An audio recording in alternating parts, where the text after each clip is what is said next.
The young-looking man was tied up and had no way to get out, and his look was extremely tired and tortured.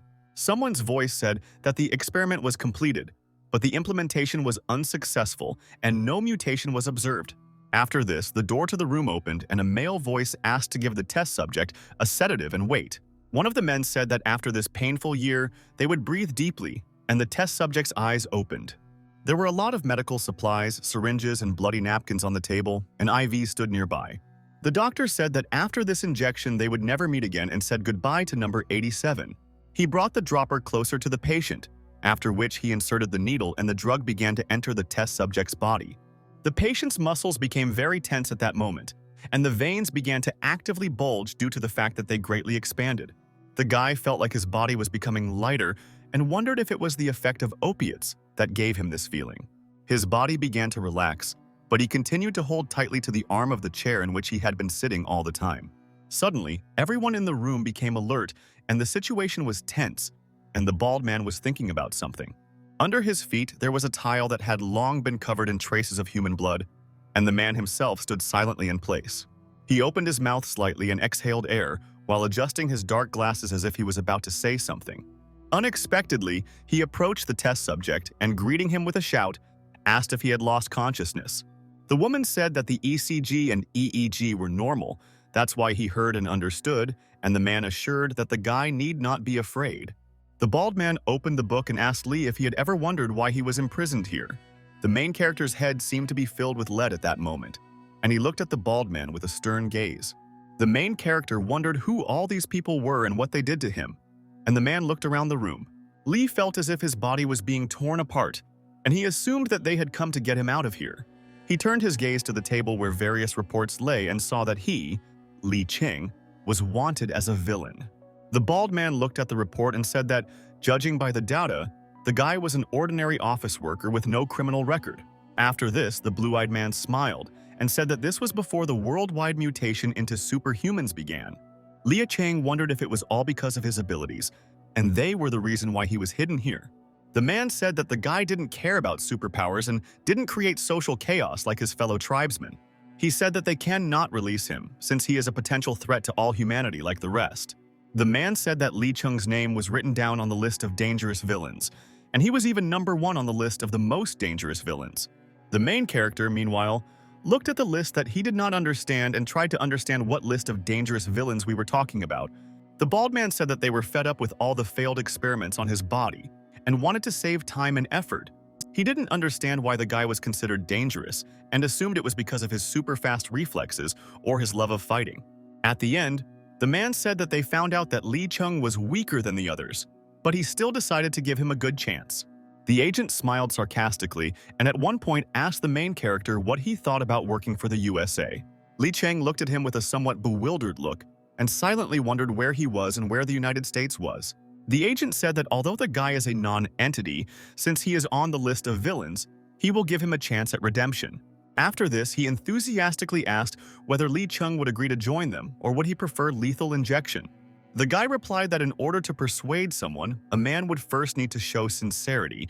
The blue-eyed agent laughed a little and asked the boy what he wanted, and Lee Chung began to dictate his terms. Looking emotionlessly into the man's eyes, he said that firstly, his body is completely constrained at the moment. In response, the man only looked at the chained Lee Ching with a small smirk, without saying anything to him in response. The main character asked why they didn't unfasten him if earlier he said that he was a non-entity and nothing would happen. The agent laughed slightly and at the same moment ordered his subordinate to unfasten his belts, and the man obeyed. The girl with glasses was excited, but the gentleman asked her to shut up and said that he would take full responsibility upon himself. After that, he smiled sarcastically and once again asked his subordinates to unfasten their belts and began to silently observe. A man in military uniform immediately approached the shackled Lee Ching and, putting aside the machine gun, unfastened his belts. The main character got up from the couch and appeared in front of a man in uniform, while simply looking sternly at the floor, which was alarming. He looked at the woman and asked her to obey her master well and never resist his orders. The bald man's subordinate insulted Lee Chung, then lowered her head, while the agent looked at her silently. The man said that if the hero joins, he will find support that he can rely on, and it will be reasonable. But everything happened at that very moment, and Lee Chung suddenly rushed off in an unknown direction, which stunned everyone. The bald man was dumbfounded and spread his arms wide, and a silver and expensive-looking watch stood out on his wrist. Then Lee Chung may have acted instinctively and did not understand anything, nor did he understand what potential and strength he had. It was at that moment that it became clear why he was put in first place on the list of villains, and he dealt with the guards. Lee Chung moved deftly, not giving the men in military uniform a chance to react, thereby rendering them harmless. His reflexes, agility, coordination, perceptions, all the capabilities of his body were enhanced to the limit at that moment. When Lee Chung pulled the armed guard towards him with a sharp movement, his leg slipped back, but he managed to hold on. In the eyes of the main character, everything that was happening around seemed to be in slow motion, and he continued the battle with the enemy. At one point, the power of body control increased to unprecedented heights, and Lee Chung felt as if he could break the handcuffs. The main character was like a Formula One driver who got into his racing car to conquer long tracks. He was like a rusty machine that had just been oiled, and an armed guard could not resist him. Suddenly, Lee Chung made a sharp tackle, after which he knocked the armed guard down. But there was one caveat. The blue-eyed and bald agent laughed and watched the carnage taking place without interfering at all. Meanwhile, Lee Chung continued to beat the guard, causing him to start bleeding profusely. But everything that happened to those around him happened in the blink of an eye, and soon the agent and his assistant were dumbfounded. The bald man became very nervous and screamed and asked how he did it and wasn't he drugged with an opiate. Being a martial arts fan, Lee Chung often searched for various books on secret techniques and then studied from them. In today's modern society, where everyone awakens to superpowers, the hero also has abilities. His abilities are martial arts, and Lee Chung, taking off his mask, asked if that was why he was in first place on the list of villains. The main character looked at his crazy fellow tribesmen and was surprised at what kind of monsters they had been turned into. The agent in the white suit understood that they now had all the information to repeat such a transformation. One of the dispatchers pulled the lever and reported to the commander that the base's self-destruction program had already been launched. They analyzed Lee Chung's movements, and it became clear that he used the Pohuai Zishuo method from the Book of Zulan. After this, it became known that his last decisive move was Tuoluo from Bei Chejun's book. It didn't take Lee Chung even a second to defeat the secret police, and the bald man was dumbfounded by his actions. At one point, clicks of the trigger were heard, after which a squad of policemen began to shoot at the guy. But the main character was not at all simple, as a result of which he began to crush secret police officers one after another. A lot of blood scattered in different directions throughout the room, but the police desperately tried to shoot the villain. A few seconds later, Lee Chung approached another policeman, after which he hit him, and he dropped his weapon. The main character struck the enemy accurately, and some crunching of bones was heard, and the policeman was no longer conscious. Lee Chung put the dead policeman on the barrel of a machine gun, while the second policeman looked at what was happening in bewilderment. After a few seconds, it began to dawn on the police officer what was happening, and he became even more wary. Soon his eyes opened wide as he saw his comrade, whose eyes were rolled upward. Out of fear, he immediately opened fire with an assault rifle, causing the dead policeman to fly away. Lee Chun, meanwhile, got close to the bewildered policeman and then dealt a sharp blow to his body. The secret policeman was confused, and this played into the hands of the protagonist, and he delivered a precise blow to the enemy's neck. In the end, the two undercover police officers were lying on the floor, with blood oozing heavily on the white floor tiles around them. The bald man was sweating, and his assistant grabbed a gun and screamed that she felt something like this would happen. She screamed that she needed to shoot the villain, but Lee Chung did not let her do this, and in the end, he knocked out her tooth with a kick. The force of the blow was so strong that the pistol flew out of her hands several meters and rolled across the floor. Li Cheng calmly looked at the girl who had blood gushing out of her mouth, and she herself was lying on the floor unconscious. The bald man sat down on the floor and looked at the main character with a special level of shock, while beads of sweat flowed profusely down his face. The hero began to take steps towards him and said that now he would ask something, and the frightened man asked him not to approach him. Li Chung nevertheless took a few more steps towards him, after which he asked the question of where they were at the moment. He also asked the sweating and nervous man who he was, but the man did not know how to answer the question. At one point, he noticed a pistol lying on the floor, after which he did a somersault to reach it. The bald man felt safe and, aiming at the hero, said that he would burn in hell. At that moment, he began to shoot at Li Chung, but the main character was not timid and began to dodge and get closer to him. In the end, victory was on the side of the protagonist, and with a sharp movement he kicked his opponent in the chest. The blow was so powerful that the bald man vomited and blood poured out of his mouth, which flowed out in copious amounts. He was also unable to stay on his feet, as a result of which he was thrown several meters to the side by the force of the blow. Li Cheng just looked at the bloody body of the man, who was not moving at all, calmly and without any emotion. Near his body, he saw a noticeable book, after which he walked up to the man's body and picked it up to familiarize himself with the information. The book talked about the spread of mutation and a new subspecies of people, which interested Li Cheng, and he began to read the information. The list of villains included those who in the future could use their powers with evil intentions. Li Cheng also learned that he was the most dangerous of this list of villains, which alarmed him. The hero said that all these records and all this are enough to call those who kept him here for a whole year villains. The main character got angry and squeezed the notebook tightly, after which he said that because of all this rubbish they hid him here. Suddenly, Li Cheng shouted that this was bullying and asked him to stop treating him like a test subject. He looked into the camera and shouted even louder that he didn't care who they were and said that he would immediately run away from this place. Also, the main character sternly threatened at the top of his voice that he would find each of them wherever they were hiding from him. The controller and his entourage were excited, and he said that mutation number 87 had fully awakened. But the head replied that the non-entity who failed all the experiments had such powerful power. The boss said that this building is in the middle of the sea and said that they just need to open the cell of the others. He said that in the end, they could profit from this nothingness, and the prisoners would destroy all evidence of the massacre. The head understood that the first on the list of dangerous villains was someone so powerful who had mutated into a Superman. Suddenly, a creaking door opened in front of Li Cheng, and he just stood emotionlessly and watched it open. The body of a woman in glasses lay at his feet, and after a couple of minutes the creaking door was completely open in front of the main character. Behind the door there was a long corridor, and in the corridor itself were the cells of the other prisoners, which were closed. But soon, all the cells were opened and a crowd of crazy prisoners, whose eyes were red, poured out of them. A few seconds later, a serious brawl broke out, and the prisoners rushed at each other, tearing out their hair. Li Cheng, meanwhile, was completely emotionless and calmly watched the prisoners fight. At one point, blood splashed on him and his face was a little dirty, but he still remained cool. The cold-blooded protagonist only wiped the blood from his cheek, looking sternly at the prisoner whose blood got on his face. Suddenly, one of the prisoners hungrily attacked the main character, but Li Cheng remained motionless and emotionless. At the last moment, he simply dodged the attack, but the clothes were still torn off by the crazy prisoner.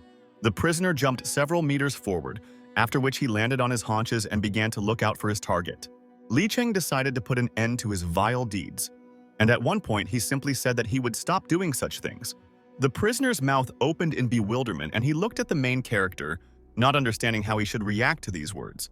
The hero observed the behavior of the monster and asked if they really wanted to make him exactly the same brainless monster. Li Cheng said that the flaw in their plan was that he could escape without even fighting these scum. He asked the monsters to get out of sight and said that he had business with those who hid them here, and power appeared in his hands. The hero, charged with power, said that he had no choice but to kill them all, while he looked at the prisoners in cold blood. The awakening of muscles and hidden strength abnormally changed his features. He looked like a wild predator, like the embodiment of hell.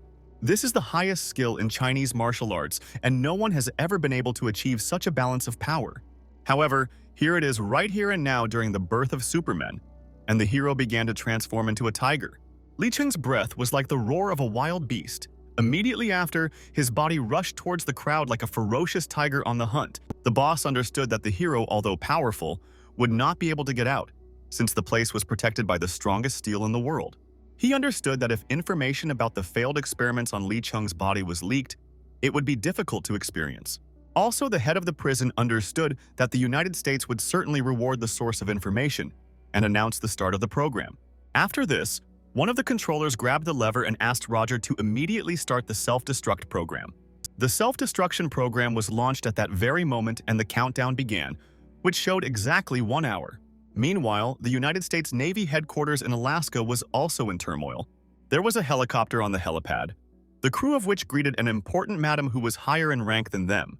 One of the military men introduced himself as Klauser and said that he was an advisor to the personnel department while saluting. He said that today he would be her military representative. and Madame asked the lieutenant to feel free. A few seconds later, the entire crew boarded, and Lieutenant Clauser's cheeks turned red from pleasant feelings for the girl. He said that by order of the president, the troops were transferring control of the North Ocean prison to her. The security advisor said that when they decided on the issue of mutation, the president hoped to be on the side with the troops. Lieutenant Clauser apologized for his frankness and said that these non-entities have only one outcome: to rot at the bottom of the sea. The advisor also apologized for her frankness and said that she was not a fool to decide to put monsters behind bars. She said there had been no transfer of construction authority and that troops had illegally deprived citizens of their freedom. Clauser asked if it would be better to worry now that information about the list of dangerous villains might leak to the media. The security advisor looked him seriously in the eyes and said that, as he had said, she had been given full authority. The lieutenant said that from his point of view, the prophet's predictions about the most powerful villains are very beneficial to them. The woman said that military personnel like them will never understand the seriousness of the existence of this list of villains. The security advisor saw the rapist on the list and asked if this was the kind of crime they were wary of. Clauser replied that the list was about an elite defensive team coach and a martial arts sect leader. He said that before his mutation awakened, the Royal Police Department formed a squad to fight him. But after the awakening of his powers, the formation of the detachment was not successful because he was indestructible.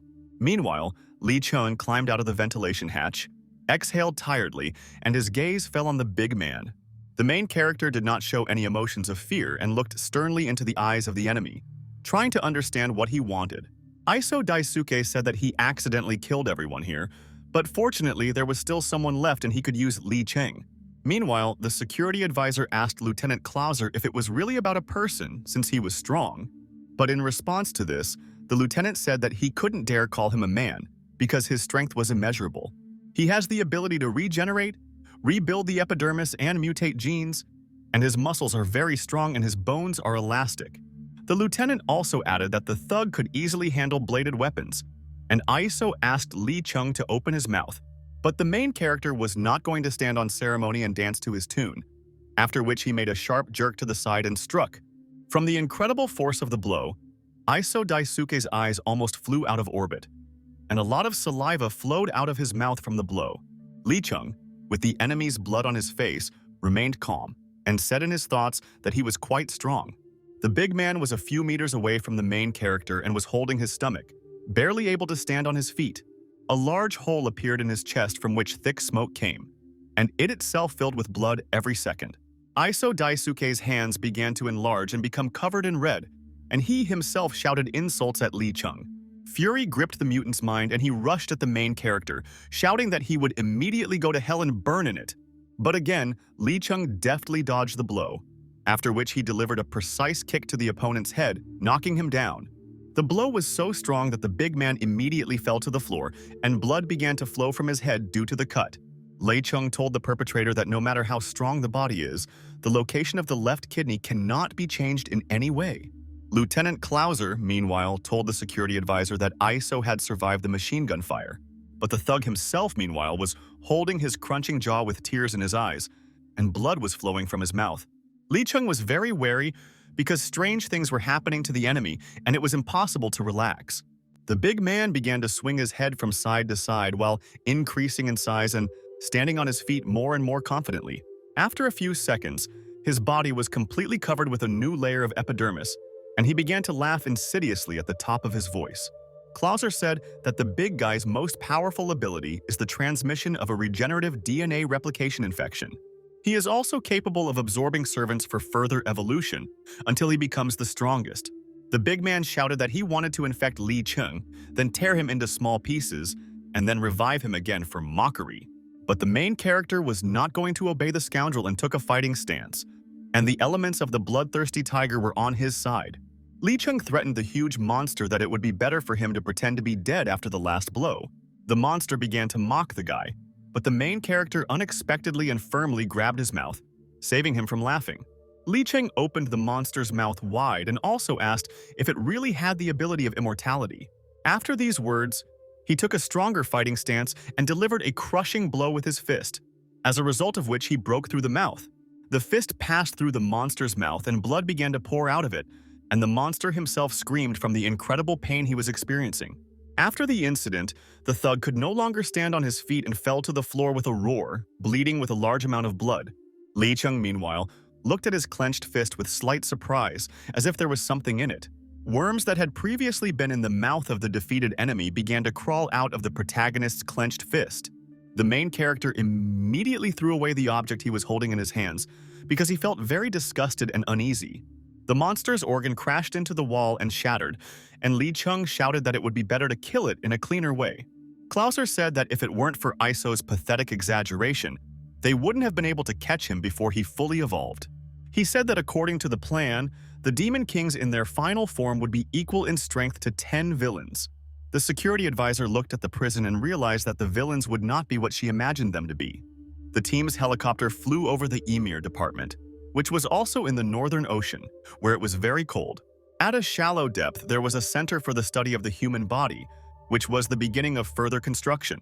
Below the Center for the Study of the Human Body, there was an elevator on which a large number of personnel constantly moved. At a depth of 2,000 meters, a mission to prevent chaos began, led by General Diego. At a depth of 2,600 meters, the monsters were arguing loudly about whether the softened brain was salty or sweet. Meanwhile, at a depth of 3,678 meters, the monsters silently drank hot coffee. And at a depth of 4,078 meters, there was Lee Chung, who needed to be lifted up. The main character looked around the top of the room and was very nervous because he could not understand what kind of place it was. Lee Chung sat thinking about what to do and suddenly noticed that his hand turned red and got a little bigger. The young man examined his arm and realized that although he had become stronger, the side effect haunted him. He wondered what these degenerates did to his body, and suddenly, the hero was shocked and clenched his fist tightly. After a few seconds, he got to his feet and became wary because he heard some knocking noises that could not help but bother him. Lee Chung was prepared for anything and turned to the creature whose loud heartbeat he heard at that moment in time. The hero said that he knew that he was there because his heartbeat was very loud and asked him to immediately get out of here. But in response, Lee Chung heard a child's voice, which tremblingly asked the young man for forgiveness for interfering. The main character was very wary because he did not expect to hear a child's voice in this terrible place. He looked out with a little apprehension from around the corner, where the child's voice was coming from, and was somewhat stunned by what he saw. Lee Chung asked the girl who she was and whether she was also integrated, and the girl was hiding behind a corpse. The young man was very nervous looking at how the little girl was hiding behind the bloody corpse of a nurse. With tears in her eyes, Anna began to ask for forgiveness and assured that she was not a monster because she was here just to see the doctor. Lee Chung, with sweat on his face and a serious look, asked the girl if she was even human. Anna's face was scary and melting. She begged not to hurt her and said that she just wanted to go home. The hero asked to calm down and asked if she knew a way out of here, but the girl still asked not to hurt her. Lee Chung emotionlessly asked her not to be afraid and promised that he would not hurt her, because this was not at all in his plans. Anna was still sitting near the corpse of the nurse and watched as the main character rushed forward, which surprised her. Liu Sheng gave up all hopes that the girl could help him choose and began to silently walk forward. He passed through a certain laboratory in which various kinds of syringes, crumpled papers, and even human body parts were lying around. But at one moment, the young man slowed down his pace of walking because he felt something strange behind him. After another second, he stopped and turned around warily, because a strange feeling did not leave him and he was curious. Behind Lee Chung stood Anna, her mouth open in surprise and her eyes wide. As soon as the main character noticed her, the girl ran around the corner and, looking out, began to again ask for forgiveness from the young man. Li Cheng asked her name again, and then asked Anna what kind of illness she had, but the girl did not answer anything. The hero began to think about the symptoms and suggested that she had the head of a fish, but the girl waved her hands and shouted that this was not so. She said that Angela said that a chromosomal mutation leads to infection with fever and that they need to get the board. Li Cheng asked if Angela made her like this, and Anna exclaimed that Angela promised to make a special vaccine. The hero wondered if there were stairs here and how people would leave the building if there was a massive fire. He began to look around and think about a way to get out of this gloomy room where there was the smell of death. Seeing the corpses of the two nurses, Li Chung asked little Anna if she saw the Angela she was talking about among them. The girl immediately burst into tears and, wiping her tears, said that if Angela hated her, she would be alive. She also said that a good person in the CCTV room would help Li Chung get out of here. Lee Chung asked how there could be a good person here and if she knew why some people become monsters. He pointed his finger at the dead thug and told little Anna that he, too, was a man. But everything changed in an instant. The girl held the main character's hand because she was scared, because there was a dead giant lying on the floor. She said that Angela said that they were all infected to be cannibals and could harm others. Lee Chung asked if this was true and looked at one of the openings that could be useful for him in this situation. At that very moment, he began to crunch his fingers to stretch them, and little Anna looked at him with her mouth open in surprise. The main character began to stretch his neck, telling himself that the cramp would become less dangerous if he warmed up before doing so. He began to climb up and said that he needed to try to climb up, otherwise he did not have a single chance to escape. Lee Chung firmly grabbed the elevator door and then stretched his foot towards the parallel wall to steady himself on it. Although the main character was nervous, he still tried to keep his mind cool so as not to make any mistakes. He understood that the authorities were upstairs, but at one moment the pipe cracked and the guy became nervous because he understood that he might fall. But still, hope did not fade away in him, and smiling, he told himself that he could do this and was not going to give up. Lee Chung continued to carefully climb up, but suddenly he heard a loud heartbeat. The hero drew attention to little Anna, who was sitting on the floor and looking at him with eyes in which fear was visible.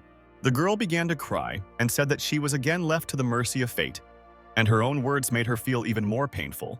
Lee Chung didn't want to see her tears at all, and he extended his hand for Anna to grab, and they continued to walk upstairs together. He asked her not to cry anymore, and the girl promised that she would never cry again and held the hero's neck. The main character gathered his strength and continued to climb up the elevator shaft, and his pulse was almost calm. Lee Chung was extremely careful, because he understood that in this situation mistakes are not forgiven and you need to be careful. Meanwhile, in one of the rooms, a crazy prisoner threatened the police to shoot the scientist. He put a knife to the throat of the doctor, who with tears in his eyes begged the police to help him because he really wanted to live. General Diego stood behind all the police, planning to make the right decision to save the innocent doctor. He was a Marine, the captain of a platoon of dive assassins, and a soldier who embodied the Soldier King plan. Lee Chung, meanwhile, continued his way up, and suddenly the iron beam that he grabbed onto gave a crack. The main character asked little Anna how long she had been here, and she replied that almost 300 days. Angela told her that her life would only last 3 months, but the monster gene vaccine saved her life, and she is grateful. Lee Chung said that he thought the fish brain memory lasted 3 seconds, and Anna said that she would soon be angry because of his words. After the vaccine was created, she could go anywhere, and asked her giant brother if he also liked to watch movies. The hero asked what she called him, and Anna replied that he defeated Lucifer, so he is also a giant. Lee Chung asked if this loser was considered Lucifer and said that she should not call him cousin or brother. But in response to the words of the main character, Anna only laughed, which could not help but provoke because it was not at all appropriate. The young man, slightly angry, asked if she was really mocking, but the girl replied that she had not done that at all. After a few seconds, both the main character and the girl on his neck were slightly surprised because something was waiting for them at the top. Lee Chung rushed forward as he realized that the elevator was already nearby because it was already visible on the horizon. At one point, the main character became wary because he heard loud shots and the iron beams creaked when touched. The prisoner threatened to kill the doctor, and General Diego asked his subordinates to go deal with the others. One of the Special Forces officers made a hand gesture and told the boss that his order had been accepted and they would deal with it right away. With a loud clatter of boots, the Special Forces began to advance towards the prisoners, and one of them was with an iron shield. Another prisoner grabbed an innocent man and said that if they came any closer, the man would be killed. The commando with a police shield told the others that this was their goal, and the rest accepted his words. But the Special Forces acted completely differently than expected and shot the scientist in the forehead, which amazed the prisoners. After that, they opened heavy fire on the targets, and blood of different colors mixed on the floor of the room. The shots from assault rifles did not stop for several minutes, and there was no talk of any silence. Scientists who were held hostage by prisoners also came under fire from Special Forces. General Diego, meanwhile, looked sternly at the prisoner who was holding the scientist and asking the Terminator not to move. He looked at the general in fear and told him to throw away his pistol so that he would understand that there was no danger. The thug picked up the syringe and said that he needed to conduct an endurance experiment and inject mercury with number 1. The syringe contained mercury combat serum, which sharply increases reflex sensitivity. At that same moment, He tilted his head to the right and brought the syringe to his neck, after which he injected the drug directly into the vein in his neck. A few seconds later, the entire contents of the syringe were injected into the neck of the big General Diego, which amazed the prisoner. Drops of sweat flowed down his face, and he himself looked with great surprise and even bewilderment at the military man who had injected himself. At that same moment, General Diego threw him his pistol, which the prisoner had asked him to throw a little earlier. He was even more surprised because he did not even expect that the big man would obey his request and hand over his weapon without permission. The general asked the prisoner to take this weapon while he stood emotionlessly in place, not even moving at that moment. The prisoner understood that this was his only chance to escape, after which he pushed the scientist away and rushed to the gun. He grabbed the pistol with a sharp movement, but General Diego was not a fool, so he pulled another pistol from his holster. At that same moment, a shootout began, during which the prisoner was very nervous and the soldier did not bat an eyebrow. A few minutes later, a fog of smoke rose from the gunpowder, from which a dazed prisoner soon emerged. The prisoner looked at his feet and saw the bullet casings with which he tried to shoot the big general, but could not. Out of fear, the prisoner fell back and did not know what to do in this situation, because it seemed to him that death was inevitable. General Diego held out a pistol and said that there was only one bullet left in this pistol, hinting that he should shoot himself. The prisoner put the gun to his chin, and raising his head up, he laughed, and tears flowed from his eyes, because this was the end. The rest of the special forces showed their fist to the boss, which indicated the success of the operation and reported that all goals had been achieved. Diego said that there was still half an hour left, and before the messengers arrived, they must destroy all the results of the experiments. The general himself was a little wary because he heard strange sounds and sensed something was wrong, after which he decided to check. He carefully walked to the elevator door and began to carefully examine the corners of the elevator room itself. Li Cheng asked Anna to be calm and said that in a few minutes they would find a way to take the elevator. But he didn't even suspect that in the next few seconds a loud shot would sound and there would be blood on his face. The main character did not understand what was happening, but he saw a hole in the floor of the elevator through which a bright ray of sun passed. Li Cheng became even more wary because Anna let go of her little hands and no longer held on to his neck. The young man was stunned, but the girl completely let go of him and freely fell down, which hurt him. Diego held the gun and asked if the rat was planning to get out of the elevator shaft, and there was smoke coming from the barrel of the gun. At that very moment, the floor of the elevator was pierced by the body of the main character, and the general did not understand anything at all because he thought that there was a rat there. Li Cheng was filled with rage and then shouted that the poor bastard needed to die right now for his action. The main character did not feel pity and furiously beat the big guy as hard as he could because he was in great pain.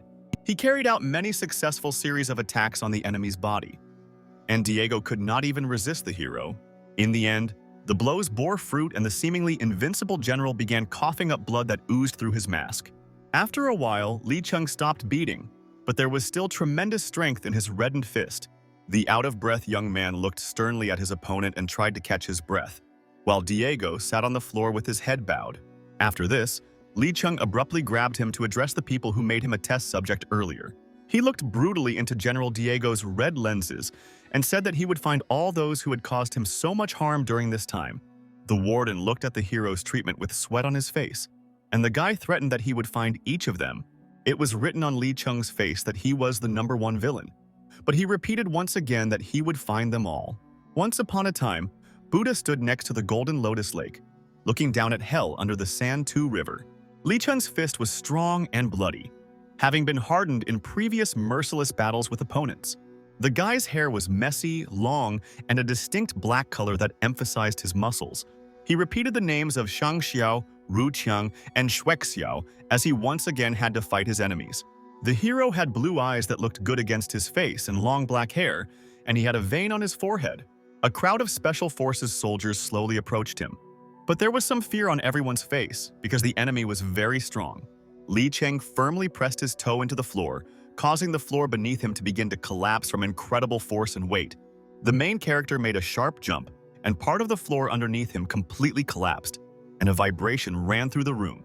The commandos were stunned as Li Cheng managed to fly over them, which did not bode well for the future.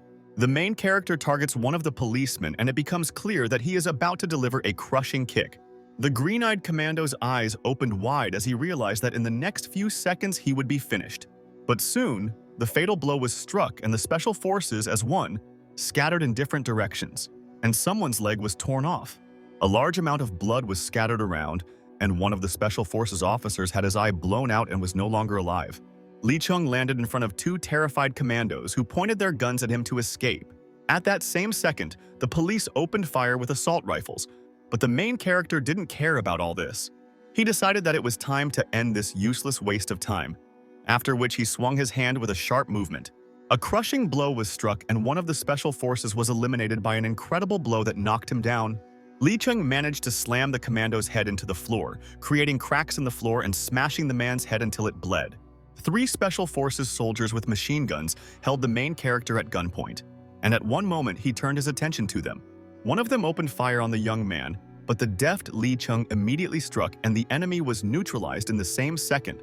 Two more special forces soldiers were eliminated, but two more policemen stood in the way of the hero and opened fire on him. Gritting his teeth in anger and with blood on his face, Lee Chung began to run with all his might towards his opponents, eager to deal with them. When running, he used his back and arms to increase speed, and nearby there was one of the special forces who froze. Lee Chung became even angrier, after which he looked at his enemy threateningly, gritting his teeth and realizing that he would destroy him. The three special forces soldiers were stunned and did not know what to do, and the assault rifle in their hands did not give them confidence. The protagonist's face at that moment was like a devil who wanted to immediately deal with his enemies. Lee Chung sprinted forward, causing a pile of corpses to lie on the floor in a pool of their own blood. The strength of spirit accompanied the main character and gave him frantic strength, thanks to which he dealt with his enemies. One of the commandos sat on the floor and looked at his fallen comrade, trying to clear his throat, but he was coughing up blood. Another police officer couldn't take it anymore, so he took off his respirator and injected himself in the neck with the drug. At that moment, white smoke began to come out of the hero's body, and on his face there were many traces of the blood of the opponents he had killed. The controller watching the main character was stunned, since no one expected such incredible power from him. The dispatcher, the warden, and the rest of the team were stunned by what they saw and did not know what to do with Lee Chung. The chief rushed to the emergency button, but one of the scientists tried to stop him by grabbing his shoulder. But the head pushed the man away from him with a sharp movement, intending to get rid of him so that he would not interfere with his plans. Suddenly, he pulled a pistol out of his pocket and aimed directly at the head of the scientist, dumbfounded by such an action. Then a shot was fired, and the glass on the emergency button was broken, and the scientist's blood spread near it. A few seconds later, the scientist was lying on the control panel in a pool of his own blood, and there was a hole in his white coat. Time passed very quickly, and there were 3 minutes left before the button began to operate, so everyone had to quickly run away. The special forces at a depth of 3,678 meters were dumbfounded, because they understood that they were finished. They had little chance of getting out because right in front of them stood a large crowd of prisoners who were angry. At a depth of almost 4,000 meters, the battle between the hero and the special forces soldier, who injected himself with a strength drug, began. They beat each other for a very long time, and each of them spat out their own blood from the incredible force of the blows. Gan Ta had been doing something wrong all his life, and only one day, when he saw a spider under his feet, did pity appear in his heart. The photograph showed a scientist with his family, where they were truly happy and enjoying life. It turned out that the scientist survived, and while in the observation room he stood up slightly, while looking at a family photo, tears streamed down the bleeding man's cheeks, as it was painful for him to realize that he was left alone. Lee Chung and the commando continued to fight, and the advantage was on the side of the hero because he knocked the enemy down. Steam came out of the main character's body again, and he himself stood in a strange and unusual stance, awaiting the enemy's blows. But the thug stood in the same strange stance and could not even move, because he felt something was wrong. Suddenly, the commando began to vomit, and he himself screamed in pain, and his eyes rolled upward with every second. In this world, in his only time when Ganta behaved kindly, he realized that every creature is innocent. He began typing unknown characters on the system computer, his sticky fingers sticking to the keys. The system issued a warning that a remote bomb had entered the range and he needed to leave the radius. The scientist pressed the confirmation button, staining the white keyboard with blood, but he knew that he had to save everyone. The Special Forces soldier, meanwhile, rushed headlong towards Lee Chung, who was ready to take any enemy blow and attack. But quite unexpectedly, the Special Forces soldier exploded right in front of the hero's eyes, after which the young man immediately covered his face. The blast wave was huge and Li Cheng covered his face so that the fragments would not fall on him and leave injuries. Ganta looked at the silver spider's web falling from the sky and knew that by following this path, he would certainly get rid of pain. So he ran, grabbing the spider's thread because it didn't matter to him how far he was from heaven, and he climbed confidently. He confidently and non-stop climbed the rope, and at the top he saw his god, whom he was striving to get to. The monsters tore apart the iron barriers and tried to get after him, trying to grab onto the rope. One of them fell into the elevator shaft, but the rest managed to grab the rope and start moving up.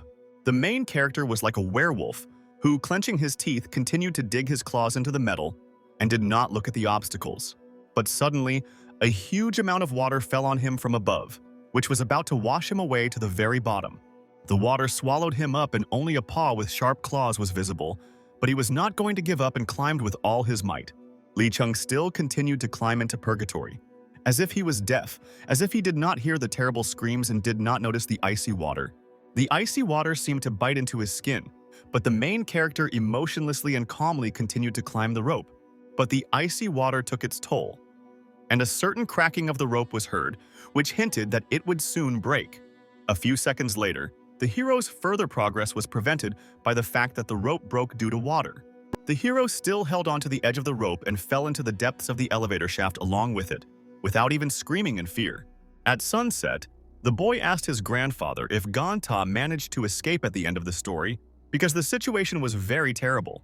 The old man replied that he didn't know because he didn't have the patience to listen to Fang Zong's story to the end, and he went down the mountain. Grandfather patted Li Cheng and said that the better he is at martial arts, the more patient he is in various extreme situations.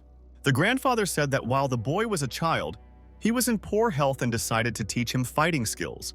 He asked Li Cheng to wait until he grew up, when his character became hardened and he would not be able to control himself. The blue-eyed boy opened his eyes wide with fear and wanted to say something to his beloved grandfather, but could not. After this, the boy's grandfather moved his pelvis and arms back, as if about to take a standing jump, which surprised the boy. After a few seconds, he brought his hands forward, as if he had pushed some object to show something. His body began to smoke, and his hands seemed to be filled with fiery force, which he held while gritting his teeth. Soon, the old man emitted fiery power into the distance with a loud explosion to demonstrate his skills to Li Cheng. The force of the wind caused the little guy's upper lip to lift, and he put his right hand forward to protect himself. Grandfather, meanwhile, continued to radiate his fiery energy, and little Li Cheng looked at it carefully. The boy listened very carefully to his grandfather, who was going to tell him what to do if he was locked in purgatory. Grandfather said that he hoped he could maintain his honest nature by understanding the Zhe Wu Gedzong Liang Bushi made from his mind. Li Cheng remembered his grandfather's lessons, and being at the bottom of the elevator shaft, concentrated, intending to use his gift. At one point, the hope that he would get out again appeared on his face, so he had no intention of giving up. First, he pulled his arms back and squeezed his shoulder blades together, gathering power into his hands, and then brought his hands forward and began to emit fire energy. The effort was so great that you could see the main character's bones being strained to the max. The effort was not in vain, as Li Cheng managed to lift himself off the ground with his strength. At one moment, he found himself floating in the air and realized that he needed to grab onto some stones so as not to fall again. The guy noticed one of the large stones and landed his knee on it, preparing to jump to another place. Then he jumped from stone to stone to get to the top and get out of purgatory as quickly as possible. Li Cheng had to jump for a long time because the hatch was far away and closed. And at one moment he screamed out of anger. Meanwhile, in the ocean area near the Department of Emir, huge splashes of water and waves could be seen.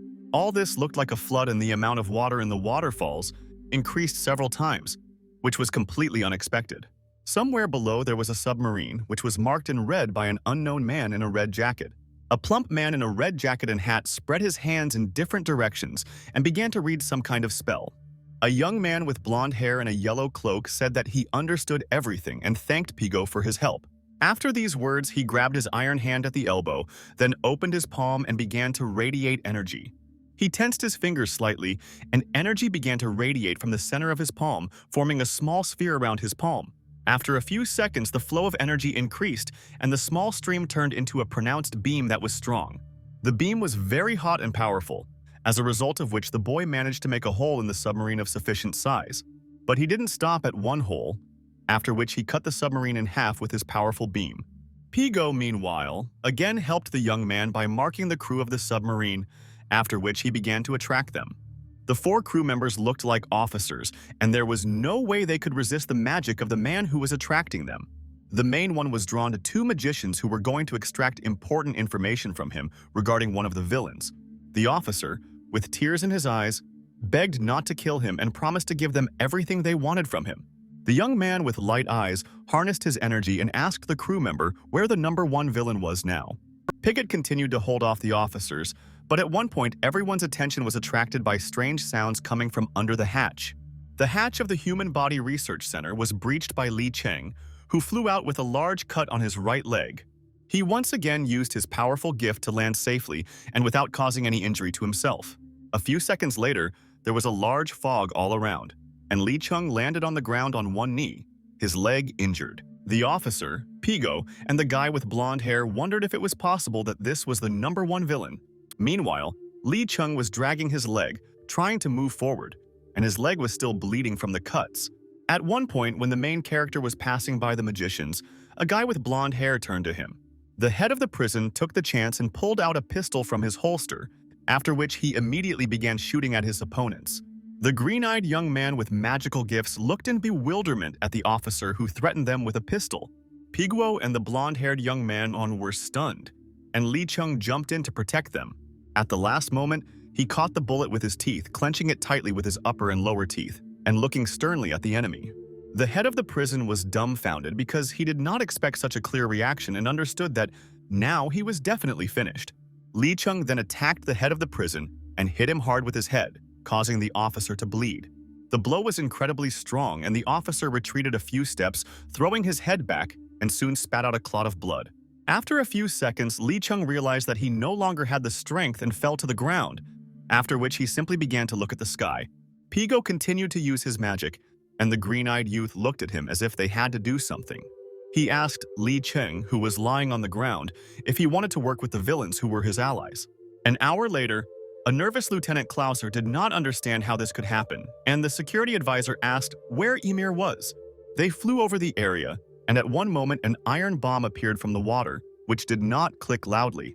The iron installation suddenly began to emit hot rays, cutting through piles of ice to move forward. After that, the iron installation and other similar installations opened special compartments with special equipment. At the head was a pink-haired girl in a black suit, who controlled an unknown monster that had 2 heads. She was wearing a tight-fitting latex diver's suit, and her face was covered with goggles and an underwater breathing mask. The girl pressed one of the buttons on the sound recording device to activate a repeat of the recorded material. The recording was repeated, and on the glasses the girl saw everything that happened some time ago not far from that place. In the recording, she saw exactly how Pigo used his powers to attract the boat crew members to him. She also saw Li Cheng fly out of the hatch, as well as the trio sailing away from the scene on a rubber boat. She radioed to her father that she was late and their target had been rescued, and said that it was Pigo and the high school student who interrupted them. The girl asked for forgiveness and told her father that she did not know who this guy was and said that US officials had arrived here. She asked her father if he wanted her to deal with the officials, and then said that she understood him. The agent swam to an open hatch that led into a deep elevator shaft from which Li Cheng had previously struggled to escape. The girl gave the order to the remaining entities to climb into the elevator shaft to conduct some reconnaissance of the room. Spider-like entities began to crawl into the elevator shaft in a herd on the orders of the main one, since they were devoted to her. They climbed the walls of the shaft very quickly, and quickly moved down to the very beginning of the elevator shaft. Meanwhile, in one of the palaces, soldiers were built to meet their military commander. She was a charming lady who was blonde in a black and stern uniform, maintaining sternness and silence. The soldiers were very nervous, and at one point they greeted their military commander in unison and saluted. Natasha was an assistant to the United States ambassador, as well as a researcher for the crew of the Red Spark Empire. At one point, the strict blonde stopped because some obstacle stood in her way, preventing her from moving forward. A brute security guard with a large scar on his face told her that she needed to be tested for prohibited items. Natasha obeyed and spread her arms in different directions, after which the guard began checking her for objects. Poyer began to sniff almost every inch of the girl's body, and she called him a stinking faithful dog. Afterwards, Natasha nevertheless moved on and asked the Duke for forgiveness for invading his personal space. The Duke, meanwhile, smiled because he was glad to see her and took a break from playing the video game console for a few seconds. Vladimir and Princess Anastasia, who was the only daughter of the heir to the throne, Prince Ivan, were glad to see her. Natasha immediately began to sweat and asked the princess why she was here and not safe. The Duke of Kiev. Vladimir smiled and asked her not to be so angry, but the princess saluted and laughed a little. Natasha said that there is a war between them and the United States, and right now there is fighting here, so it is very dangerous here. Anastasia hugged the girl and said that she really wanted to look at Huaya and begged him to allow her to do this. The ambassador's assistant, Natasha, said that she agreed, but the princess needed to be obedient, and the girl was happy. Anastasia happily said that she would no longer annoy her, and from now on, the maid Anna would serve her. The Duke of Kiev remained silent all this time, and at one moment turned his gaze to Natasha, intending to start a dialogue. She continued to smile and at one point asked her if she really expressed a great desire to die. Natasha knelt down and told the respected Duke that she was terribly sorry to him for her words and actions. He asked if it were not for her permission whether Anastasia would have been able to get into the diplomatic course and threatened her with execution. He said that the heir had gone away for a while and they had taken his daughter to enemy territory, which was dangerous. Natasha, with sweat on her face, said that she did not want her to die, however, staying in the Eastern Palace was still dangerous. The Duke of Kiev, Vladimir, asked if there was anything more dangerous than being under the protection of a king in an enemy country. The death of the crown prince and his wife was the first for the well-being of Prince Nicholas, because he not only lost his children, but was also weakening. The political conflict between the first Princess Isabel and the second prince erupted into a furious battle for the throne. Princess Isabel, who supports innovation and demands help from Duke Dodger, her husband, and the European Legion. However, the second prince is supported by the aristocratic Poyer Corporation, which is no worse. Natasha said that if Anastasia marries one of the aristocrats, it will have a big impact on the power of their prince. Duke Vladimir at one point only briefly answered that the prince was ill, and the owls and dogs were immediately arguing about meat. He stood up and said with a smile that, okay, owls with their greed, this is no longer a theory for them, and asked to get straight to the point. After that, the Duke sat down on a leather chair, and Natasha presented him with material that he needed to familiarize himself with. Vladimir opened the red book and began to carefully examine all the written material, analyzing it in detail. At one point, he nervously asked whether the Emir department had really been destroyed and whether it was right that this incident was not caused by them. Natasha said that this was done by people with acquired mutations who escaped from a special prison for mutants. The Duke of Kiev, Vladimir, asked the girl if he had heard correctly that they had really escaped from a prison for mutants. Natasha said that it was suspected that Li Chung and Pigo, who collaborated, used super strength to escape from the submarine. Vladimir skeptically called superpower an unexpected plot fantasy that suddenly became a reality.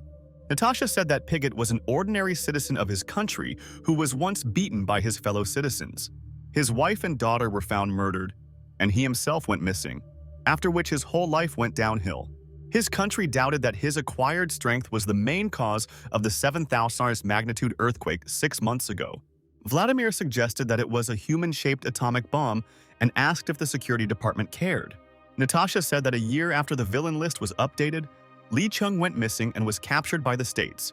The Duke of Kiev looked at the list of villains and asked if there were really other people here, and the girl asked what he was talking about. After looking at the magazine, she said that perhaps the reason was the poor quality of the printed material in the magazine. Meanwhile, a plane flew over the ocean, accompanied by 5 fighters ready for any outcome. But somewhere below them, on the water, a rubber boat was floating, in which were Li Cheng, Pigo, and the blonde Rorschach.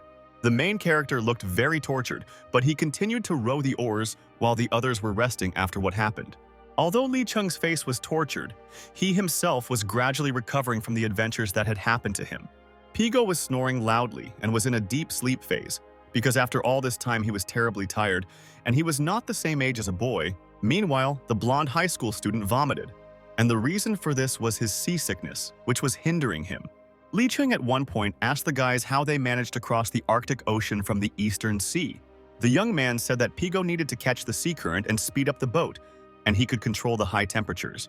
Rorschach vomited again, but said that the division of the ocean had taken a lot of Pigo's strength and asked him to steer the boat more steadily. Li Cheng asked if the two of them were not part of the organization of villains, and the boy replied that they had just begun their journey.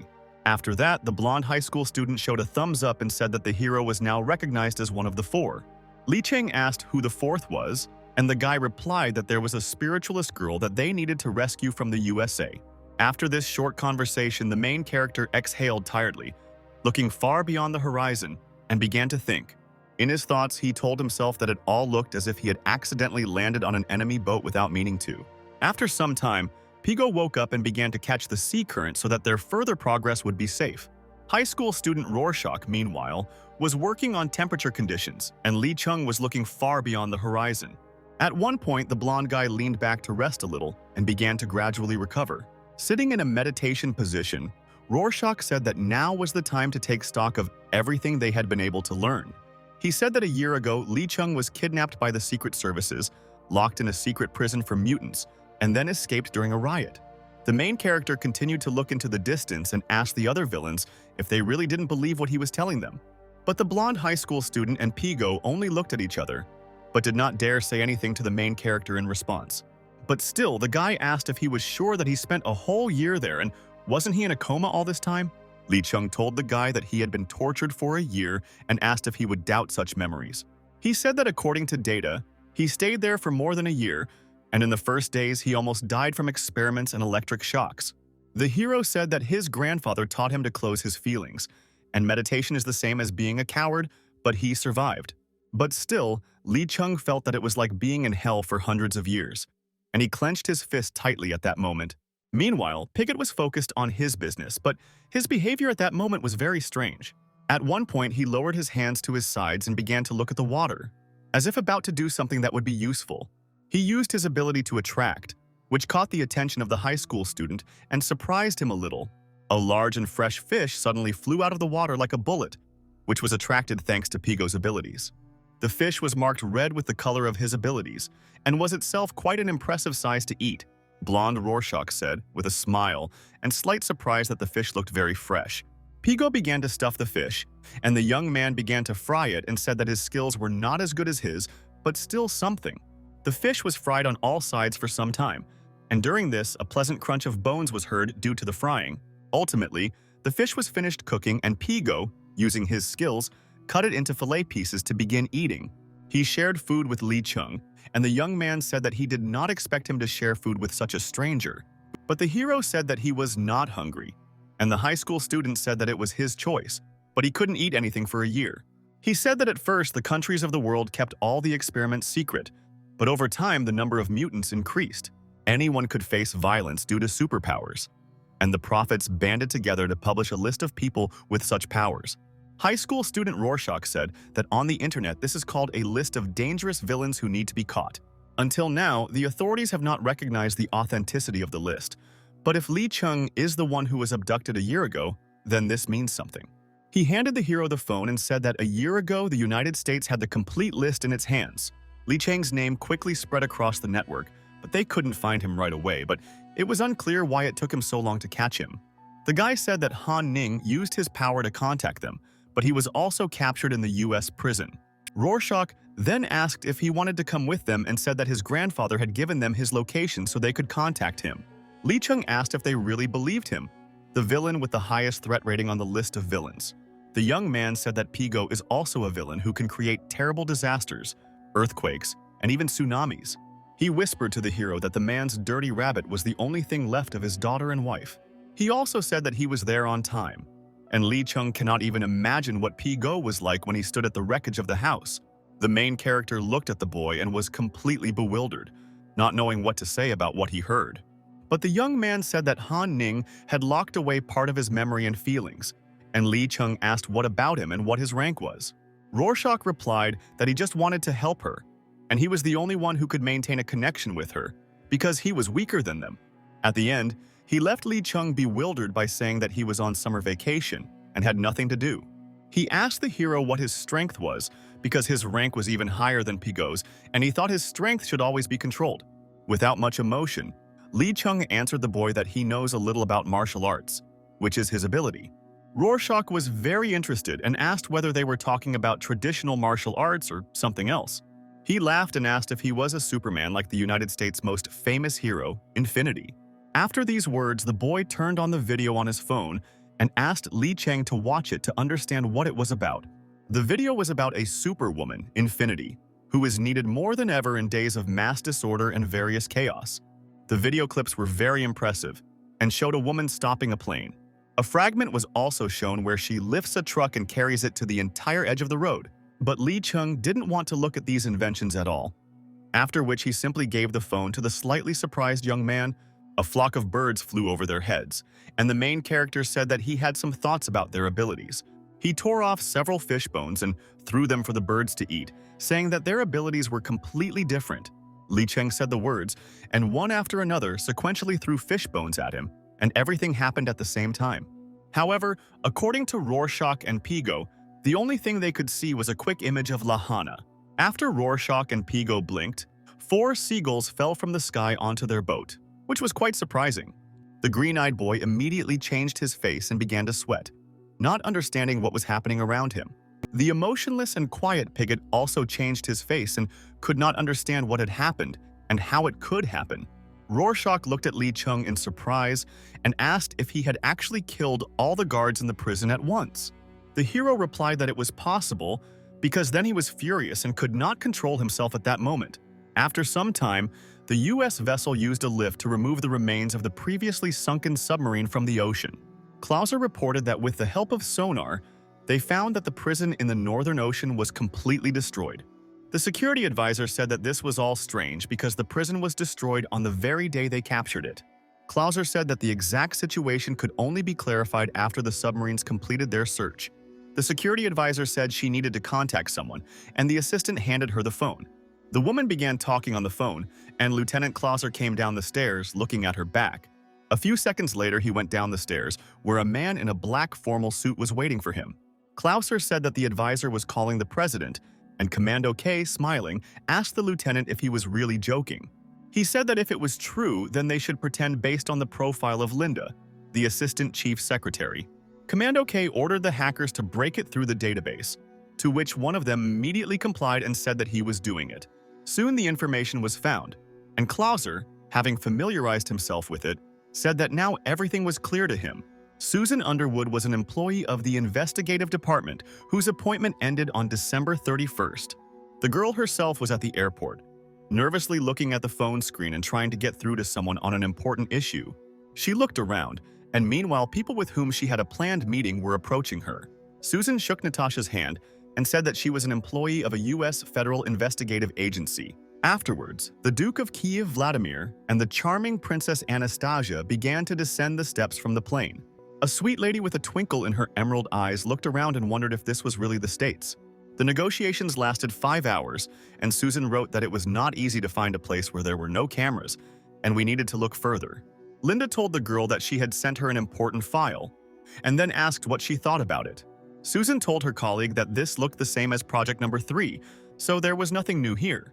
The red-haired girl continued to correspond with a representative of the Federal Investigative Department. Susan said that the project would be rejected and all the employees who were involved would be arrested. And Linda was surprised.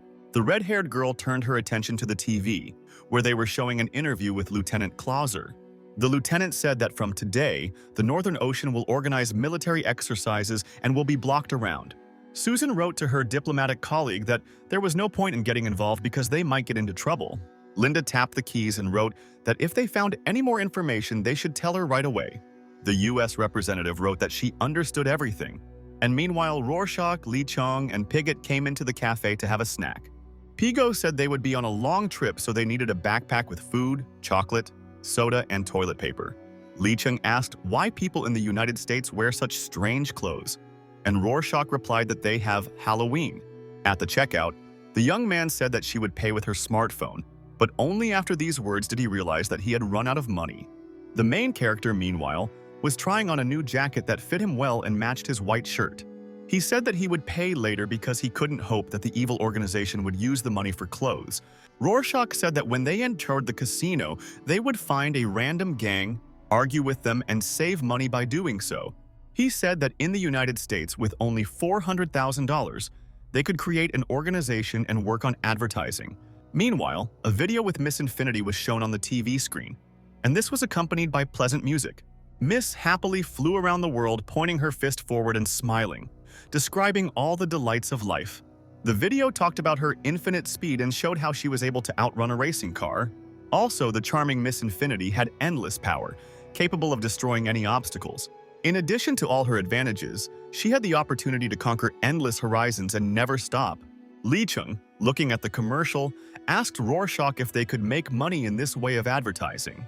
The green-eyed guy showed the main character the magazine and said that she was very famous and he should look at the material with her. Anyone who succumbs to her beauty and influence will be overwhelmed by her character. The person will not be able to control himself. She drew Lee Chung's attention to the TV and said that commercials with her were often shown on TV. A charming girl can influence people's emotions and can also manipulate people's affection. Her emerald eyes seemed to have an insidious energy that allowed her to play with the feelings of people in love with her. On TV, she was shown in a charming appearance in which she had long wings and a blue dress. Lee Chung asked Rorschach if he was a fan of hers, and the guy answered hesitantly that perhaps he was. But still, he hugged the main character and said that in fact, his main idol is the beautiful siren.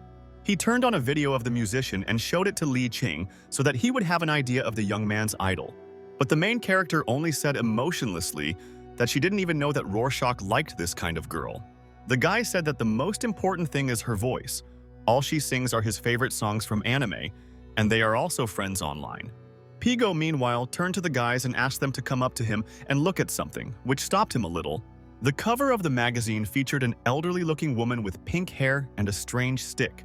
Lee Chung looked at the photo and realized that this was the great prophet of the 12, as well as the founder of the list of villains. Suddenly, a robber in a black sweatshirt and hood appeared, pointed a gun at the cashier and demanded money on the table. Susan, sitting at a table nearby, immediately hid under the table with her laptop, hiding so as not to be noticed. The girl understood the seriousness of the situation and kept a gun at the ready that would help her protect her life. The robber pointed a gun at the back of the cold-blooded Lee Chung's head and ordered him and the cashier to put the money in the bag immediately. But the main character was not timid, so he pushed the enemy away with a sharp blow of his elbow, intending to strike. He grabbed the robber's arm at the elbow and twisted it, causing the bandit to drop the gun and scream in pain. Pigo decided to take advantage of the moment and used his ability of attraction in order to get the scoundrel's pistol. The ability was activated and he began to pull the robber's gun towards himself while the bandit himself screamed in pain. The pistol was squeezed and broken into pieces, and the robber, with tears and sweat in his eyes, continued to scream from the incredible pain in his hand. Rorschach asked if it hurt that much, and Lee Chung asked him not to talk nonsense and said that his hand was full of nerves. Soon, the robber could no longer stand on his feet and fell to the floor, and copious amounts of foam flowed from his mouth. Susan, sitting under the table, was quite amazed by what she saw and realized that the danger was over and now everything was in order. The trio left the cafe, and the representative of the investigative department sat down on the chair again, after which he exhaled with relief. She looked out the window where she saw the trio and told herself that these were the owners of superpowers, which surprised her a little. Susan was shocked because they stole her car, and Rorschach asked Pigo to hurry up because she had almost caught up with them. But the man remained completely calm and, with a slight crack, engaged first gear to start driving. After that, he pressed the gas pedal to the floor and the car began to move at high speed, which was to their advantage. Piggott was driving a luxury black car owned by Susan, who was unable to catch up with them. The car gained more and more speed with each gear, and the owner of the car ran and screamed for them to stop. The controller told Commando K that they had found their targets, but there were some problems that were hampering them greatly. The man approached the monitor screen a little anxiously because his premonition was not the best. In the video recording, he saw two villains, which did not promise the best prospects and made him wary. Commando K, with a smile, ordered to suspend the national search because he realized that it was definitely Lee Chung and Piguo. He said that they had a rat, so they needed to take measures to ensure the mission was completed. One of the security chiefs said that the event will take place tomorrow evening at the Jin Lianhua Hotel. He said that the vice president and the prince would read their words, and 12 of their agents would be in charge of security. He also instructed that each floor would be filled with police from the United States and Jin Lianhua's group security. The instructor then said that there were 4 SWAT teams located outside the hall. On constant alert, the CEO listened to the instructor while thinking about his own things and not saying a word so as not to interfere. At one point, Susan entered the meeting room and apologized for being late for the meeting. The woman began to get nervous because she saw the general director, after which she began to ask him for forgiveness. The man looked sternly at the team and said that the meeting was over and everyone could be free for today. All employees of the Federal Investigative Department began to disperse, and the general director sat on a chair.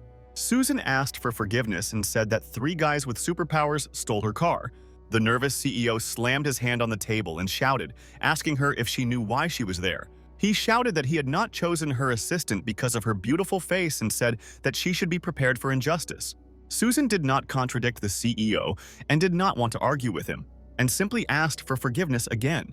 The man insisted that he had told her this many times, and the original intelligence department team was approved by the council members' trust. If they believe in another intelligence agency that operates secretly, then their investigative department will not be able to increase its strength. The CEO said that with these resources and the boundless power of the nation, it must do what it must. He ordered her to get rid of her father's influence and bring him all the evidence of the crimes of the Golden Teeth. The director pointed his finger and sternly asked Susan not to do any nonsense and not to miss any material. The girl took the folder with documents and, saluting the director, said that she would definitely carry out all his orders. After she slammed the door, the man exhaled with relief, and on his back sat a fly emitting a red light. It was a fly from another special service, which had wiretapping built in, and everything the director said was listened to. Commando K and his colleague were in the car and listened carefully to everything that was said. The man asked if it was correct that the director said something about golden teeth, and a colleague suggested listening to the recording again. He listened back and then told Commando K that the CEO had indeed said something about golden teeth. The commando raised his head and let out a small laugh, as if the picture began to come together in one moment. He leaned back and began to think about his assumptions, while his colleague looked at him silently. The commando ordered the list of U.S. ambassadors to be opened and asked if there was any leaked information about the Red Suit Group. The subordinate complied with the boss's request and happily said that there really was leaked information. Commando K asked if they had the Red Suit's prosecutor profile document from the United States of America. After that, he laughed and said that this was Natasha from the 3rd crew of the group investigating criminal cases. After some time, the car stopped under the bridge, after which guards stood around the perimeter for safety. The commando called someone on the phone and asked the man how he was doing and if he was aware that the FBI wanted to catch him alive. The man with golden teeth and many scars on his lip did not understand anything and asked what he was talking about. Commando K, with a little mockery, asked him not to be angry and said that he would take charge of solving this problem. He asked to forget about all this and said that there is a man named Li Cheng who is at the top of the list and escaped from prison. He then said that he would most likely be hunted by the FBI as well, so it was necessary to send someone who could kill him. The commando once again asked him to deal with him, and the man said that he would deal with each of these idiots himself. He said that he had his own ways, after which he hung up, and the plan was already mature in his head and only needed time. While stroking the tiger-colored cat, he told the scum that they had a job to do, namely, to find and kill a man named Li Cheng. 4 scum in various masks answered the gentleman with a smile that they would do it with ease and respect for him. Smiling, the leader of the band of scum with gold teeth asked them to remember to bring him Li Cheng's head. Meanwhile, the instructor said that the vice president and the Grand Duke would read the song, and the detectives would be in charge of security. Meanwhile, Natasha and the Duke of Kiev, Vladimir, were sitting at a table in a quiet room, playing chess and discussing business. The Duke made a move with his knight and asked the girl what these golden teeth were, about which he had heard so much. Natasha said he was an Italian gang member who fled to the United States, who had his teeth pulled out when he was young and replaced with gold ones. He is considered the smuggler king of the northwestern region, and he also has patrons in 2 countries. In recent years, he revealed his lair during the abduction of mutated citizens, and they found them with the help of evidence. The United States Investigative Agency also noticed that he was killing and kidnapping citizens with superpowers. The Red Suit Group and the Investigation Agency are working together, so they will formulate a plan together to capture him. Natasha said that their troops would attack the port and the underground prison of the Golden Teeth in Sheba, but that would not end there. She also said that FDI would surround the Golden Teeth leader's lair, after which the entire organization would be eliminated. If everything goes according to plan, the Red Suit team will gather enough evidence and suppress the prince's powers, which is the main thing. The Duke said that this was why they took Anna away secretly to avoid Bran, which the prince would use for his own purposes. He said that she forces him to choose between something, just like the evil first princess, whom he remembered often did. Natasha decided to bow to the Duke of Kiev Vladimir as a sign of respect, but he stopped her and asked her not to bow. He just asked, a little warily, if she thought there would be any problems with this whole plan. Natasha said that this is cooperation between two dominant states, so there should be no problems. Meanwhile, the trio stopped in a stolen car, and Lee Chung sat on the roof of the car while someone sneezed. Rorschach said he thought they should proceed carefully. They should deal with these bandits first. Lee Chung said that he and Pigo would handle it because they both had to meet with the prophets to ask about the list. The main character asked Rorschach to sleep, and at midnight, when they begin to act, he will wake him up, and the guy agreed. He asked him to take care of Pi and said that if he starts to freak out, he needs to make him lose consciousness. Rorschach got into the machine and said that if Li Che became a murderer, regardless of the purification, he would not be able to erase his name from the list. The young man's words about cleaning himself made the protagonist think deeply, because this was a pressing issue. Soon the sun began to set behind the horizon, and Li Chung looked at the sunset and saw Pigo, who was also standing near the sea. He just silently looked at the sunset and didn't even move, being very thoughtful, as if something was bothering him deep down. Pigot's eyes reflected the sunset, and he himself barely blinked, thinking deeply about his personal experiences. After a while, it got dark outside, and the car stopped again as they came to the decision to stop and rest. Rorschach looked at the island across the river and asked if it was true that Barbara was in one of those villas. The green-eyed young man looked around and seemed to notice something that attracted his attention. The guy turned around and began to walk in an unknown direction, and Pigo just looked at him silently and still emotionlessly. Rorschach walked a few meters away from them and loudly asked to stop, which attracted the attention of the others. Li Chung and Pigo, standing near the car, looked at the guy in bewilderment, not understanding what he wanted. At one moment, Rorschach spread his arms to his sides, after which he jumped in place, firmly resting on the asphalt. After the perfect jump, the guy said with a serious face that there are electrical cables underground here. Li Chung did not understand the young man's intentions and folded his hands near his chest and asked what he was doing. Rorschach said that they must prepare, and if they go like this, their names will become headlines from tomorrow. After this, the young man said that he had one plan and turned to Pigo, whose help he would need. The bristly man looked at Rorschach in bewilderment because he did not understand at all what he was asking of him. But still, Pigo used his superpower while standing by the car, while Li Chung silently watched what was happening. The man's superpower bore fruit and soon the earth cracked, and then the cables began to attract. After a few more minutes, the electrical cables were torn out along with the asphalt, and Rorschach watched silently. The young man said with a smile that first of all they should interrupt the energy sources and then move on.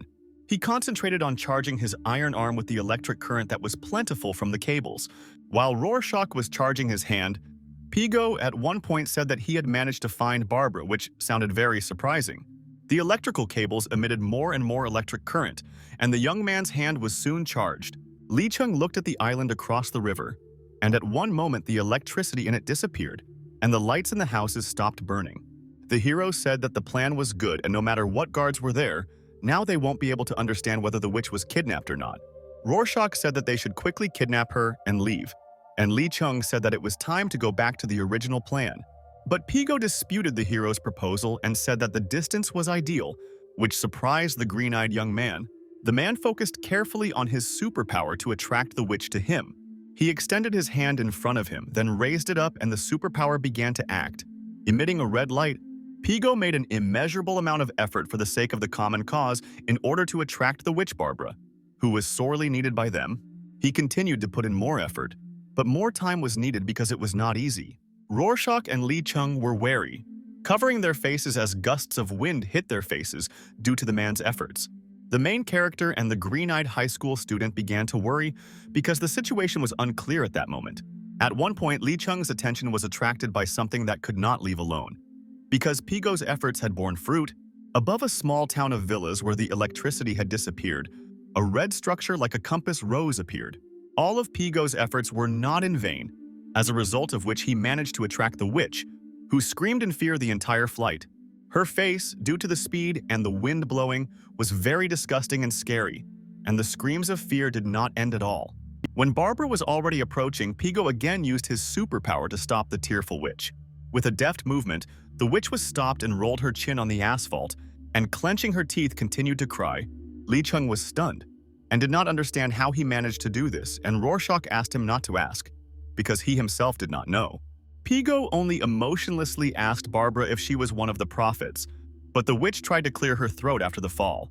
After this, the frightened witch got up from the ground and looked at the man with caution, not at all understanding who he was. Barbara asked who he was and where the guards were, and then she began screaming and calling for help at the top of her voice, but no one heard her. Pigo's pupils suddenly turned red and he himself was about to use his superpower to make the witch speak. He burned through her skin to such an extent that her skull was about to split, and Barbara herself cried in pain. Rorschach rushed to the enraged Pigott and screamingly asked him to calm down so as not to do anything stupid or overdo it. He asked him to breathe deeply and calm down, and asked him to let him take charge of it all. Rorschach suggested that Barbara look at the list of villains that had been published by her and 11 other prophets. He asked if she could tell them what would happen to them in the future and why their names were on this list of villains.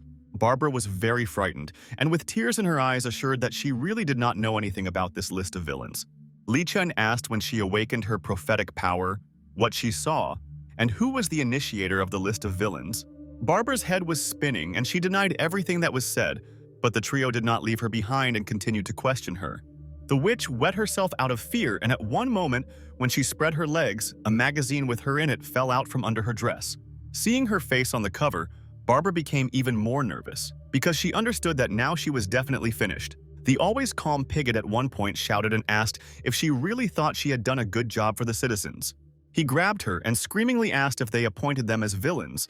Then where was the evidence and why was he a villain according to her?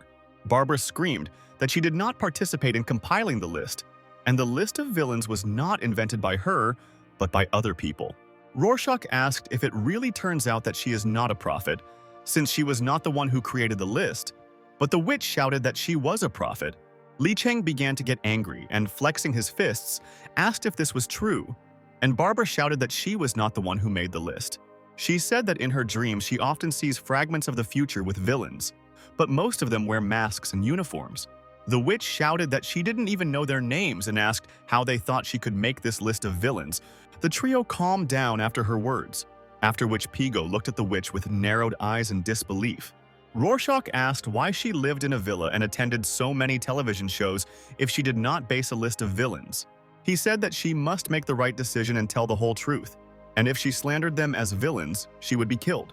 Barbara shouted that she didn't know the villains, and moreover there were superheroes to fight the villains, but she had nothing to do with the list. She said that the men in black forced her to join the TV show, and everything she said was pre-planned. Rorschach asked Pigo what he thought about Barbara's words because the young man himself believed in her revelations. Li Cheng said that her heart is beating fast and she is under a lot of stress, so she is telling the truth, and this is unconditional. After these words, Pigo with a sharp movement released the frightened witch to death and bowed his head down, restraining his emotions. Rorschach put his hand on his shoulder and said that he could understand his feelings, but they had to find the people responsible for this. Pigo pushed the witch away and said that they must find Xia Anjing, and the frightened Barbara ran away from the place.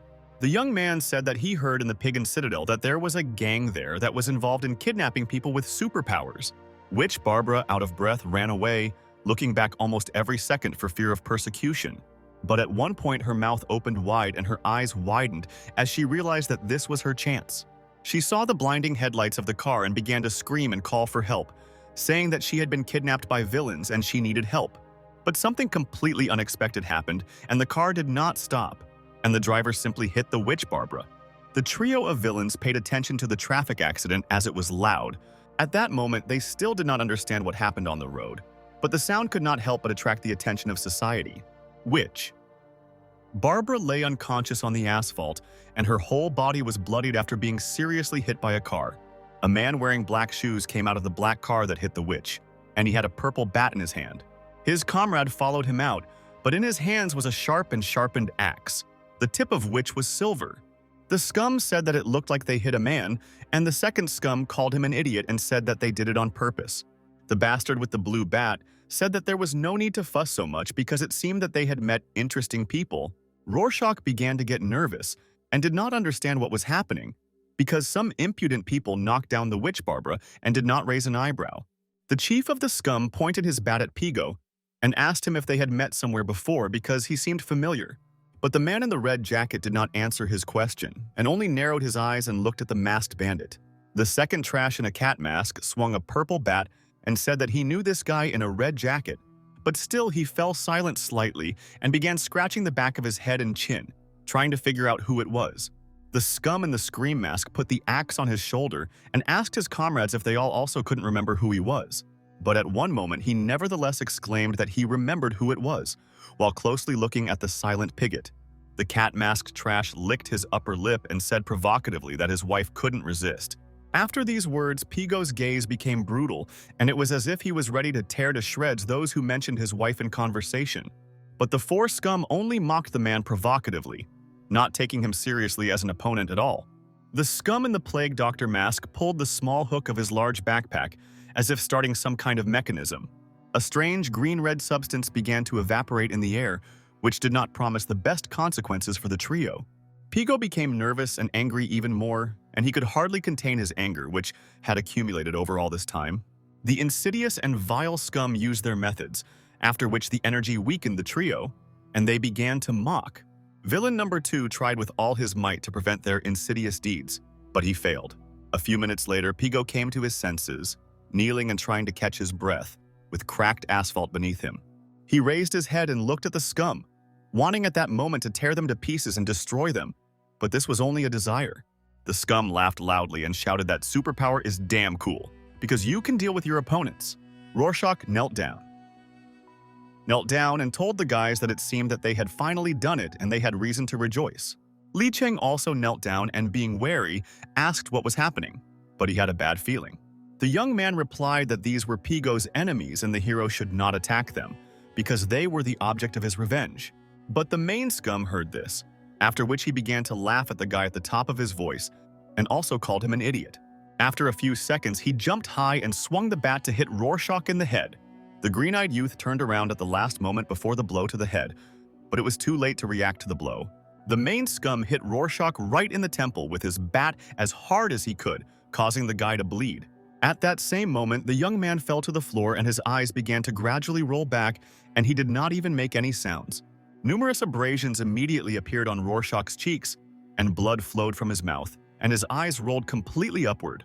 Li Cheng carefully approached the young man, not yet realizing that he had been killed by a bat from one of the scum. Seeing how one of the scoundrels kicked Rorschach in the back of the head, who no longer resisted, the hero was stunned. The cat-masked trash smiled and said that it was enough to play around and asked if it was right that Li Cheng was their target. Behind the scoundrel, the main character saw little green-haired Anna, who was killed by General Diego. His pupils shrank in extreme surprise, and in his mind he wondered how this was even possible. The trash in the cat mask put a bat to Li Cheng's face and asked how to pronounce his name correctly. The main character, meanwhile, became very nervous and his mouth opened, and drops of sweat from his nerves flowed down his face. The green-haired girl looked at Li Cheng in surprise and greeted him, saying that her name was Jia An-A. In the meantime, Pigott's memories were of how he and his little daughter were doing homework, and his wife was doing the cleaning. The man said that mathematics in elementary school is not too difficult. It is obvious that the answer in the problem is 2. The daughter joyfully exclaimed that rabbits also have 2 legs. And Dad wrote the answer and laughed and said that this is absolutely true. But that was a long time ago, and in reality Pigo and the spirit of his little daughter were looking at his charming wife. A bristly and aged man sat on a chair, holding the rabbits of his dead daughter in his hand, enjoying the memories. In Pigo's head, his little daughter took him by the sleeve of his jacket, because she was very frightened by what was happening. The trash in the cat mask scratched his forehead, and looking at the man began to remember him, saying that he remembered him. Pigo's eyes filled with rage and small veins began to bulge on them, and his face was as tense as possible. He saw the scum holding his frightened wife by the shoulders and saying that his wife could not resist them. But someone's voice asked Pigo not to plunge into sadness. Although it was very difficult, it was not at all necessary to do this for his own good. The man's eyes filled with tears and his emotions were overflowing, but the voice persistently begged him not to fall into despair. The daughter's face was erased from Pigo's face, and the voice continued to beg the man and said that there was no need to hold on to memories. All the man's memories began to fade before his eyes, and he put his hands in front of him, not knowing what to do next. In Pigo's head, were the corpses of his beloved wife and daughter, whom he was unable to protect from the cruelty and injustice of the world. Before his eyes was a picture of her beloved tattered toy rabbit peeking out from under the dead daughter's arm. Pigo held the rabbit of his dead daughter in his hands and burst into tears, because his emotions could no longer be contained. Drops of sweat and tears flowed down his face, and snot flowed from his nose, and the man himself sobbed and screamed at the top of his voice from mental pain. To the scum, Pigo's tears were like a balm for the soul, and they continued to mock his feelings and mental pain. The man himself was on his knees and could hardly control himself because he was in great pain in his soul. The cat-masked scum swung his bat at Li Chung and asked why he was standing aside absent-mindedly. The bastard continued to swing the bat right and left, but the main character deftly dodged his ridiculous blows.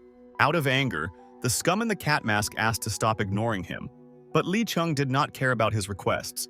Little Anna, meanwhile, asked the hero for forgiveness and said that it seemed like she started the conversation at the wrong time. Li Chen looked at the baby with a smile and said to himself in his thoughts that she did not have the heartbeat that she had before. Being extremely tense, he asked the girl if she was really a spiritual force for him, and not a person. The scum in the cat mask continued to swing the bat, but his attempts were in vain, since the hero dodged. Although Li Chung dodged, the bastard was not going to give up and did not let go of the bat, continuing to swing it around. Having evaded, the main character wondered if everything that was happening was nothing more than a simple illusion. Little Anna, with wide blue eyes, told the hero that his words were true and asked for forgiveness. She said that to avoid mental stress on him, she used a child's image that was familiar to him. The bastard in the cat mask continued to swing the bat and exclaimed that it was enough to dodge his blows. He desperately continued to try to strike, but his attempts were in vain again and again, and the hero did not give up. At one moment, the trash became very wary, because Li Cheng suddenly disappeared from his field of vision, which could not help but surprise. The main character found himself behind the enemy's back, after which, with a sharp movement, he kicked him straight in the back. Li Cheng invited little Anna to talk after he brutally beat this vile guy who was interfering with their dialogue. The little girl dissuaded the main character and asked him not to do this, saying that the hero would break the guy's spine. But Li Cheng did not listen to the little girl's words and continued to beat the opponent, and then made a tackle. He told little Anna that he could control himself, and the scoundrel in the cat mask was out of breath after a series of blows. The girl said that he was very strong and begged him not to kill them, because only Pigo could kill them, and his anger would go with them. She said that if he killed them, his growing power would cause him to lose control and she would not be able to contain him. Li Cheng was a little confused about what he was talking about and asked what it meant that she couldn't restrain him in this process. One of the scum in a scream mask was trying to grab his axe to deal the finishing blow and kill his enemy. With a sharp movement, he grabbed the handle of the axe, then threw it towards Li Cheng, and the axe landed at his feet. Soon the axe was thrown again, and there were only a few centimeters left before it pierced the hero's head. Li Cheng remained calm and wondered where this axe came from, since he had not observed it before. The hero was a little distracted, and at one moment he saw the enemy in front of him, as a result of which he was a little confused. He realized he couldn't dodge the blow, and the scum in the cat mask swung the purple bat. Li Qining told himself that to avoid the axe, his foot had to leave the ground, but he couldn't dodge.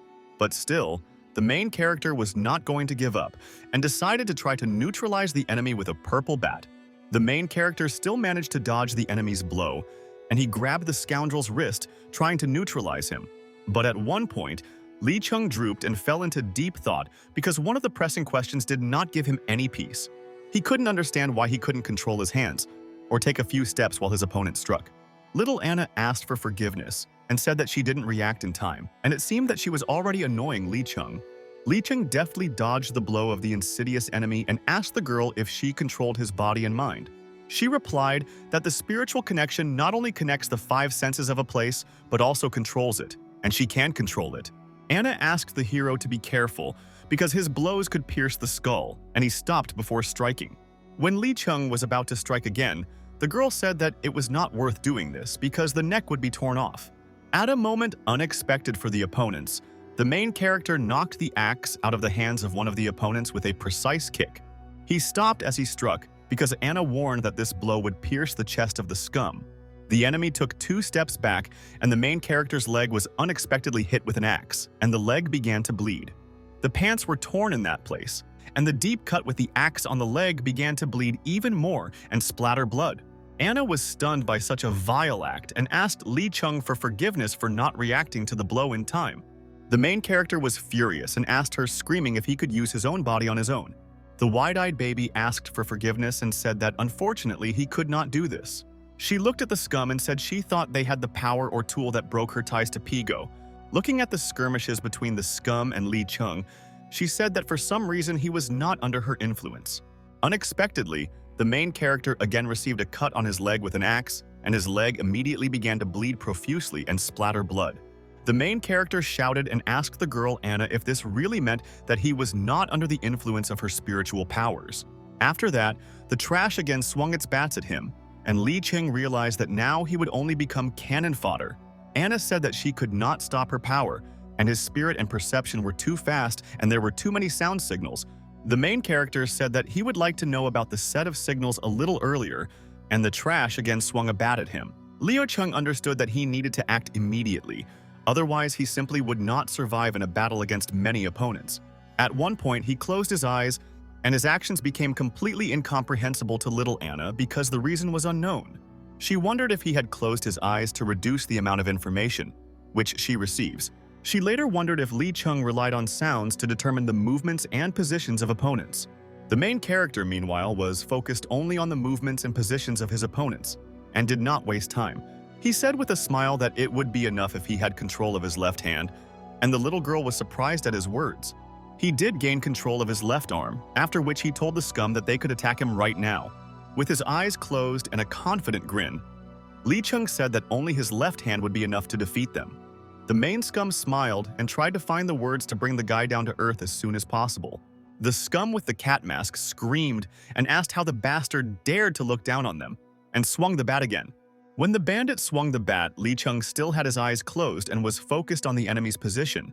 And even with his eyes closed, he saw the skeleton of the enemy, and his position was 100% clear to him. When the bat of the cat-masked trash had almost reached its target, Li Chung was still standing with his eyes closed. The bastard rushed at the main character and asked why he wasn't dodging and whether he really expressed a desire to die. But Li Chung replied that this was not the case at all, and that it was necessary to detain the enemy in order to penetrate his internal chaos. After these words, the young man, standing with his eyes closed, dodged the enemy's blow, remaining completely calm. The scum in the cat mask asked if he really no longer had the strength to fight, since he dodged so cunningly. Li Chung exclaimed that he was using heavenly energy, after which, standing with his eyes closed, he struck the enemy. The axe of one of the scum was again at the feet of the protagonist, trying to again inflict a deep cut on him and knock him down. The bastard in the Ripper mask held an axe along the asphalt to harm the main character, but the attempts were in vain. Li Cheng took a step away from the axe and said that now he has the opportunity to move freely and no one is stopping him. The trash with the purple bat tried to strike again, but this time the protagonist was no longer left on the sidelines. He grabbed the tip of the bat and, with his eyes closed, told his enemy that he thought his left hand would be enough to deal with him. After that, the most concentrated Li Chung pushed the enemy away, preparing to deliver a crushing blow. At that same moment, a blow was struck on the scoundrel which caused him to bleed and scream loudly in incredible pain. Then a precise blow was struck on the body of the enemy, who was wielding an axe, and he too began to scream with all his might in pain. Time passed, and eventually Li Qing dealt with each of the offenders, and the bare cable still stuck out of the asphalt. Soon the main character mastered the purple bat and the red axe, and began to masterfully twirl them with his eyes closed. At one point, he stopped twisting the bladed weapon, grabbing it tightly in his hands, after which he had to make a decision. Putting the weapon in front of him, Li Chung asked the little girl whether he should finish off his opponents, but she didn't know what to answer him. The main character approached the bastard in a cat mask, who had brought him so much nerves, and began to glare at him. The scum barely held back his tears and begged not to kill him, shouting that he was mistaken, very guilty, and was surrendering to him. Li Cheng saw another of the scum and realized that he definitely needed to be dealt with before he ran away from the scene. The scum in the plague doctor mask was very wary and didn't even know what to do in this situation and how to react. Li Cheng at one point threw a sharp axe at him, and the trash desperately tried to escape, but it was all in vain. The axe fell on the hood of the garbage car, and the bag of garbage wearing a plague doctor mask was thrown onto the asphalt by him. He was stunned by all this, and the mane of the scum stood still and silently sweated, without saying a word to the main character. Li Cheng asked sternly. What is in this bag? And is there really a person there? And in my thoughts, I told myself that I could hear someone's heartbeat. Dripping with sweat, the chief of the scum smiled and said that he was thinking correctly and was going to show the contents of the bag to the hero. He smiled sarcastically and in a calm tone asked Li Cheng if he wanted to look at the man and said that he would show him. The scum in the plague doctor mask walked up to the large bag, then grabbed it and began to carefully unzip it. He began to carefully unzip the bag, and a blue light was visible from it, while Li Cheng carefully watched the process. The main one lowered his bat at a distance of about 20 meters, and then silently began to watch what was happening. He was very angry at the scum and called them sick degenerates, having the most negative feelings towards them. Little Anna vomited at that moment because she did not at all expect to see something so disgusting. Misfit said that she was a happy and high school girl, but now she is a prototype weapon against superpowers. He said that people with genetic mutations like the heroes are strange, but he has only one way to become stronger. After these words, the leader of the scum moved his finger, smiling sarcastically at the main character, intending to continue his speech. The scum in the plague doctor mask said that Apollo number 1 was filled, covering his mask in the meantime. Apollo number 1 substance increases the speed and characteristics of a person's superpowers. A side effect of the drug is hellish pain, which sends signals to the entire nervous system of the human body. Li Cheng's face at that moment was incredibly serious, and he listened to the cries of pain that frantically beat on his ears. Little Anna was stunned and watched in amazement as the situation around was heating up with every second. The scum in the plague doctor mask sat on the bag, which radiated terrible pain and hatred towards the world around her. Suddenly, Pigo woke up and began to move forward little by little, wanting to take revenge on his enemies. The man's teeth were clenched tightly. There were many veins on his forehead, and his gaze was as if he was ready to kill without mercy. Hatred pierced Pigo's heart and memories of his past life surfaced, and he was ready to kill everyone and everything. The death of the boy Rorschach also added fuel to the fire, and little Anna was stunned by what was happening. Li Cheng tried to resist the negative energy, but the thought of wanting to end his life defeated him every second. He tried with all his might to drive away negative energy from himself, and although it was difficult, he tried to defend his position.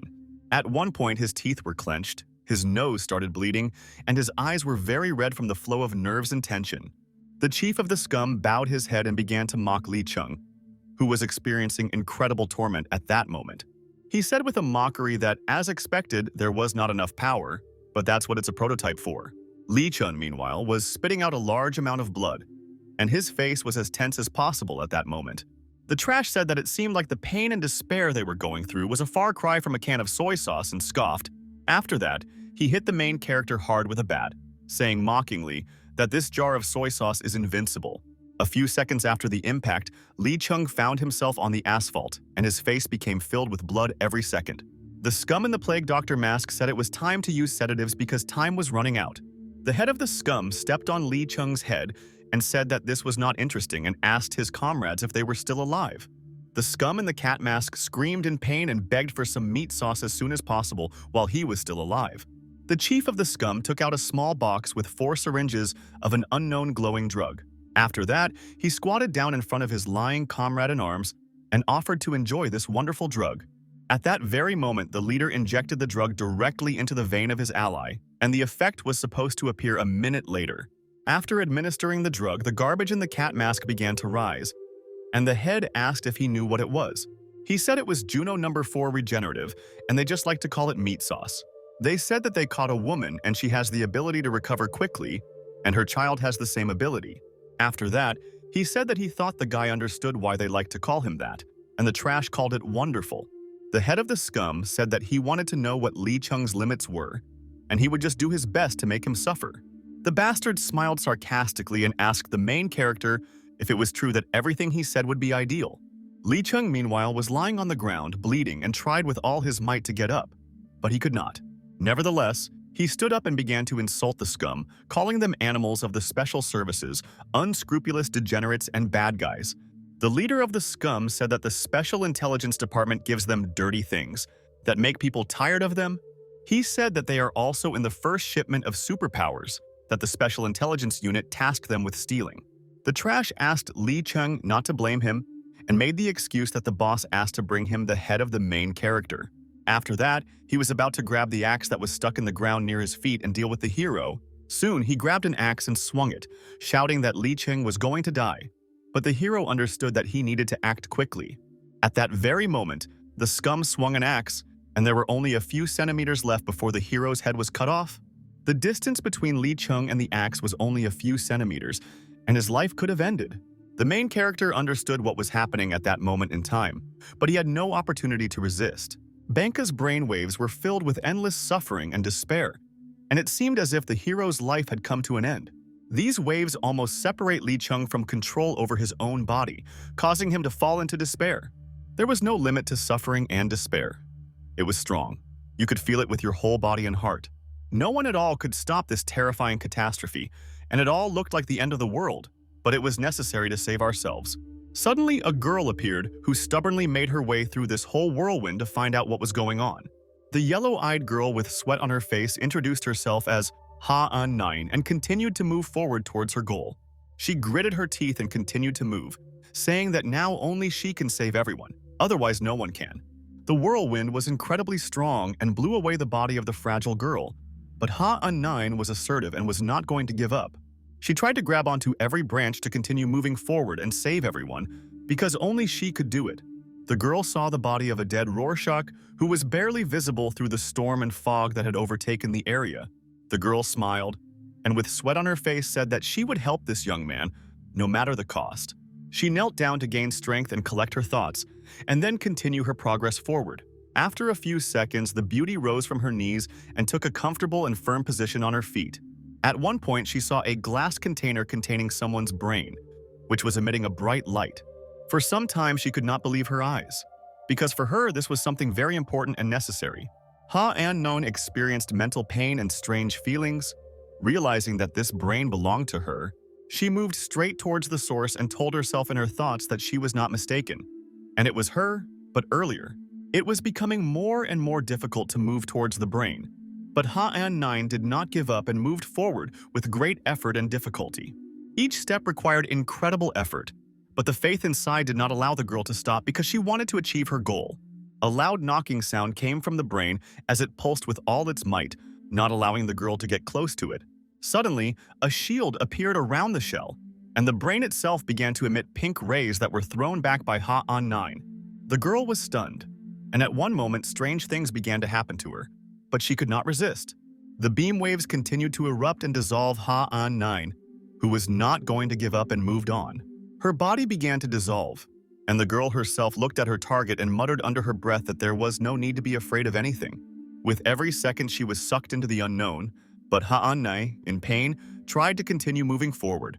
She had almost reached the brain and asked him not to be afraid, because she was not alien to him at all, and they were family.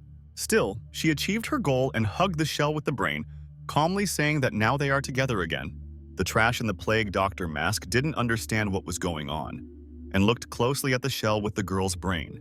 Li Cheng, meanwhile, took possession of the sharp axe of the scum and understood that it was his turn to deal with them.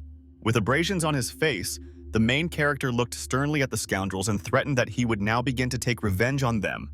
When the head of the scum swung at the hero, Li Cheng grabbed the axe and then said that now it was all over for them. Grasping the handle of the axe even more tightly, the main character said that he took an oath and gave it for a reason. He said that he took an oath that he would kill everyone associated with the Northern Ocean prison, and he was obliged to fulfill it. The main scum was stunned by what was happening and could not believe that Li Cheng would still be able to grab the axe. After a few more seconds, his pupils shrank in shock and blood began to flow from his mouth, leading to even more shock. Li Cheng did not coddle with the bastard, as a result of which he pierced him right through with his hand so as not to waste time. The scum in the plague doctor mask began to sweat from nerves, because it also seemed to him that no one could defeat them. In a panic, he began to press the buttons on the brain capsule, but the device still could not start. The scum continued to press the buttons, but was stunned as an iron hand grabbed his wrist. It was Rorschach, who, with a terrifying appearance and burning hair, said that her screeching had long since stopped. He then grabbed the garbage and ordered it to first burn to ashes and then disappear completely, and the garbage began to panic. And Rorschach began to shout insults at the scoundrel at the top of his voice, and his mind was filled with rage with every second. The young man held the scoundrel by the hand, and the scum in the plague mask began to burn the doctor. screaming at the top of his voice from incredible pain. Soon he burned to the ground, and Rorschach let his sad gaze down, and his soul was not at all easy. He said that this girl's soul saved them, and it seems like she had superpowers during her life if she could do that. Ha-an-Nine raised her young body and began a song where she asked to pave the way with her finger among the scars and severe wounds. And this had to be done in order to merge their paths with fate, in defiance of fate. And Rorschach silently listened to her croons. Pigo, being unconscious, lay in a hole, and the girl in the song asked to open the wounds and heal them again. She wanted them to form a pattern of fate, and Pigo woke up and began to listen to the charming song. He saw his wife and little daughter, and his sweet wife with a smile asked the man not to worry about them, because they were fine. Pigo looked at them with reassurance, and his wife said that they were very calm there, so he shouldn't worry about them. Rorschach was distracted from his thoughts by loud screams of fear and horror that were impossible not to hear. The scum in the cat mask begged not to touch him and to spare him, but he did not expect any mercy for his actions. Pigo did not listen to his words and was ready to destroy the scoundrel, after which he put his hand to his face. He rose slightly above the ground and only ordered the trash in the cat mask to die, but he did not understand what was happening. With the help of his superpower, Pigo was going to crumple up the garbage and thereby destroy it, which he subsequently succeeded in doing. Within seconds, the cat-masked scum was crushed by his superpower and thrown like a football. After that, Pigo straightened his hat with the abrasions on his face, exhaled tiredly, and began to look around warily. Li Xing, standing a few meters away from him, said that there were only a couple of degenerates left who were waiting for reprisals.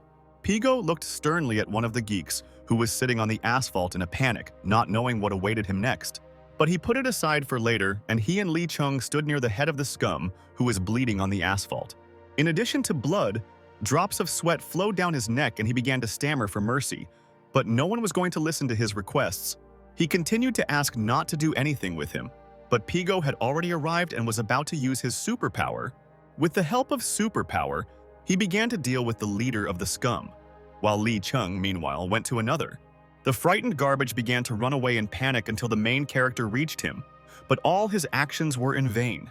At one point, a wall of fire appeared in front of him, and Rorschach asked if he really thought he could escape punishment. The trash understood the hopelessness of the situation and fell onto the asphalt, looking at the young man with fear in his eyes. The green-eyed youth looked into his eyes, intending to make sure the scoundrel received his well-deserved punishment. But still, Rorschach forgot about him for a while, planning to talk with the rest of his comrades about their further actions. Ha-Un-Nain sang that he runs quickly from her dreams in the morning, and Pigo held his dead daughter's stuffed hair in his hand. The girl sang about tart gooseberries and sweet lilacs, and the man was about to put the hair in a deep bag, and Nain wanted to dream of a black lock of hair, and Pigott asked if they could help free her soul by holding back her tears. Rorschach also listened carefully to the martyr's performance and, looking down at the floor, quietly said that they could help her. The plush hair remained in the fire and began to melt with every second in the flow of hot fire, and the heroes began to leave. He will follow the trail of the wolf in a blizzard and will overtake a daring heart in the morning, through anger and sadness that have hardened like stone. Sometime later, Rorschach called someone and asked Pigo if he remembered that he promised him that he would help him take revenge. The man looked at the huge fire, and the young man said that he thought that he had already taken revenge on his offenders. But Pigo silently continued to look at the fire, and Li Ching did the same, silently thinking about his own thoughts. The words about revenge prompted him to some thoughts at that moment, and he said this word out loud deep in thought about something. Miss Infinity was flying in the air and wondering who kidnapped the prophet, after which she heard a strange song. At one point, she saw light from the fire and listened to someone singing, which seemed very strange to her. The trio of main characters, meanwhile, silently looked at the fire, and yet each of them did not utter a word at that time. Miss Infinity, keeping order, landed near them and became very alert, as if the picture was starting to take shape. She saw the scared scum and the prophet Barbara, who was lying near the fire, dead. The woman was stunned by what she saw, and shouted that it was a prophet, but the main characters did not pay attention to her. They looked at her angrily as she screamed that they had killed the prophet, and even taken the lives of innocent people. She also called the main characters traitors because of their actions, and Li Chung only smirked a little in response to these words. The last of the scum realized that this was his only chance and immediately ran away while they were distracted by the woman. But he was too naive. as a result of which a wave of fire rolled over him and he caught fire, screaming in pain. This was the work of Rorschach, who smilingly told Miss Infinity that, of course, they were traitors. The woman was amazed by his actions and became angry, screaming at the top of her voice that he was a real cold-blooded bastard. After that, she ran up with incredible speed and swung at Rorschach to take revenge on him for everyone. But at one moment, she became very wary because she felt as if she was falling into some kind of hole. The spark of her speed suddenly increased, but after that, there was a loud thud of Miss Infinity falling. The woman fell into a medium-depth hole and her superpower was deactivated due to this event. She gritted her teeth in pain and said that she couldn't use her move and then tried to get out. Li Cheng asked what the move was and Rorschach said that this infinity move was called the Infinite Flying Fist. Pigo, with sparkling eyes, said that it would have been wiser for her not to use this blow, but she made a mistake. Gritting her teeth, Miss Infinity realized that these were the villains from the list and began to call him a treacherous degenerate. Li Cheng said that she was a super-level hero but seemed weak, and Pigo asked how they should deal with her. Rorschach asked them to just leave her there since he was in no mood to mess with these superheroes. Miss Infinity tried to catch her breath after what happened, and the main characters began to silently leave. The woman clenched her teeth tightly because she was very angry with them and tried to find an insulting word to address them. She shouted after them that they were killers who used their superpower to bully the weak and were scoundrels. Miss Infinity asked if they had some humanity and if they felt guilty about taking lives. She continued to shout that all innocent people have families, parents, and children, but the trio turned around at one moment. The woman pointed her finger and sternly declared that she would not allow them to do what they wanted because they were going too far.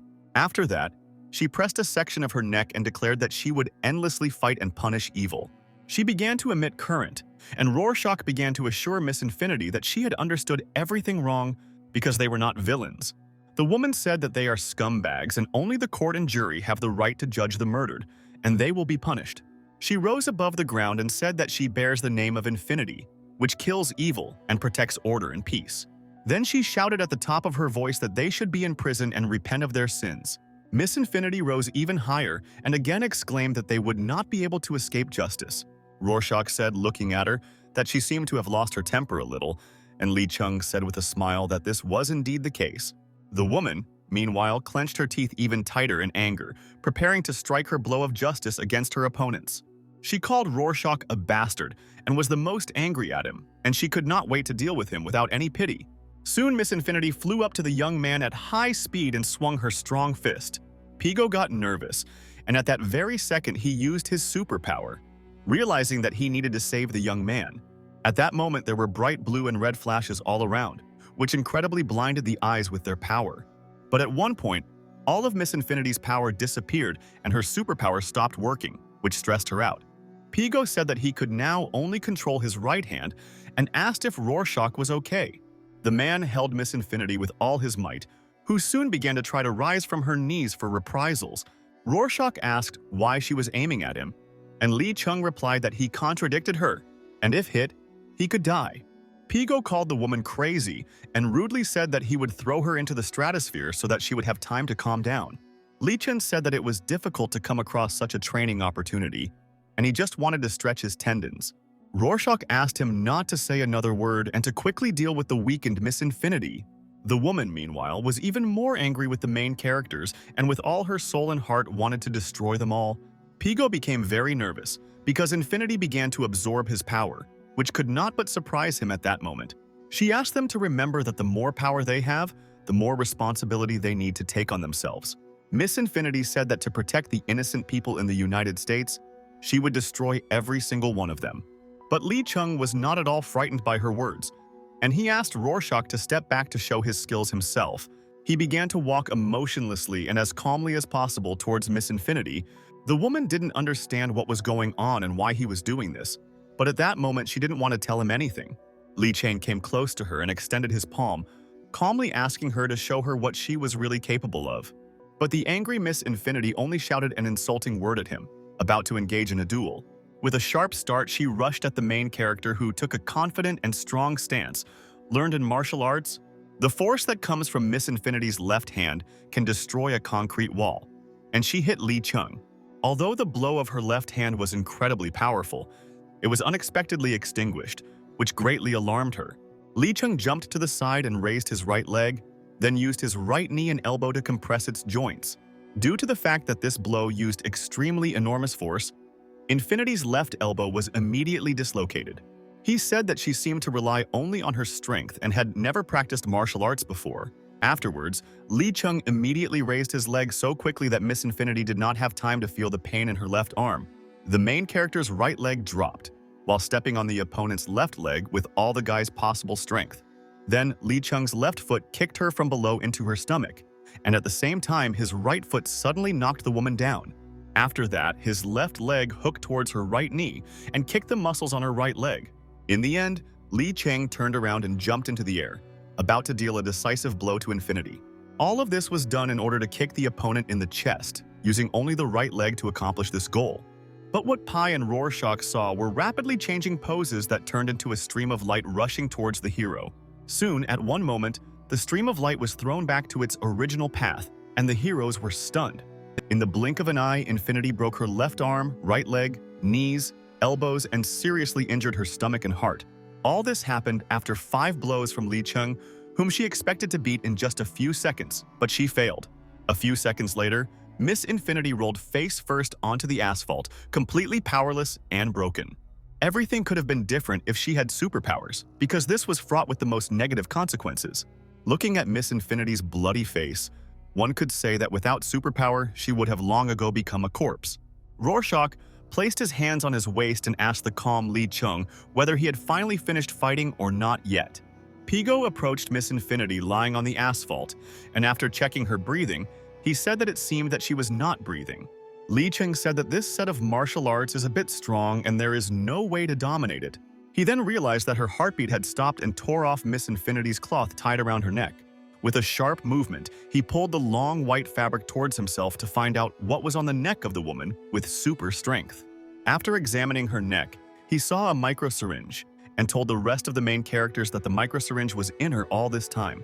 Lee Chung said that this medicine was made in prison so that ordinary people could temporarily have superpower. Rorschach asked the hero if he wanted to say that Infinity had artificial superpowers. He understood that the drug was made by the Department of Special Research or that her organization is researching it. Rorschach said that they are scum. If they do not want to become a corporate chess piece, then they will have to unite with them. Lee Chung said that it is obvious that the young man is not on the list of scum, because you can't tell from his behavior at all. At one point, the main character's attention was attracted by a certain silhouette that was very familiar to him, and the voice beckoned. It was green-haired little Anna who begged to be saved and said that her real one was locked in the hospital. Her silhouette dissolved, and finally she said that she had spent too much energy, so they would continue without her. Lee Chen said to himself that they must save the girl who sent out her spiritual energy, and wondered what happened to her. After some time, the main characters got into the previously stolen car and went where they needed to go. Li Cheng said that the girl said that she was locked in the hospital, but he is not sure because perhaps it was a laboratory. Rorschach said that it didn't matter anymore because she had already given him the coordinates, and with the acceleration, they would obviously arrive earlier. Pigo became wary and asked the guys to look at the side where he was pointing because there was something very strange there. The trio of main characters looked in the direction where a bright fire could be seen, indicating a developing fire. Li Chung said that this is the work of heroes, but Pigo said that electricity has not yet appeared, and they must help. Rorschach said that he needed to hurry up, and tiredly scratching his head said that he would lie down and sleep a little. There were abrasions on the young man's face, and he stretched his eyelid a little, that he has severe dryness in his eyes. Rorschach still said that even if he was tired, he should not sleep, and would rather look at the updates on Bai Hejane's account. He saw that she also came to the carnival, and seemed to have made new friends and seemed very happy with them. The young man began to joyfully like every new publication of the girl who brought him joy. But at one moment, the joy gave way to great surprise as he saw a photo of Bai Hejane Chang with a man. His face was stunned, and his eyes almost stretched over his forehead from the state of shock that he experienced at that moment. He shouted and asked his thoughtful comrades to pay attention to him and look at what he wanted to show them. Li Qining asked with a smile if she was really cuckolding, and said that it's okay, because there are many beauties in the world. Rorschach exclaimed that they had just been at that burned-out construction site, and asked them to pay attention to one important detail. Behind the girl, there were suspicious men in black suits and unusual masks, which was alarming. The smile on Li Cheng's face disappeared, and he began to get nervous because he understood what kind of people were behind the girl's back. Rorschach said that Bai He Jiancheng was in danger and they urgently needed to go to Jin Lianhua's bar to rescue her from there.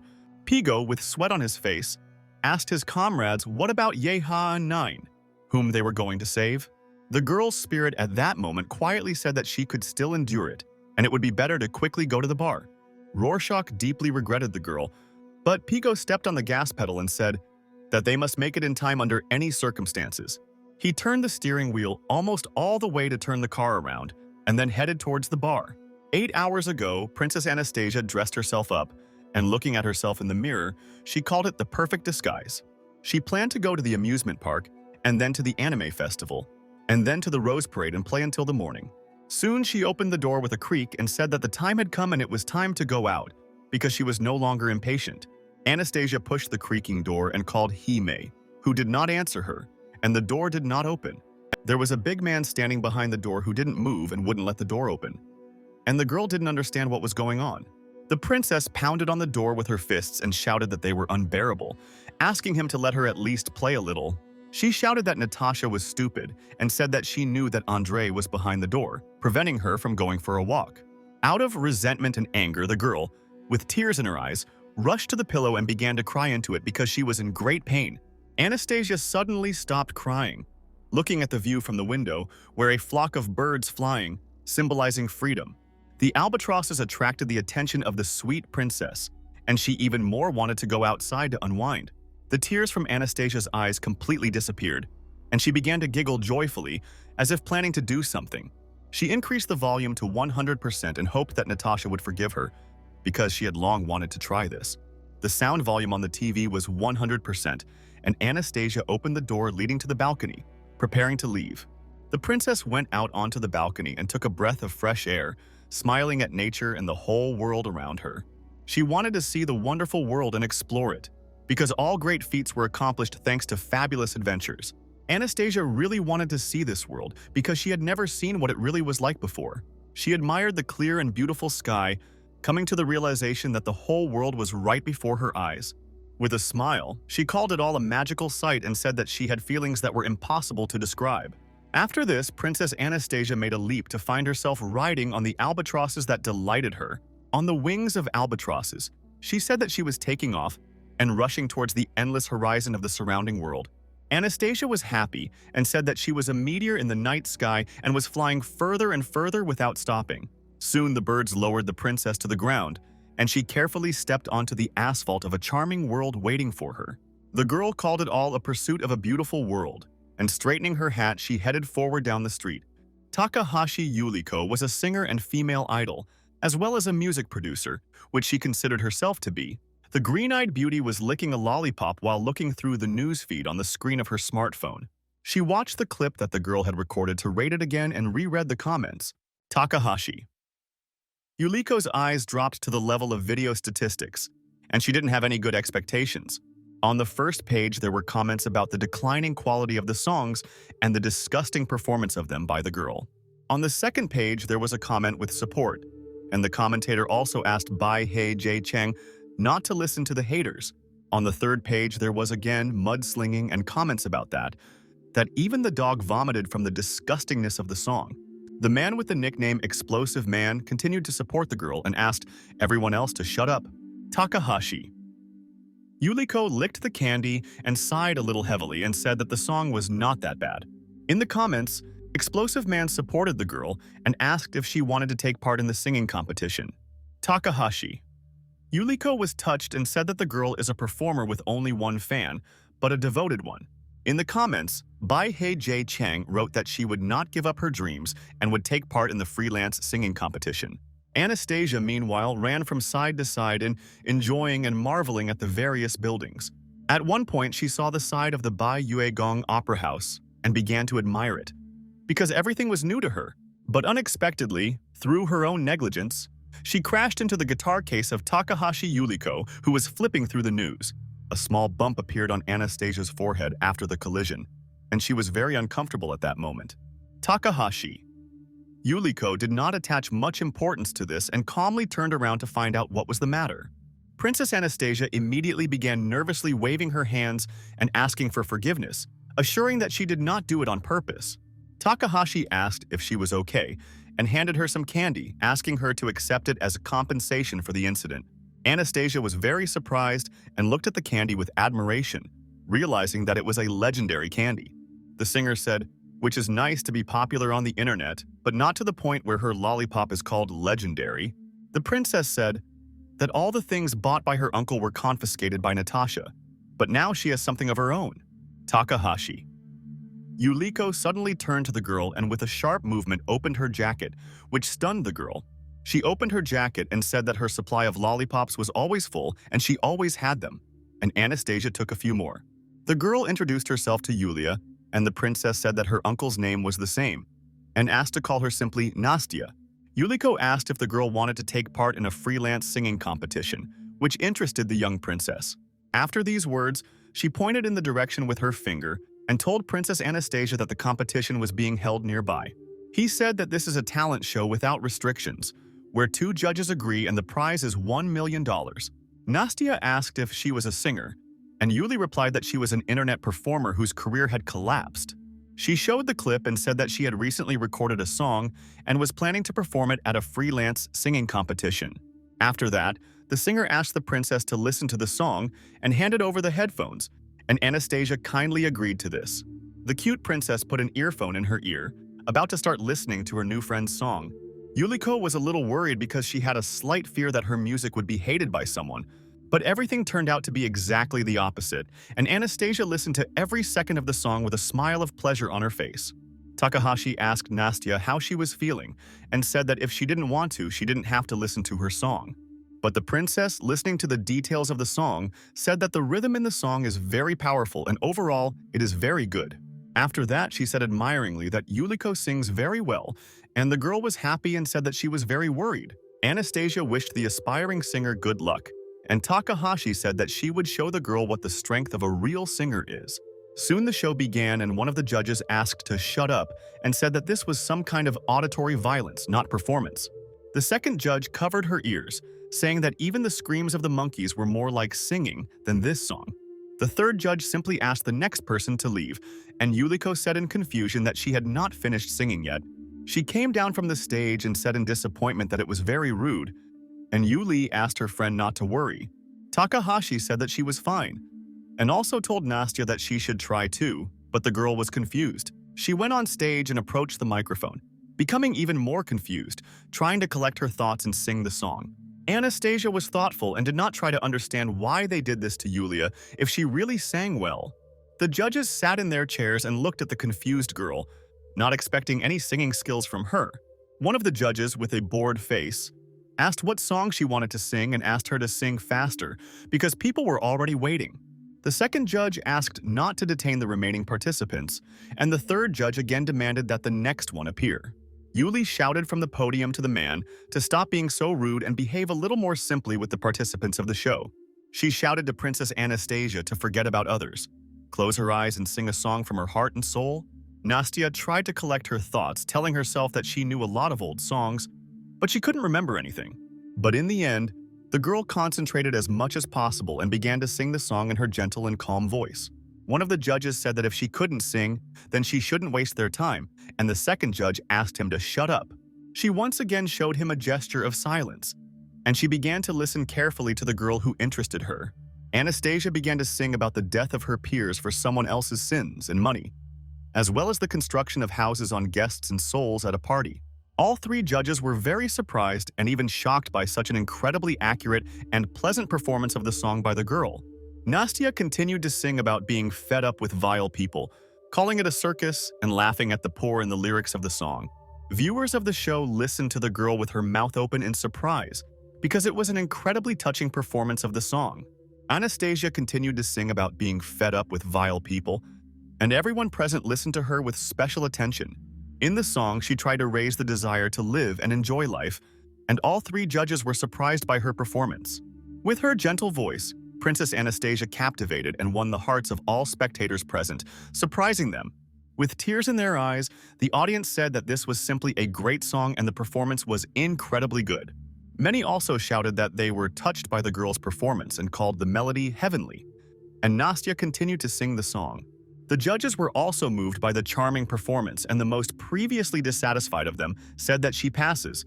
Yuliko was very surprised, and with a smile wondered if this was really the same song that she sang and did not pass. The judge pointed his finger at Anastasia and asked her 3 times not to stop and continue her wonderful performance. The princess began to look around the guests' podium a little warily, because something was bothering her at that moment. She closely examined the guests, who were clapping with tears in their eyes for the charming participant in the singing competition. Anastasia received very pleasant support and admiration from the audience present. But one thing worried her a little. She wondered where Yuli was and ran to look for her, assuming that she was angry with her because of the song she performed. Nastya went out into the street and began to look around intently in the hope of seeing Takahashi Yuliko, who had disappeared. The girl began to stress herself out and realized that Yuli hated her and ran away, and tears welled up in her eyes. After realizing the situation, she sat down on the asphalt and covered her head with her hands, and the excitement and feeling of guilt did not leave her. Barely holding back her tears, Anastasia said that it was all over, and she ruined everything again by singing Takahashi Yuliko's song. A wave of memories washed over the princess and tears flowed from her eyes, while she delved into memories of her distant childhood. She recalled how 3 men dressed as knights stood in front of her, and one of them looked at the girl with excitement. Little Anastasia smiled at him and offered to play because she was very interested in everything and wanted to explore the world. 5 men in armor knelt before the girl and called her queen, bowing their heads down in respect. Little Princess Anastasia was extremely surprised by their behavior, and her mouth opened wide in surprise at their action. After that, she turned her head to the right, where 4 women in yellow dresses bowed respectfully before her. Soon, many other servants knelt before the little princess, respectfully calling her queen. After a short period of time, Anastasia was surrounded by even more people calling her their queen. The fact that she was called the queen frightened the girl a little because she was not a queen, like her mother, who was an adult. But after some time, Anastasia stood in the rain in a black mourning dress, being at the funeral of her parents. In front of her, she saw 2 brown coffins, and it was very painful for her to realize that her parents would no longer be with her. But the little princess did not fully understand all this, and looked with surprise at everything that was happening around her. Suddenly, someone put a hand on the head of the little girl, who was already in shock after such a life blow. Anastasia turned her head and realized that her uncle, who was the only one she had put his hand on her head. The little princess's uncle asked her not to be afraid and promised to protect her from all hardships in this unjust world. The small and life-struck princess shed a tear, and there was misunderstanding in her emerald and charming eyes. At one point, Anastasia's memories were interrupted by a woman's voice, which asked her why she was here. It was Takahashi Yuliko, who asked the crying girl if the judges had offended her with their statements. Anastasia got up from the asphalt and, wiping away a tear, asked Yulia where she had been, and the girl was surprised by this question. She nervously replied that a bunch of idiots had pissed her off and, moreover, only one fan had supported her all this time. Nastya took her by the hem of her sweater and, with a feeling of guilt, began to apologize for stealing her song, but Yuli was surprised. She said that there was nothing wrong with it and that it was not theft, and she did not even hope that one day someone would sing her song. Yuliko said that since the explosive man believes in her, then we can have fun, and invited Anastasia to eat pork hooves. Nastya asked about pig hooves, and Yuli clenched her fist and said that all men are pig hooves. Anastasia asked if the explosive man was Yuliko's boyfriend, and she answered that he was just a knight on a white horse. On the 10th floor of the Jin Lian Hu Hotel, the Babylon Chinese restaurant, the event began at 1930. The Grand Duke and Natasha walked together arm in arm while they were wearing smart suits and special masks for the ball. The lieutenant governor was in the company of his wife and red-haired Susan from the United States Investigation Department. FDI Director Pearson and Jin Lianhua's restaurant boss, Paul Genovers, were chatting while slowly sipping wine. Susan was given the opportunity to start the evening, but the girl was confused and did not know at all what to say. She did say that Lieutenant Governor Watt was invited next to give a speech. The girl handed the microphone to the vice governor, and with a smile he thanked the guests twice for the honor. He stated that first, on behalf of the United States, he wanted to welcome the Ambassador of Peace and Grand Duke Vladimir. Watt said he was honored that 2 of the world's greatest nations were working together and centuries of conflict had come to an end. In the Imperial Palace, namely at the Martial Arts Training Ground, fencing training took place. There was a sharp blade before the young man's eyes, and in tears he begged His Highness the prince to spare him and not kill him. But the bloodthirsty prince dealt with the young man in cold blood, after which the young man's blood splashed on him. The servant told His Majesty that the revolutionary army had crossed the island and Gustave Fatone had already arrived at the place. With blood on his face, the prince sternly asked the servants not to dare to talk to him about failures again if he wanted to stay alive. Since the year 1861, the debate about the divided roads of nations continued for more than 100 years. Today, putting differences aside, one can notice the fact that all people serve God. But enmity continues. A man in a black suit opened the container, the door of which opened with a creak and some difficulty. In the container there were more than 10 people in military uniform, who were armed and very tired. The two warring nations have very similar traditions, and inspectors began to inspect the case with the weapon. The two nations are proud and unyielding, and these are excellent qualities for achieving victory and empathy for each other. One of the scum asked where Mr. Mack was, and the main one replied that he was a mercenary sent by the Empire. The trash and the cat mask said that they must quickly cut off the brain from the body, otherwise they would not receive the reward on time. A new era is approaching and a peaceful future awaits them. More open, better than ever, and they are witnesses to this. Takahashi. Yuliko and Anastasia were happily strolling, and a strange man in black from the crowd noticed them. He immediately ran to them and asked them to stop, and the girls looked at the man with a little surprise. The man showed them an advertisement about a masked party, which attracted cute girls, and they were even surprised. The stranger then pointed his finger at a high-rise building, indicating that a masked party was taking place there. Takahashi. Yuliko and Anastasia looked at each other joyfully and unanimously said that this should be very interesting. Without hesitation, they agreed to the stranger's proposal and went with him to a party wearing masks. Miss Infinity, meanwhile, arrived at the meeting place, and the man said that since she had already arrived, it was time to begin. He began to slowly begin their conversation, and outside the window nearby stood a red-haired girl with a plush octopus in her hands. The nations will face difficulties, and the evolved man with superpowers has been called the new humanity. Commando K, meanwhile, stopped a passing taxi and then opened one of the front doors with a smile. He said that the 6 people in the photo are priority targets, and the rest who are related should also be killed. The commando said that this is sweet revenge for all of them. Anyway, they are just pitiful weapons of Kimya. He told the people sitting behind that if they want to be an SIA man, then they have to prove their worth. Watt at that time said that the pride and glory of the United States was not afraid of danger, and that it could hold the world in its fist.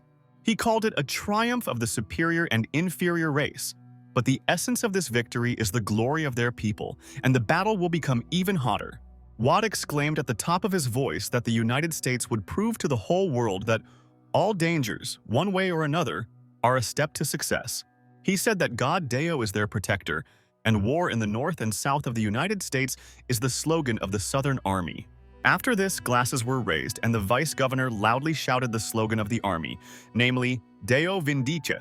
Natasha, along with everyone else, raised a glass of red wine, smiling and pretending that she was also proud of her country. At one point, she looked displeased and said quietly that she was sick of this kind of Nazis. While the U.S. vice president was giving a speech about his species, Li Chung and his friends were going to find the prophet they needed. Pigo, closing the car door, said that it was already 23 in the evening, so it was time for them to go. Rorschach lay in the back seat and yawned, because he had been sleeping all this time and did not at all want to go anywhere. Coming to his senses, he wondered if he was the only one who thought that he had forgotten something, while his comrades simply remained silent. Meanwhile, at the party, there were many people wearing masks, dancing very actively, and having fun to the fullest. Meanwhile, the red-haired stranger got drunk and began to pester Yuliko, but she rejected him with all her might. With a sharp movement, she left his embrace and began to head towards the exit of the club, but the man did not understand anything. Takahashi. Yuliko began to nervously leave, which surprised Anastasia a little, and the stranger began to follow her. He asked if she wanted to quietly get to the dance party on the floor above, and Yuli thought that they were not allowed there. The man mentioned the afterworld, and Nastya said that it turns out they left her to go there without her and have fun. Without hesitation, she told her friend that they also needed to go there and began to follow the stranger. Takahashi. Yuliko did not know whether she should follow them, but still shouted for them to wait for her, because she wanted to go with them. Soon the man led them to the desired room and said that right behind this room there was a dance hall. The girls entered the room and Anastasia realized that something was wrong, after which she said that it seemed they were a little lost. But the man locked the door and began to unbutton his shirt, and Yuliko asked what he was doing. At one point she began to feel very strange and his head began to spin, which could not but be alarming. The girl looked at the can of drink and realized that the bastard had mixed sleeping pills into her drink. She fell near the bed and Anastasia excitedly asked Yulia what happened and whether she really had pain somewhere. The man said that she was tired and she needed to rest, and Nastya said that if she was thirsty then he has a lot of drinks. Yuliko could not say anything, but in her thoughts she understood that he had set everything up, and the princess said that she was very thirsty. Without a second thought, she took a can of soda from the stranger's hands and began to greedily swallow the contents of the tin can. Wiping drops of Coca-Cola from her face, Anastasia said that the drinks in the USA are very tasty, and the man said that he had more. Can after can was devoured by the princess, who really liked the pleasant and delicate taste of sweet soda. She thanked her and said that she wanted more, but the man said in his thoughts that the little black one passed out immediately. Yuliko asked Nastya if she was okay, because this was wine, and the princess asked if this was really called wine. The red-haired man adjusted his belt, alerting the girl, and said that everything was fine and there was no reason to worry. He smiled sarcastically and said that it was even more interesting when there is at least some resistance, and Nastya began to worry. The stranger began to approach the princess, greedily looking into her eyes, and Anastasia, on the contrary, began to move back from him. The powerless Takahashi Yuliko called him a bastard and asked him not to dare touch her friend Nastya. The insolent man asked her to stop pretending and said that he knew that she herself wanted this, but that was not the case at all. Suddenly, Takahashi stood up from her knees and swung her guitar at the scoundrel, shouting at him to get away from Princess Nastya. Anastasia was very frightened, and although the man was dumbfounded, he still managed to put his hand up for protection. The princess watched everything and was very worried, although she could not resist the big man in size. Takahashi. Yuliko screamed at the girl to run away immediately and not waste time while she apprehended the insolent. At one point, she rushed at the man and began to bite him hard on the wrist, and in response, he screamed loudly in pain. He pulled out his hand with a sharp movement, and Yuliko was thrown to the side, leaving a bite mark on his hand. Due to the suddenness of the movements, the girl was unable to react and hit her back against the wall, becoming a little confused. The man took the chance and attacked her, after which he put his hand to her throat and began to strangle her tightly. The girl could not resist him at all, and Anastasia rushed at him and began to ask him to stop doing this. The impudent man dared to rip off her favorite accessory around her neck, which amazed Takahashi Yuliko because he was very dear to her. The microphone necklace was a gift from Explosive Man, and at one point it was torn by some scoundrel. After this brazen act by Takahashi, Yulika became even more angry, but she still could not resist him. Anger and hatred overwhelmed the girl, and she tried with all her might to escape from his dirty clutches in order to deal with it. At one point, the insolent man was thrown aside and knocked down the door with his body, screaming at the same time from the harshness of what was happening. He began to insult Takahashi Yuliko and asked if this was her superpower since she burst his eardrums. Anastasia immediately ran up to Yulia to make sure she was okay, and both girls began to look at the man. The bastard picked up a knife and wanted to deal with the girl, but suddenly someone tapped him on the shoulder several times. The man did not understand anything and, in bewilderment, asked the stranger not to poke his nose into his own business, otherwise it would be bad. But unexpectedly, a gun was pointed at his head, and the stranger said that the idiot had almost hurt his feelings. The trash said that it was funny to see round-faced Pavel here and asked if he was disturbing the guests at his uncle's bar again. The man was very frightened, and at one moment raised his head up, and a big man 2 meters tall stood above him. The thug asked the scum to hurry up because there was little time, and the round-faced guy was shaking violently with fear. Afterwards, he fell to his knees and began to beg the scum for mercy, but none of them even blinked an eye when he begged.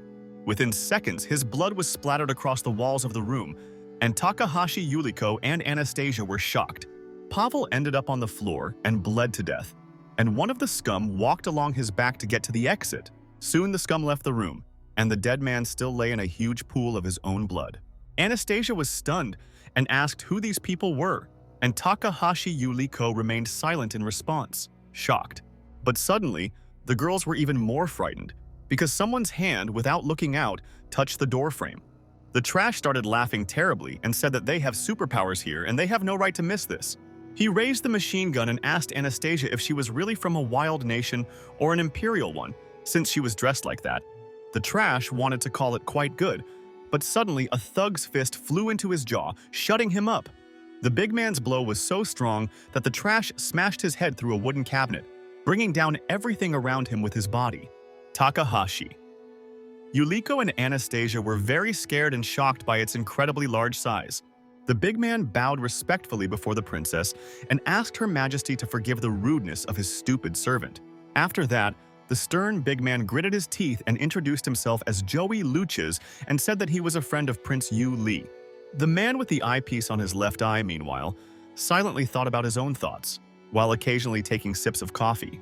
He opened his fist and then threw 3 silver coins on the table, each with the number 1 on it.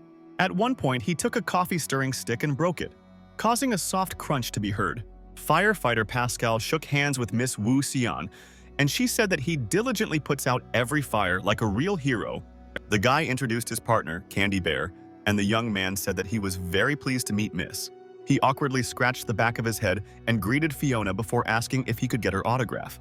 The girl replied dissatisfiedly that she had refused many invitations to advertising and was not here for a fan meeting. Miss Infinity said that Officer Lei Jian called them all here and asked what the fate was for her to be here too. Nylin thanked everyone for responding to the challenge and said that she had important news that required support with superpowers. After that, she asked everyone present if they knew about the list of villains, but in response she heard silence. The quiet man with the eyepiece tossed 3 coins again, and then reached for the wooden stick to break it. Lei Jian said that the list of villains was compiled by prophets who predicted the appearance of criminals who would cause chaos. After these words, she threw a magazine on the table on which Barbara, who was also a prophet, was drawn. Fiona said displeasedly that because of which prophets someone would be considered a criminal and arrested, and called it stupid. Infinity asked what was wrong with preventing a crime and would they really allow the villains to do evil. Fiona asked if villains could be caught without a court order, and the woman said that her words were stupid. Lei Jian said that they were not here to discuss morality and law, and she's not going to talk about arresting the villains. She said that in fact, they are all here to check the truth of that very list of villains. Fiona looked at the officer skeptically and asked what she was talking about and how she wanted to check it.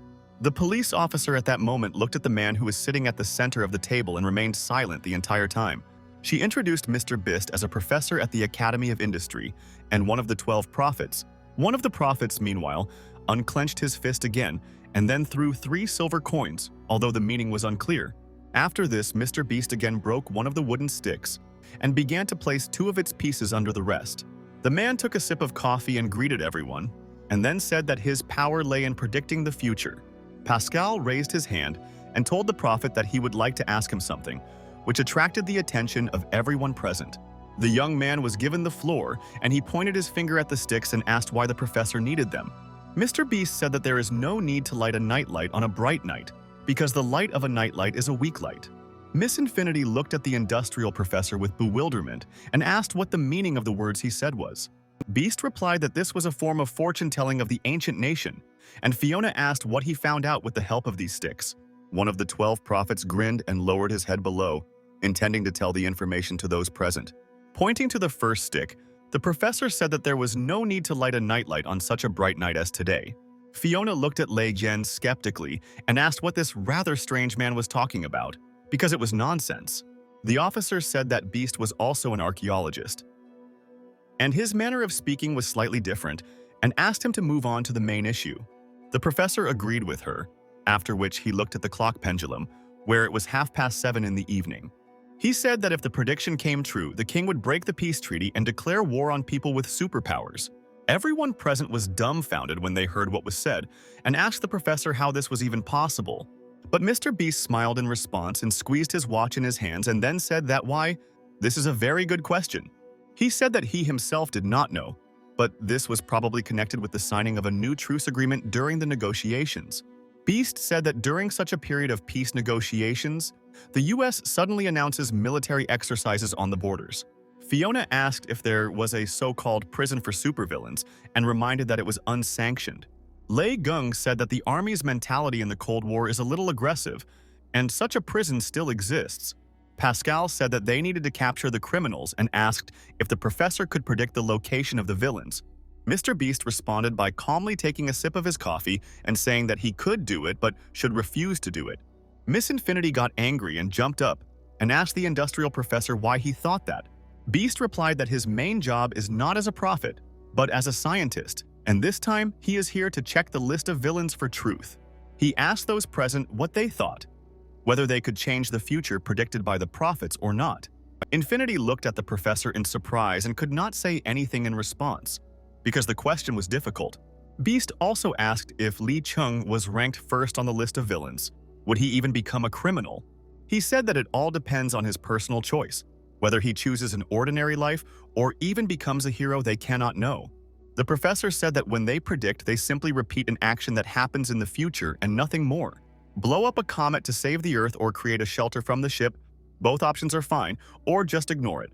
The future was terrible in his eyes, and all around him there was only devastation and huge columns of smoke coming from the fires. Beast said that the future is not changeable, so they should all play real heroes trying to save the world.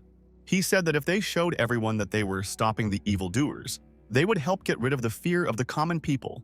Fiona asked if he had ever considered that their participation in events could lead to devastating consequences. Beast replied that he couldn't deny it, so he used the fortune-telling that one should rely on each other.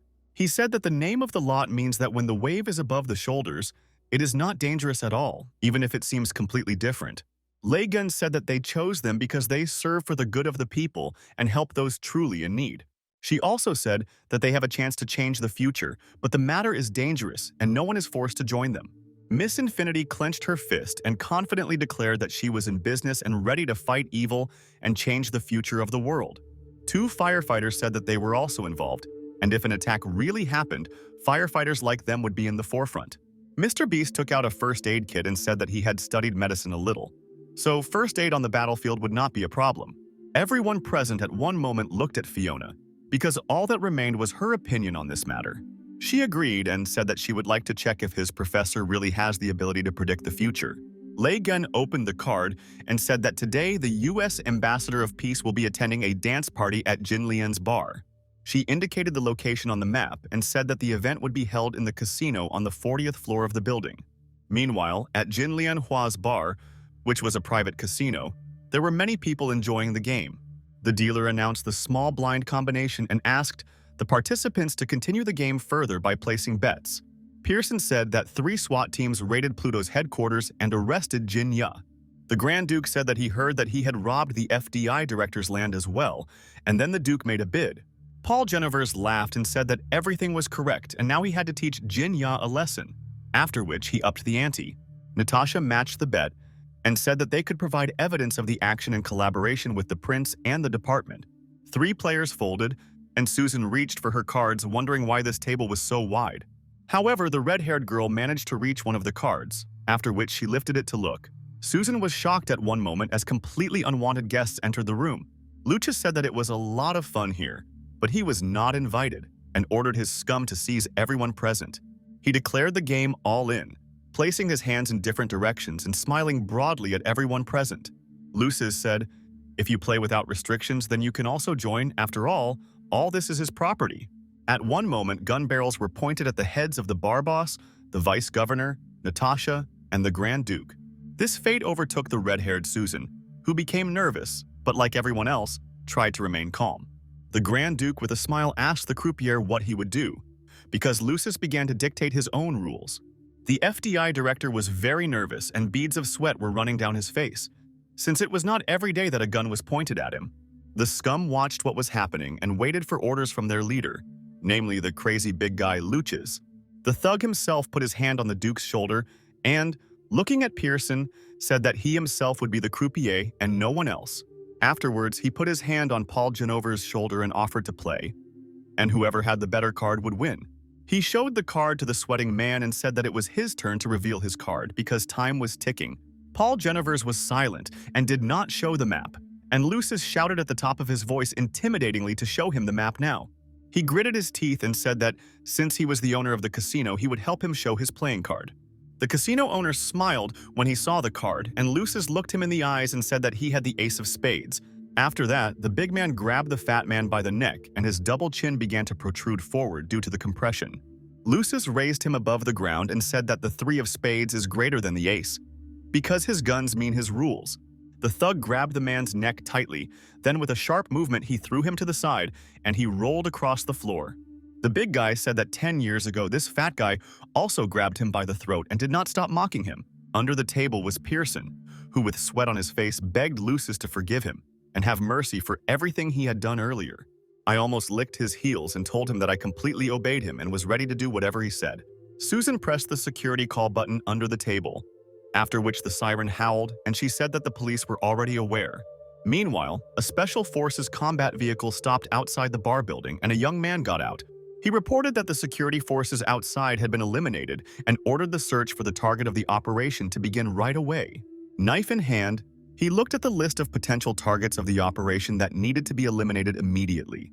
The sniper girl, meanwhile, took a sniper position, carefully looking through the scope and calculating the objectives of the operation. The scum, meanwhile, found a way to disable the alarm and soon it was turned off, and they were safe. Lucius realized that he had an ace in his hole and the situation was again under control, after which he smiled and looked at Susan. The investigative department employee was very wary and was perplexed that they had turned off the alarm. After that, Lucius pointed a pistol at the wary Susan and did not think twice, as a result of which he fired a shot. The girl was shot at that very second and fell to the floor with a roar, rapidly bleeding from her chest. Lucius put pressure on the surrendering Pearson's head and said that now it was time to continue their personal conversation. The Grand Duke, meanwhile, with a calm smile, asked the big man what he wanted to continue next. The brute, laughing loudly, replied that he certainly had a couple more wonderful aces hidden up his sleeve. After these words, he smiled insidiously and snapped his fingers, giving commands to the rest of his subordinates with this gesture. The 2 scum pointed guns at Anastasia and Takahashi Yuliko, and the girls became even more nervous after that. There was also a gun put to the back of Natasha's head, and the woman also became very nervous, not knowing what would happen next. The Grand Duke told Joey that he knew that his trump card would be to take control and further blackmail. Lucius smiled sarcastically and asked the Duke to show his generous side, asking what he would exchange his niece for. The Duke said that he was willing to withdraw the Crown Prince's hearing in support of the second prince and give away half of the property. Joey said he now understood why he was the former Crown Prince's closest advisor, but he still didn't believe him.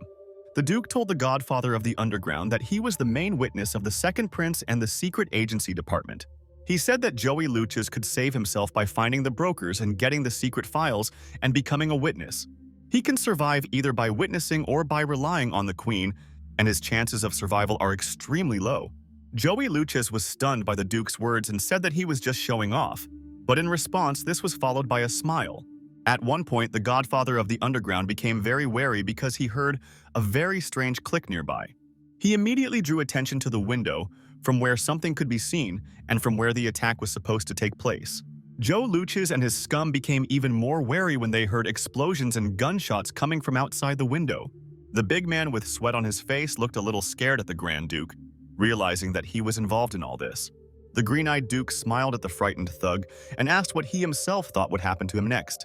Within a couple of minutes, a shootout began, and the agents began to fire at the scum of the Godfather of the Underground. The scum were accustomed to such situations, and immediately began to fight back the armed people with all their might. Professor Beast said that it was already 11 o'clock in the evening and ordered the superheroes to begin the operation right now. Miss Infinity and one of the firefighters noticed a strange red color that was very noticeable.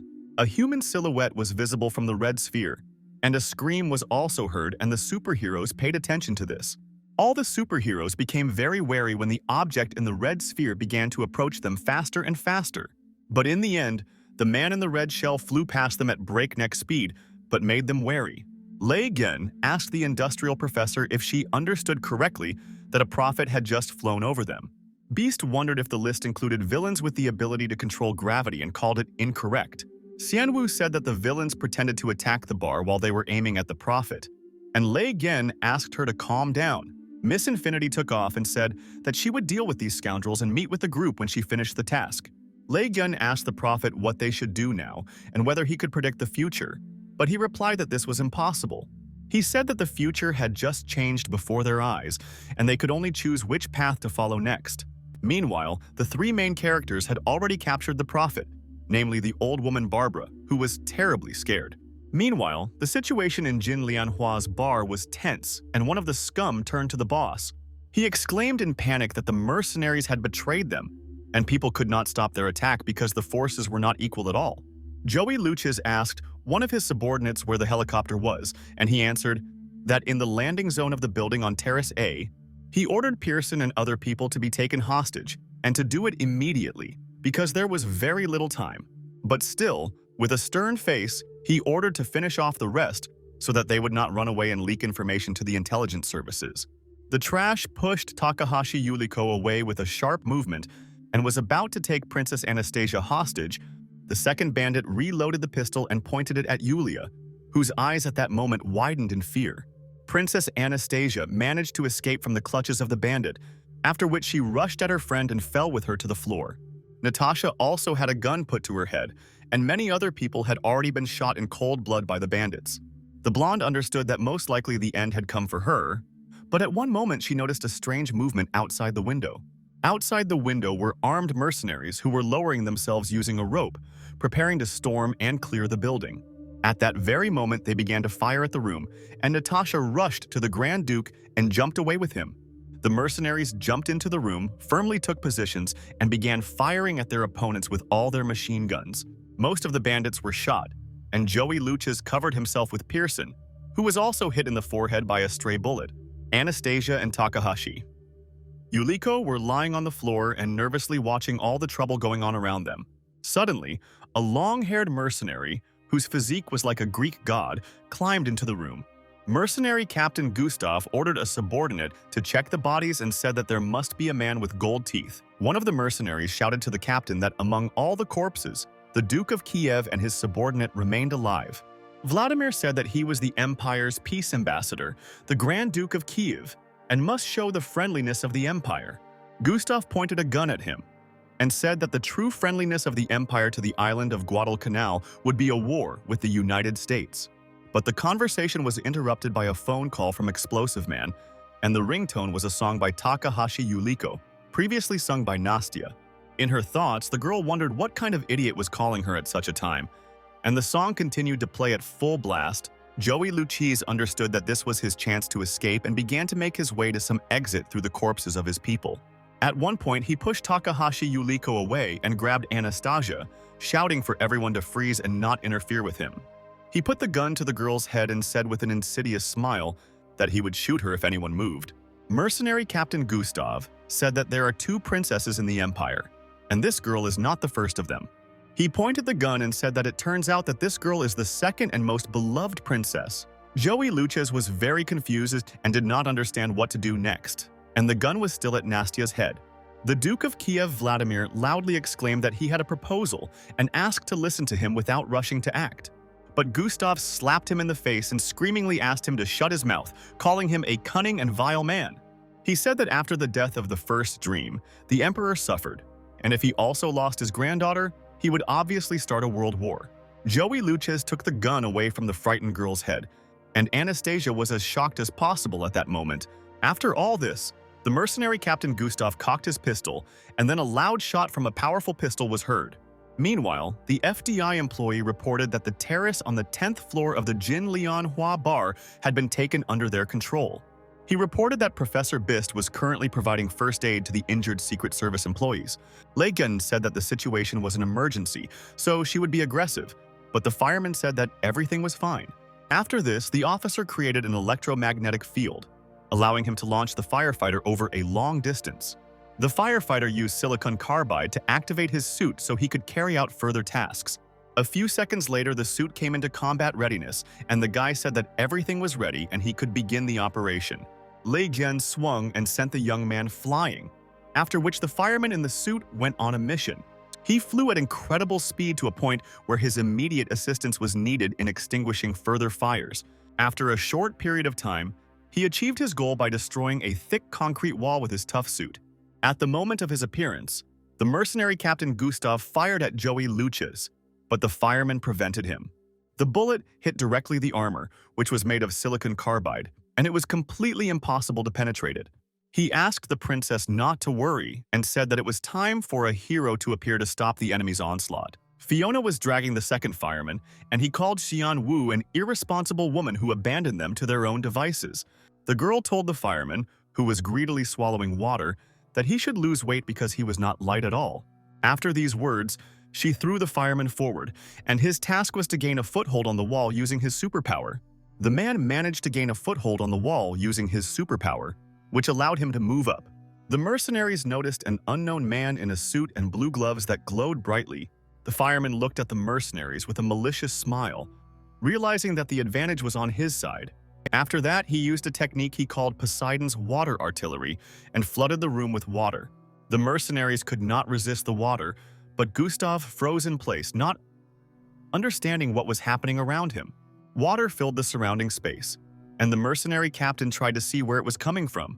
Soon he became wary because he saw a creature that was dressed in a suit made of silicon carbide. Gustav wanted to try to escape, but something prevented him from doing so, and he carefully looked at his feet. The superhero in the suit said that the floor is filled with carbon fiber, so there is no way for him to escape.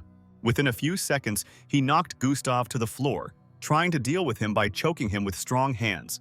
The weight of his entire body and suit fell on top of the mercenary captain, and he barely had the chance to breathe. After that, he was shrouded in a pile of stones, and the hero said that it was silicon carbide, so he didn't have to try to get out. The second fireman, meanwhile, stopped the flow of water to allow his comrade to deal with the mercenary captain. He straightened his mitten and asked Belle to start with the others when he finished dealing with the captain. The rest of the mercenaries tried to recover from the influx of water and slowly tried to rise from the floor. One of them, sitting on the floor, became very wary after he looked forward and saw something frightening in front of him. The fireman used another of his abilities, and water began to pour into the mercenaries' mouths, preventing them from breathing. He confidently said that he was afraid that the mercenaries would turn into a pile of meat because of his superpower. Having dealt with his opponents, the superhero approached the wounded Duke and asked if he was okay. Vladimir shook his head, trying to recover from the blow, and also to find out where his niece Anastasia was.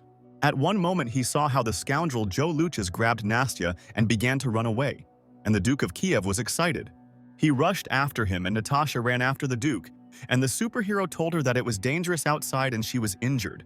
The superhero took the girl by the shoulders to protect her from harm, and she began screaming for him to let her go immediately. Lei Gun asked puzzledly what happened here, and the firefighters were about to explain the whole situation to her. She asked if they had done it, and then praised him, because she saw Gustav and realized that he was under their control. Pascal held Natasha by the shoulders and said that the hostages were also safe, but one of them was still kidnapped by the bandit. The charming blonde suddenly escaped from his hands, which put the superhero in an awkward position. The intelligence agent, meanwhile, carefully made his way to his potential targets for elimination. He quietly radioed that he had been unable to find the target he needed to eliminate it on the spot. Over the radio, he was ordered not to waste time and kill absolutely everyone who was not needed by them and was of no use. The agent put on tactical goggles and used the rest of his equipment, radioing that he would do everything as needed. He took advantage of one of the items that gave him a significant advantage over other opponents. Bell became wary at one point because he felt something was wrong and strange somewhere not far from him. Pascal also became wary as a purple color began to appear under his feet, coming out of the floor. The agent's special item penetrated the floor and began to act as an explosive, after which the suit came to an end. But it didn't end there, as a result of which there was a large explosion and the building immediately caught fire in a serious manner. It was broadcast on the radio that the bridge connecting the towers had been blown up, and the police assumed that this was a planned attack by terrorists. Rorschach said it was because the electrical system was outdated, and he wasn't even using his superpower to its full potential. He couldn't reach the girl and asked if Pigo could use his power to get by out of the fire zone. But the man replied that last time he was connected with Zia Ane, and she determined the location of the Pro Core and helped him with everything. Li Cheng asked if she was really connected to them, and Pigo replied that until that moment, and then the connection was broken. Rorschach said that Zia had suffered greatly due to Lin Shu's control and asked if there was any other solution. He looked at the fire, which was visible from afar, and quietly asked the girl dear to him to be careful. The spirit of the girl asked him not to worry, and said that she would rest a little and everything would be fine, but there was no need to worry. Li Cheng's face was half serious and half dissatisfied with everything that was happening around him. Takahashi. Yuliko heard the ringtone of her phone and tried to get to it, covering her mouth and coughing. At one point, she saw red-haired Susan, who was also nervous and looked at the young singer. Takahashi was very scared and heard a female voice speaking to her at that moment in time. Fiona nervously told the girl that her phone was ringing badly and asked the girl to answer the phone as soon as possible. Yuliko answered the call and began bandaging the wounded Susan while the superhero Fiona covered them with her wings. Rorschach suddenly shouted that she had finally picked up the phone, and he felt a little better because he could not find a place for himself. He asked, shouting, "Is she okay, and where is she now?" And also said that he saw that Jin Lianhua was attacked by terrorists. A nervous Takahashi Yuliko continued to bandage Susan's wounds and replied that she was now at Jin Lianhua's bar. The red-haired girl was in a little pain when the bandage was bandaged, but the singer continued to talk with her friend. Lei Jin, meanwhile, covered herself with a police shield, and the firefighters could not recover from the explosion. Each step was given to her with special caution and accuracy, and the officer examined everything around her. She looked at the fireman's body and said in her thoughts that Bell had taken the full blow and it was unknown whether he would survive. And Pascal's superpowers have been weakened by the explosion of hot steam around him, so whether he will survive is also in question. Lei Gin realized that the professor's strategy to capture Gustav had failed, and she could stall for time until Wu Xian returned. The mercenary captain looked seriously at the policewoman and asked where they even came from here. Lei Gin replied that he committed a serious crime and is the main threat to the universe, chaos in this world. She said that she was Nai Lin Lei, an officer of Man Yue City, and then used her superpower. The girl raised her hand up and began to emit purple lightning, intending to punish a serious criminal. Clenching her fist tightly, Nai Lin Lei exclaimed that she was an officer, so she would destroy him right here and now, and picked up a spear. Gustav just laughed and scratched his chin and asked if she really thought she could defeat him with her lightning. After that, he brought the pad of his thumb to his lips and bit his own finger hard until it bled. After a few seconds, the bleeding intensified, and blood began to splash in different directions in large quantities. With this action, Gustav used his superpower and took out his bloody dagger, preparing to kill his opponent. Lei Gen, meanwhile, understood that she needed to deal with him as quickly as possible, after which she launched her blade, but the mercenary captain was well trained and therefore managed to dodge the police officer's attack, which gave him an advantage. Gustav shouted to his opponent that she was acting too slowly, after which he swung his bloody blade at her. He began to swing the bloody blade, but Lei Gen tried her best to defend herself from his blows with a police shield. The trained mercenary captain did not stop trying to stab her, but the police continued to move back. Lei Gen was very nervous because the enemy was very fast, and the fireman began to worry about his comrade in arms. The policewoman said in her thoughts that although the speed of the mercenary captain is great, there is still one nuance. Gustav, meanwhile, continued to try to attack her, but Lei Gen defended herself with all her might and tried to counterattack the enemy. She understood that one strike would be enough and tried to think through a plan of action to eliminate the main enemy. The mercenary captain rested his blade on the floor in order to somersault to the side and protect himself from the enemy's blow. He was wary and did not allow Lei Gen to approach him, being at a distance of about 3 meters from her. The policewoman herself twisted her pelvis a little to take advantage of her superpower and attack the enemy. Lei Gen struck with lightning, but Gustav managed to hide behind a marble wall, which allowed him to survive at that moment. But the police still hit the captain and said that they were in a very narrow space, so he was finished. She shouted that in such a space, it doesn't matter how fast he is because he won't be able to dodge the Thunder Spear.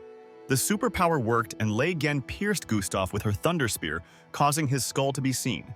At one point, the mercenary captain's body was cleared to a skeleton, and he himself was stunned that he was hooked. He was thrown aside with many burns, without being able to control his body at that moment. Lei Gen looked sternly at the enemy, holding Thunder Spears in her hands, and one of the firefighters was nearby behind him. The policewoman, with sweat on her face, wondered if she could really defeat such a strong opponent as Captain Gustav. Rorschach asked Bai He if she was okay, and if she was injured, and she replied that she was okay, but there were many injured people in the building. Meanwhile, the girl continued to bandage the hands of the wounded Susan, who lowered her head down excitedly. Rorschach was very worried about the girl and screamed and asked her not to go anywhere and said that he would come to her right away. Bai He asked what he was thinking about and asked him to call the service and stop doing his nonsense. The guy asked if she trusted him and said that he could really help her and the girl was shocked by his words. But the desperate Gustav was not going to give up and began to climb the wall to take revenge on his enemy. He was breathing heavily and still climbed to the surface, and Legen looked at her exhausted opponent with sweat on her face. She asked Gustav if he didn't know how many people could suffer if he started this bloody war. Legen gathered superpower into her fist and said that if there was a drop of humanity left in him, then he should calm down. She asked him to surrender now before it was too late, while she prepared her thunder spear with lightning speed. Beads of sweat were running down her face, and the hand with which she held the thunder spear was almost completely covered with abrasions from the blows. Gustav suddenly laughed hysterically at the top of his voice, which puzzled Legen, and she froze in place. He asked her if she was really telling him something about humanity, intending to tell her everything she thought. After that, he began to laugh fearfully and asked if Legen really believed that he could start a world war. Gustav tore off his white t-shirt and asked the girl if she knew what was special about his home island of Guadalcanal. Legen was very nervous and tried to remember all the information she knew about the island of Guadalcanal. She said its features include coffee, the beach, sugarcane, and corn, but those are all things of the past. But Gustav began to tell Legen that now the peculiarity of the island is the teenage army. After teen army, Godfather of the island is on the list of features, followed by opium poppy. He said the US is using the island as a place for money laundering, smuggling, arms trafficking, and other things. Blood flowed down his hand, and he himself said that the island of Gua would never know peace as long as the war between the Empire and the United States continued. After this, Gustav asked if Legen was really telling him that if he killed the old man's granddaughter, a world war would begin. He shouted and asked her not to talk nonsense, and then, with a sharp movement, he threw his bloody blade at her, but the fireman stood up for her. He protected her with his body, but became very nervous because the moisture was not enough to create armor. Gustav's bloody blade sent him flying, causing Fireman Pascal to slam his body against a solid wall. The mercenary captain took the chance and, for an unknown reason, began to run away, which left Legen bewildered. She was worried about the wounded Pascal and rushed after the enemy to take revenge on him for her comrade in arms. Gustav took the blade in his hand and asked the superheroine if she really stimulates her muscles and accelerates using electricity. He wanted to stab the girl with a blade, but Legen deftly substituted her thunder spear, thereby protecting herself. The mercenary captain tried to divert her attention when he tried to grab onto the superheroine's thunder spear. Legen moved the spear to the side, and Gustav realized that this was his chance to stab her with a knife because the policewoman's body was open. But at the last moment, the policewoman still managed to grab the enemy's bloody blade, which ruined all his plans. Suddenly, the blade was destroyed right in her hand, and the blood from it splashed in different directions, which could not help but surprise. It turned out that it was a deception, and Legen was shocked, and Gustav was about to stab her. He took advantage of his opponent's distraction, after which he grabbed her by the neck and struck her with his knee right in the stomach. Out of surprise, Legen was unable to react, but the blow was incredibly powerful and she immediately began coughing up blood. After that, Gustav pierced her body with a long, bloody blade, and the police officer could no longer resist him. But Legen still stood on her feet and, gritting her teeth in anger, said that the scoundrel doesn't know something about blood. She asked if he didn't know that blood is an excellent conductor, and then gave him a powerful electric shock. Legen again saw Gustav's skeleton, which barely survived after another powerful electric shock. Blood was gushing from the police officer's back, but she was also holding her opponent's wrist tightly, shocking him over and over again. With particular anger and hatred, Legen looked at Gustav, whose long hair was disheveled at that moment. But despite the electric shock, the man still swung at the girl, throwing her into a state of shock. He once again pierced her with a bloody blade, forcing her to spit out a large amount of blood again. Fiona was very scared for Legen and began to think about how to help her. While covering for the other injured girls, she held her left side, and her eyes turned green from the pain and anger she felt at that unbearable moment. Gustav, meanwhile, tried to finish off Legen, but she resisted with all her might and interfered with his insidious plans. Still, the mercenary captain pushed the girl away and she fell to the floor, holding her stomach, which he had previously pierced with a blade. Pascal was still lying on the floor and was nervous, because he could not help his colleague who needed help. He said the humidity was too low to activate the suit, and there was only one thing he could do to help her. Pascal did his best to try the only thing he could do. He has never tried to extract human blood directly and needs to carefully control the process. The fireman also said that despite the fact that Gustav is a dangerous villain, he cannot kill him right here and now. And the reason for this is that the extracted water must be separated from the blood, and only then can he turn it into ice. Soon Pascal was able to do what he planned, and Gustav was frozen and shrouded in a thick icy shell. The fireman himself fell to the floor from powerlessness, and Lei Gen was still sitting on the floor, suffering incredible pain. Nevertheless, he used his superpower and through force began to rise from his knees to look at the enemy. Lei Gen again gathered all her strength into her fist and rushed at Gustav to finally finish him off and get rid of him forever. She struck with her thunder spear using all her strength, but her wounds prevented her from using her full power. The police officer managed to cut off the clenched fists of the frozen Gustav, which was a guarantee of his powerlessness. After that, Lei Gen fell to her knees, continuing to hold her hand to her deep wound, while breathing heavily in pain. After a few more seconds, she, completely powerless, collapsed face down on the floor, unable to even move. Fiona, meanwhile, held her wounded left side, staring intently at the frozen mercenary captain. Gustav, meanwhile, was conscious, and his pupils became dark red, which was very alarming. The mercenary captain recalled how, one terrible day, enemy bombers began to fly over his town. 2 bombers at high speed dropped dozens of shells on his village, where there were civilians. Seconds later, the shells landed, followed by a loud explosion and an expanding fire. The explosions were followed by many corpses, blood, wounded, and severed limbs. And in general, there was great chaos. Gustav was in the trench and with sweat on his face. He told his little daughter that everything would be fine and that she needed to be patient. He wrapped his arms around the little girl, but she opened her mouth and almost did not react to his words at that moment in time. Soon his hands were drenched in the girl's blood, and Gustav himself asked his daughter not to be afraid and repeated that everything would be fine. The captain said that reinforcements would soon arrive and help them, and they just needed to wait a while. He looked at the sky and at one moment shouted that they needed reinforcements immediately, and corpses lay near him. Gustav shouted loudly and asked where the reinforcements were, and all around there were columns of smoke and a fire that was only developing. The captain shouted and asked where the Emperor's people were, and at that moment, 2 combat helicopters were flying over them. The helicopters began to shoot at the remnants of the military force with machine guns, raising columns of smoke from machine gun shells. Fragile barracks made of bamboo and planks, as well as nearby palm trees, also came under attack from helicopter gunships. Tears began to flow down Gustav's cheeks, and he himself began to read a prayer to Mary, the Mother of God, because that's all he could do. Holding his little wounded daughter close to him, the captain also addressed the merciful Buddha in prayer. There was a fire all around, and Gustav begged the heavenly ruler to save her innocent daughter and not let her leave him on this terrible day.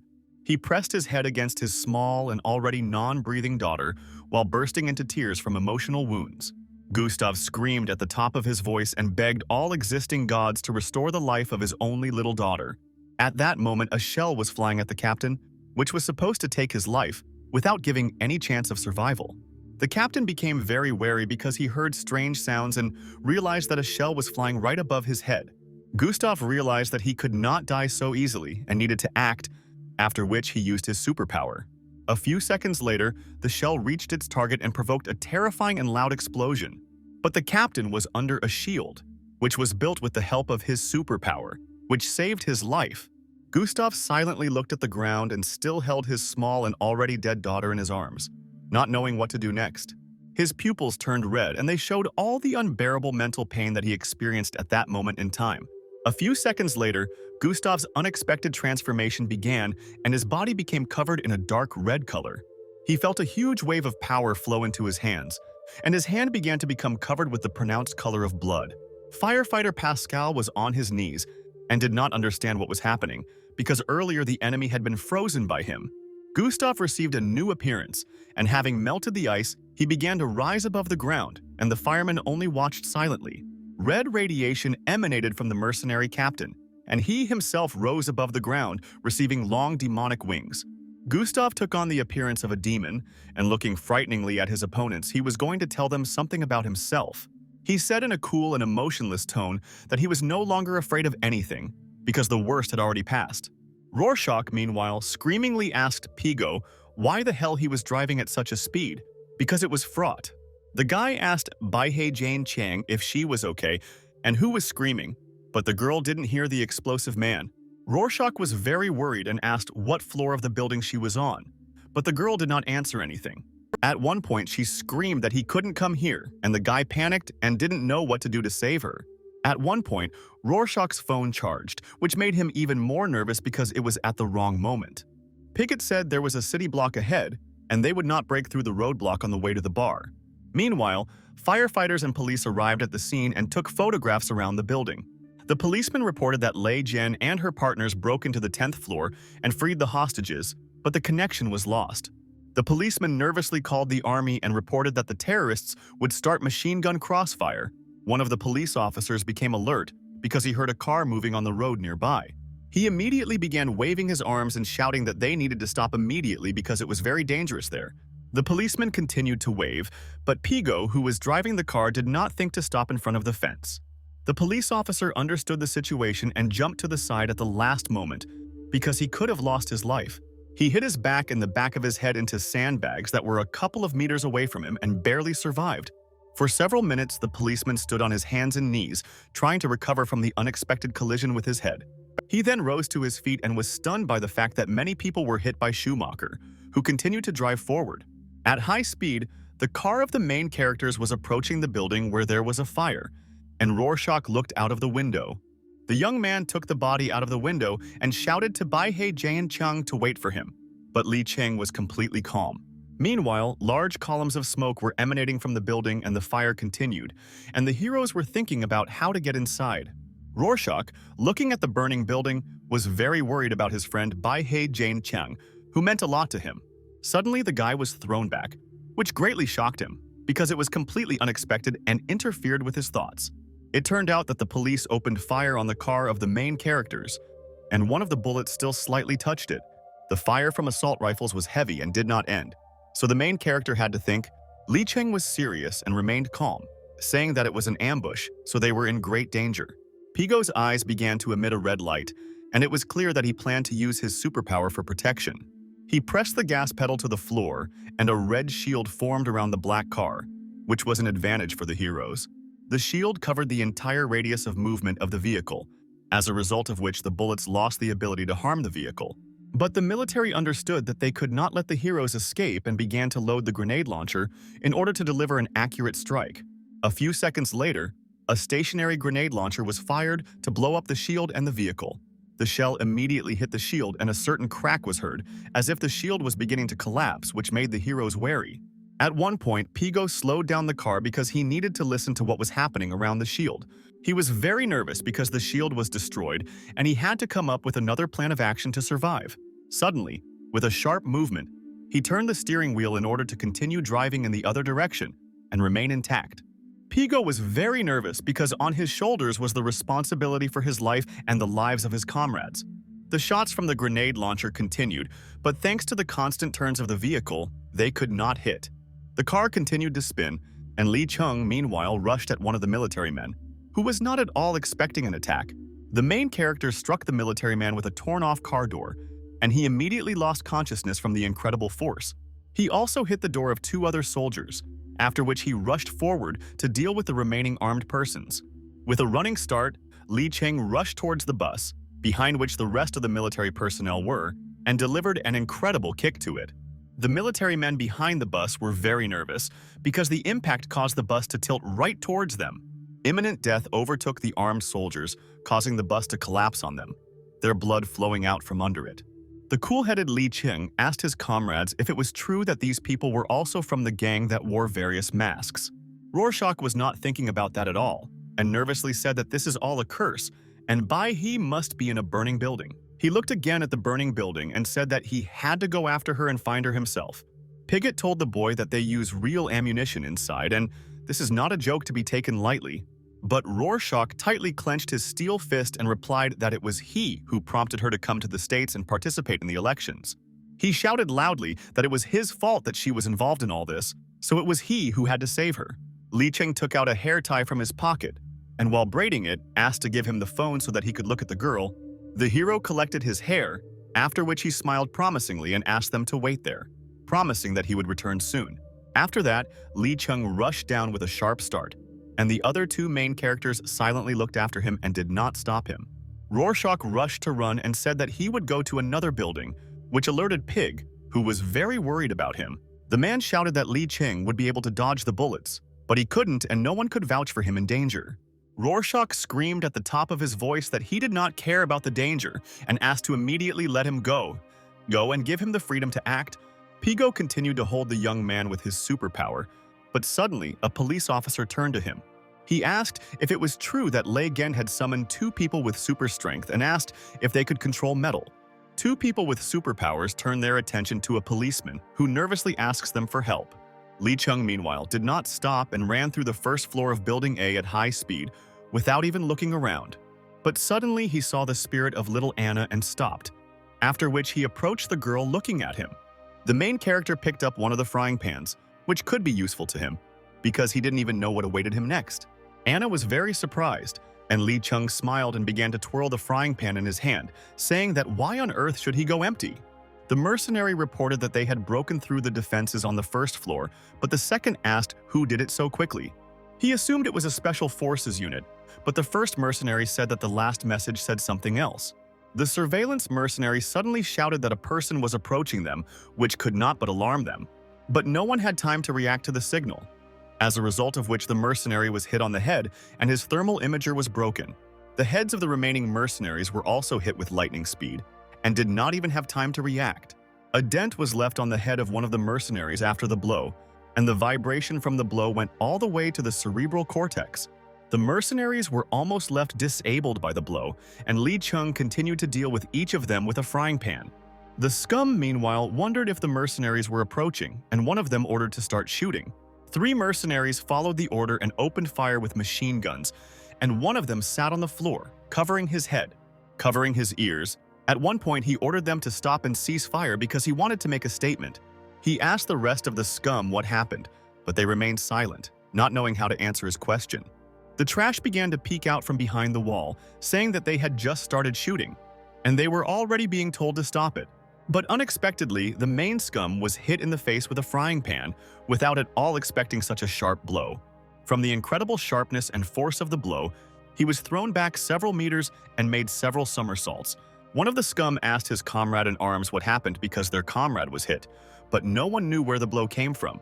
But a few seconds later, Li Cheng came out from behind the wall, alarming them greatly by swinging a frying pan. The FDI agent sat around the corner with a pistol in his hands and wondered if the shooting had stopped since not a sound was heard.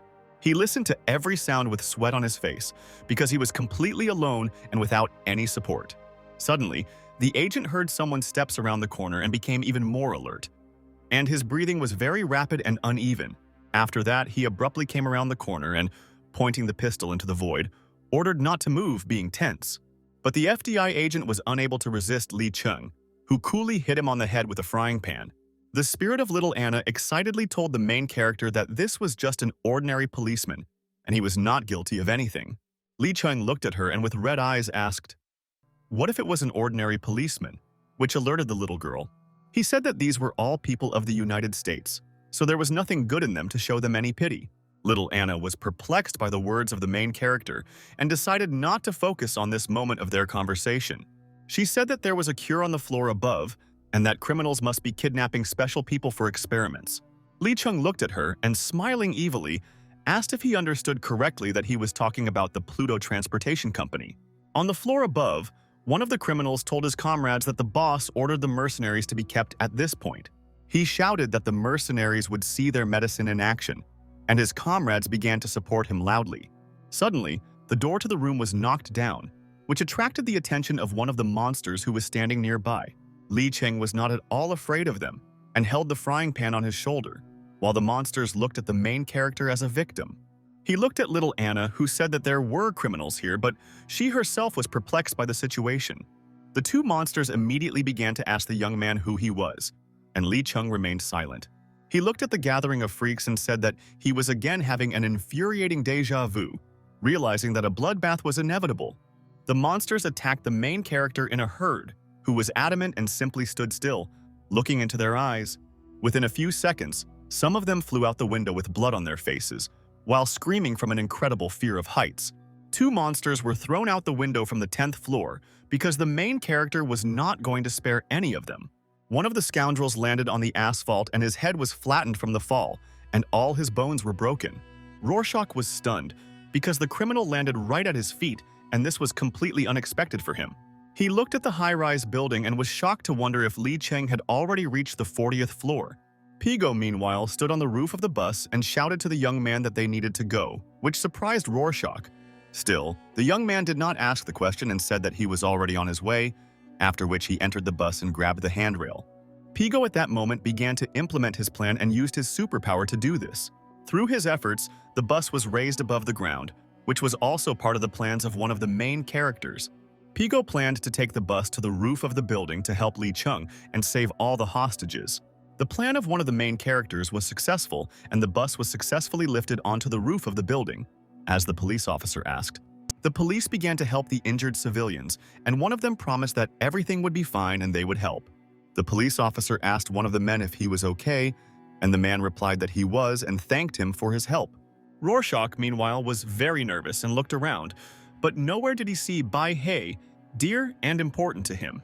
The policeman asked the man where Officer Lei Gen was, and the man replied that they had all gone up to the bridge. Rorschach heard these words and then looked up to survey the situation on the bridge above. The bridge on the 40th floor was barely intact, and it was clear that there was very little time left before complete destruction. Bai He Jie Kong understood that most likely no one would save her and looked out for people, standing on the edge of the bridge. Rorschach saw her standing on the edge of the bridge and immediately began shouting her name so that she would pay attention to him. He shouted to Pigo that Bai He was at the top of the destroyed bridge on the B side of the building and asked him to take him up. The man concentrated on using his superpower and said that he would do it for him. Pigo highlighted one of the large stones with an ability and told Rorschach that he would use the stone to lift him up. After that, he and the young man climbed onto the stone, but the vice president prevented them and asked them to stop. He said that he was the vice president and first they had to move people to a safe place, and then him. Rorschach shouted that they could go down to Building A and ensured that his comrade killed all the terrorists. The vice president asked how he could guarantee this and asked if he was willing to take responsibility if this was not the case. Pigot heard that his young comrade was being mentally taxed and looked sternly at the vice president, who was overdoing it. The vice president fell silent after his stern look because he could not even imagine what he could do to him. He said he would definitely apply for a heroism award if they were moved to safety, but the vice president's wife suddenly screamed in fear, which attracted the attention of her husband and others around her. She pointed her finger at Pigo and tried to say something about him, but everyone around did not understand what was happening to her. The woman at one point said that he was at the very top of the list of villains and was very dangerous. Those around them froze in place, but Pigot and Rorschach did not react in any way to the words of the wife of the vice president of the States. But the vice president himself was stunned by his wife's words, and his wife took his hand and began to beg for salvation. People around wondered if these people were really in league with the terrorists, and who would detain them if the heroes had abandoned them. The policeman asked everyone to calm down and said that these people helped them and saved people, but people could not believe it. Pigo told him to order people to get on the bus and said that he would get them down and then he would have to go save other people. The policeman said that the women and the elderly need to be evacuated first, and the rest will go down the stairs of Building A. The vice president's wife shouted that the criminals should not be trusted because he could throw down a bus with people. Pigo got angry because of her empty accusations and used his superpower, after which everyone began to float in the air. The woman got even more scared and began to ask him not to do anything bad to them, realizing that she had gone too far. Pigo looked at her sternly and asked what kind of nonsense she was talking about if he was just going to save innocent people. People shouted that the villain wanted to kill them. And this was clear from the very beginning, but someone simply shouted that they did not want to die. Rorschach drew attention to the bridge and told Pigo that the bridge of the building was collapsing and action must be taken immediately.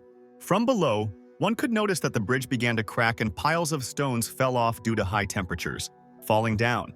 Pigo deactivated the ability and lowered the people to the ground, after which they began to try to recover from the fright. The vice president's wife became very wary because she raised her head and saw a huge stone falling on her. After realizing the situation, she screamed at the top of her voice in fear because she understood that her life had come to an end. The vice president, meanwhile, was on his knees and covered his head with his hands out of fear, moving his back slightly forward. After hearing his wife's screams, The man, with sweat on his forehead, raised his head to see what was happening around him. The vice president was stunned that Pigo, who was considered a villain, would build a shield around to save people from the stones. He was as shocked as possible, and, as he sweated, he only thanked the man who saved the life of his wife. Pigo screamed and asked why he was lying there and said that he was about to explode and he needed to roll out of here and run to the stairs. The vice president and the rest of the people began to run towards the stairs, and the police officers organized the removal of people from the roof. After the people were evacuated, Pigo stopped using his ability and many stones fell onto the roof. Rorschach put his hand on his tired colleague's shoulder and asked if he was okay, but the man silently tried to catch his breath. He looked down tiredly and asked the guy not to slow down and go to save other people, and the young man obeyed. Pigo used his ability again to help Rorschach, and the guy himself asked Bai He to wait for him. Joey Luches reached the roof and said that he was tired to death because he climbed 60 floors of the building in one breath. Anastasia cried with fear and called her uncle and Yulia for help, but the bandit only asked her to immediately shut up and not interfere. On the helipad, he saw a helicopter, at the helm of which one of his subordinates was supposed to be. Joey Luches looked closely at the window and saw a man in a mask there, after which he realized that it was his man. The bandit understood that he had a trump card up his sleeves and that he would be able to escape from here so he could relax. He climbed the stairs and said that he had gone from being an illegitimate child and despised by everyone to the head of the clan. Joey Luches said he was going to continue doing his thing, but suddenly, Duke Vladimir burst onto the roof.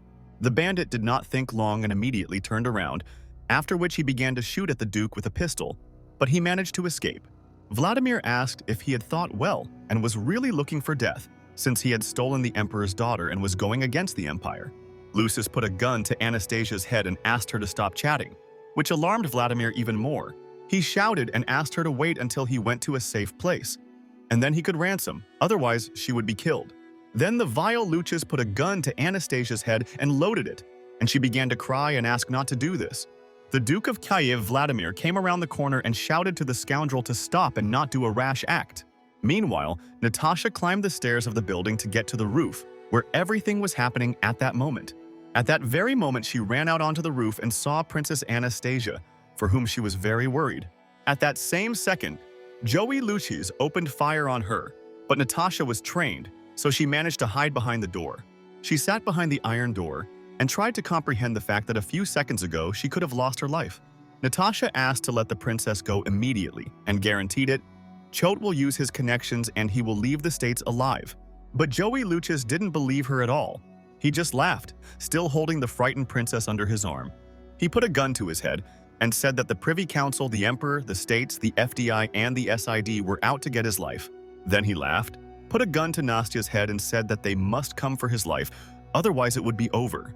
But suddenly, someone grabbed Joey Luches' arm and twisted it to such an extent that the skin tore and blood began to gush out. Then the big man twisted the bastard's head, and at one moment, Anastasia became free from the clutches of the dirty bandit. The brute turned the head of the stunned Luces towards himself and said that His Majesty the Emperor sends greetings. Then he threw the dead bandit and sat down in the helicopter. And the princess, frightened by all the events, was shocked.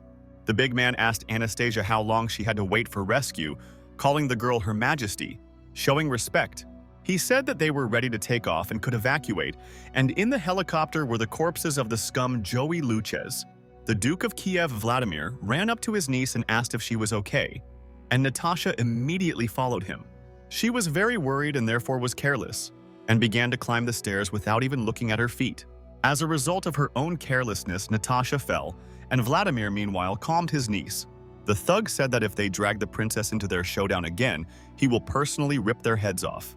Natasha straightened her hair and didn't say anything to him in response, because she didn't have any words to justify herself. Vladimir asked Andrei to take them away from here to a safe place, and Anastasia apologized to Natasha. But the thug was in no hurry to do anything, because something greatly alarmed him at that moment and he began to take a closer look.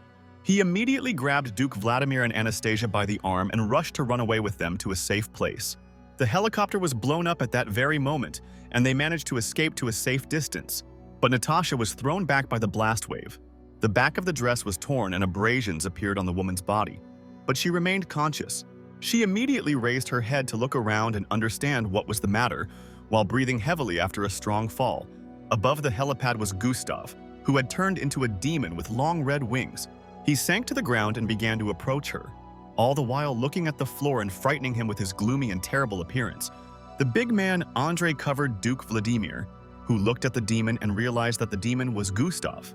He shouted that Luchis was dead and his task was completed, and Vladimir had a chance to let him go, even though he is a traitor. Gustav began to get angry after the words the Duke said and looked at him sternly, intending to explain everything to him in his own words.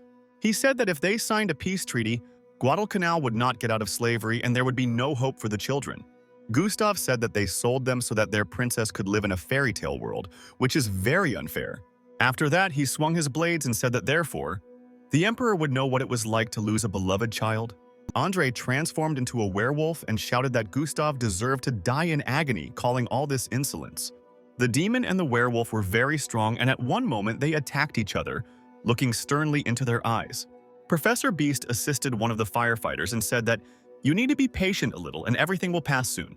The tortured Lei Gen came to her senses and, looking at him, wondered if this was really the professor.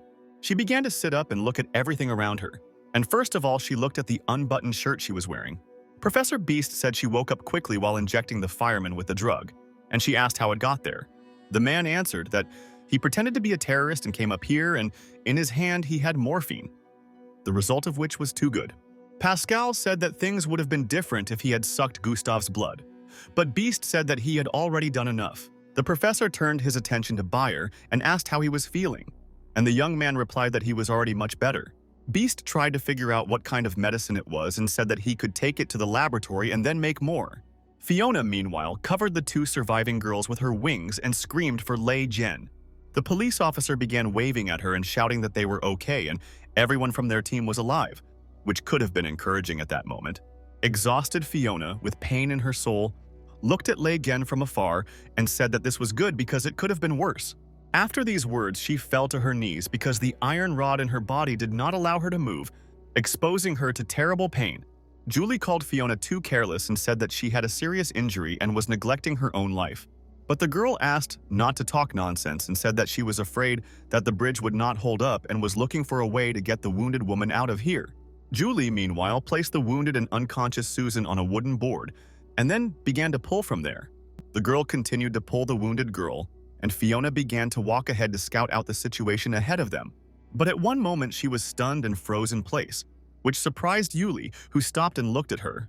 Fiona held her wounded side and began to look warily into the darkness beyond the doorway, expecting an attack of anything.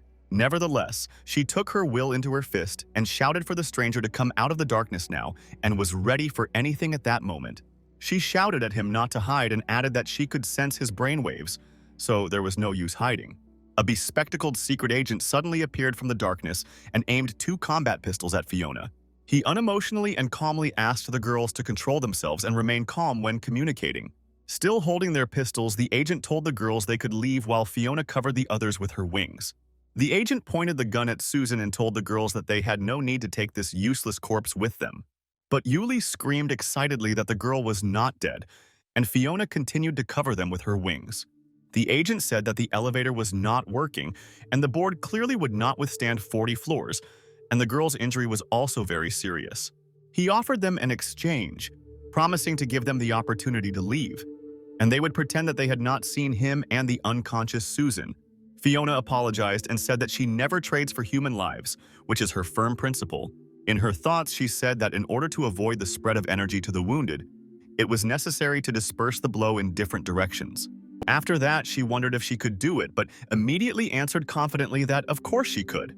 Within a few seconds, a huge wave of scattered impact from the superheroine could be seen around the building. Piles of stones scattered in different directions, and one of the monsters was nailed to the ground by a strong blow from an ordinary frying pan. After such a blow, Li Chung jumped to the side and landed firmly on his right knee, supporting himself with his hand. He looked ahead gloomily and said that this was only the 40th floor, and meanwhile loud screams were heard nearby. The main character immediately turned around warily and saw little Anna standing near the corpse of the monster, screaming. Lia Chung wondered if it was an electric charge, and then began to look around, expecting anything. Firefighter Pascal, meanwhile, swung his water crystal and screamed, and asked who was screaming nearby. After these words, He threw the crystal, which immediately began to merge with the piles of stones scattered around. But this did not frighten Li Cheng at all, and he dodged the fireman's blow without even raising an eyebrow in fear. Then a vein appeared on his forehead and drops of blood flowed down his cheek from the scratch, and the hero himself looked sternly at the fireman. Pascal's ice dagger crashed into the wall, but Li Cheng didn't dwell on it and went to the source of the loud scream. After a few seconds, he looked again at little Anna. Along the contour of her body, a strange illumination could be seen. The main character realized that it was Cow. After which the puzzle in his head took shape and anger began to take over his mind. Within a few seconds, he destroyed the stone building with his foot, finding himself in front of the ice superhero Pascal. The superhero himself was stunned that Li Cheng got to him so quickly, and meanwhile the hero's foot was at his chin. He didn't stop and the fireman's ice protection was destroyed by a strong and very strong kick from the main character's leg. The blow was so strong and spectacular that the ice body was destroyed into pieces and the ice scattered in different directions. Bell was very afraid for his comrade and was ready to tear Li Cheng apart, while Professor Beast, stunned, stood still. The fireman with the destroyed silicon carbide suit became even more angry and rushed at the main character with his fist. Little Anna grabbed her head and began to scream even harder because everything that was happening did not bode well. Li Cheng became wary and gritting his teeth drew attention to this, which slightly distracted him from the fight with the superhero fireman. Superhero Bell swung his hand made of silicon carbide at the main character, but the young man managed to dodge. After that, he clenched his fist tightly and struck at the enemy's chest, and he intended to destroy his incomplete armor.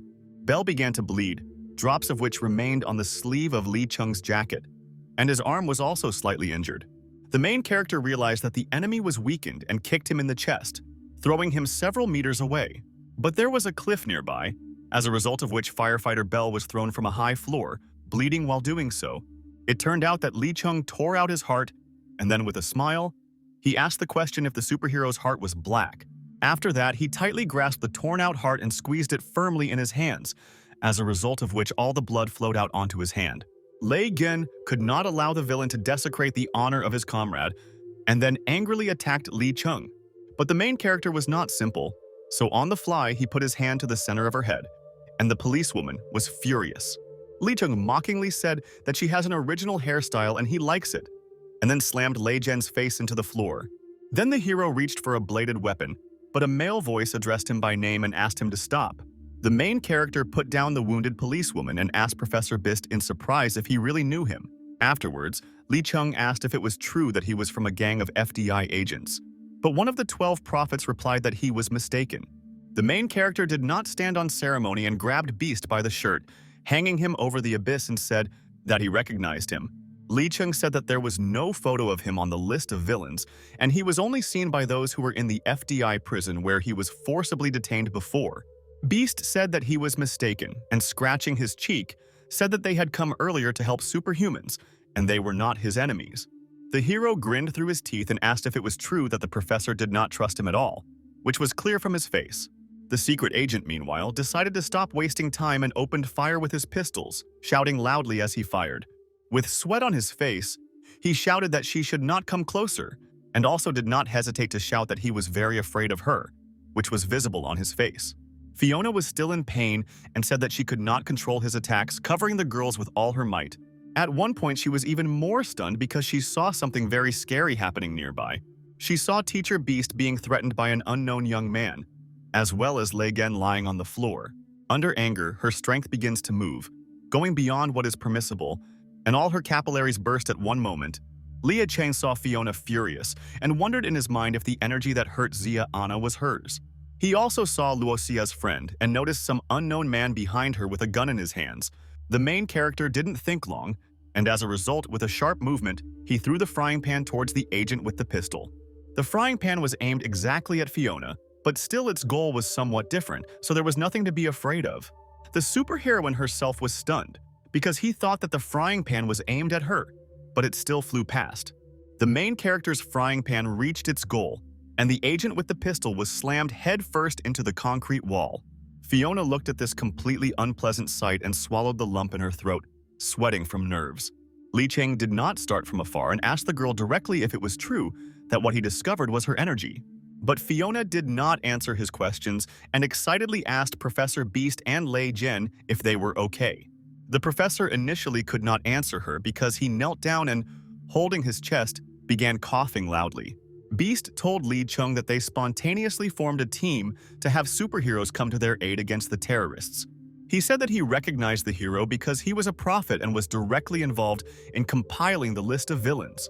Lee Chang laughed and said that he simply had nothing to say on this matter, and also added that they would be hard to find during the day. Pigott appeared out of nowhere and sternly asked Professor of Industry Beast what he had just said. Looking sternly at the professor, he asked if he really was one of the creators of the list of villains. Professor Beast looked at Pigo fearfully, and then said that he was second in P-Jin and Jun-Yi's ranking. He also looked at the boy next to him and asked who he was, and Rorschach did not answer him, just looking into his eyes. Yuli held the unconscious Susan and was shocked by the appearance of her main and most devoted fan online. She looked at the guy and exclaimed that he was the explosive man, after which Rorschach turned around and looked at her. Professor of Industry Beast was a little at a loss after hearing the young man's ridiculous pseudonym. Rorschach was glad that Steel Lily was safe and told her not to be afraid, promising that they would save her because Pigo would carry her through. Fiona covered the girls and asked Beast what kind of people they were and where they came from. And also, what about Pascal and Bayer? The industrial professor shouted in response and asked the girl to cool down immediately so as not to say too much. Beast told Lee Chung that he had no idea what he was doing now, but perhaps this was their last chance, which interested the hero. He shouted that the hero must go up to the helipad and save the Emperor's daughter, because only he is capable. Steel Lily was stunned, and remembering Nastya, she screamed that she was grabbed by Golden Teeth and taken away with him. Rorschach was surprised that this was the Emperor's daughter and asked if this was her friend, and Pigo understood that the situation was difficult. Li Cheng said that they were leaving now and would take the professor with inside information with him. Frightened and nervous, Beast confidently repeated to the main character that he did not understand the seriousness of the current situation. He shouted that he had come to check the authenticity of the predictions, and until today they had all come true. Beast said that Nastya is very important, and the outcome of time is extremely important, because it is this event that will affect the course of history. He said that if Li Chung could change her, then many people will remain alive and he will save the lives of millions of people.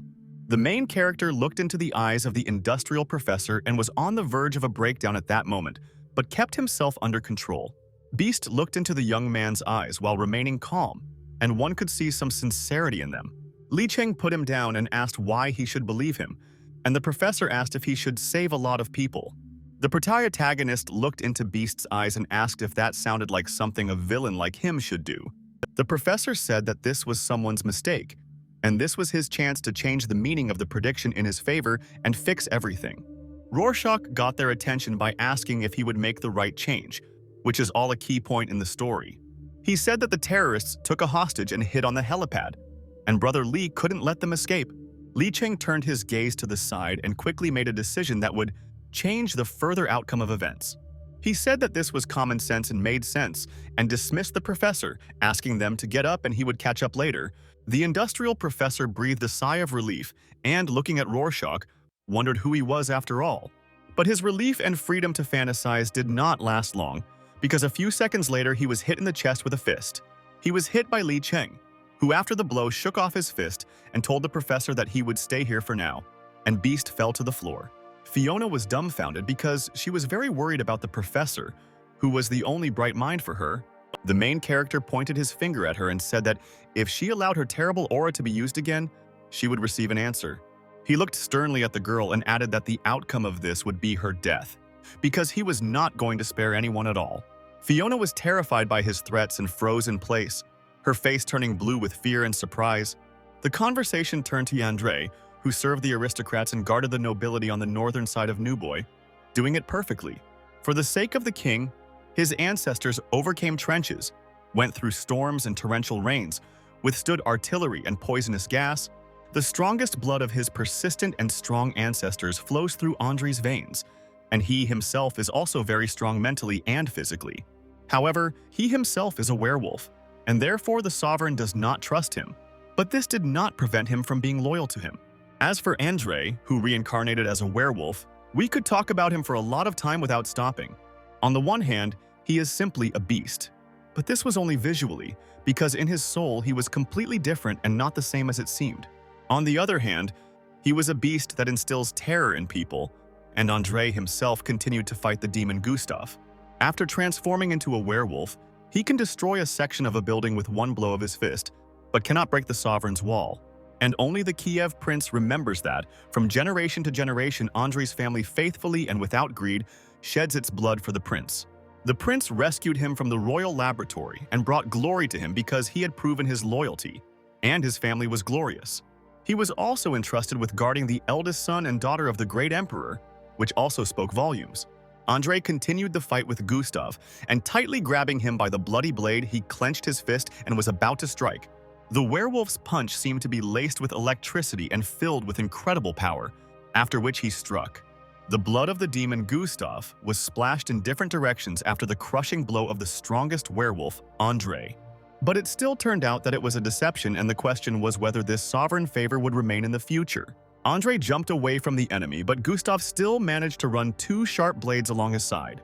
The werewolf was tortured after a difficult fight and could barely stand on his feet, and blood was oozing from everywhere on his clothes. In his thoughts, Andrei understood that he could not give up so easily and allow Gustav to deal with him in such an easy way. Out of anger, he tore off his shirt because he could even die.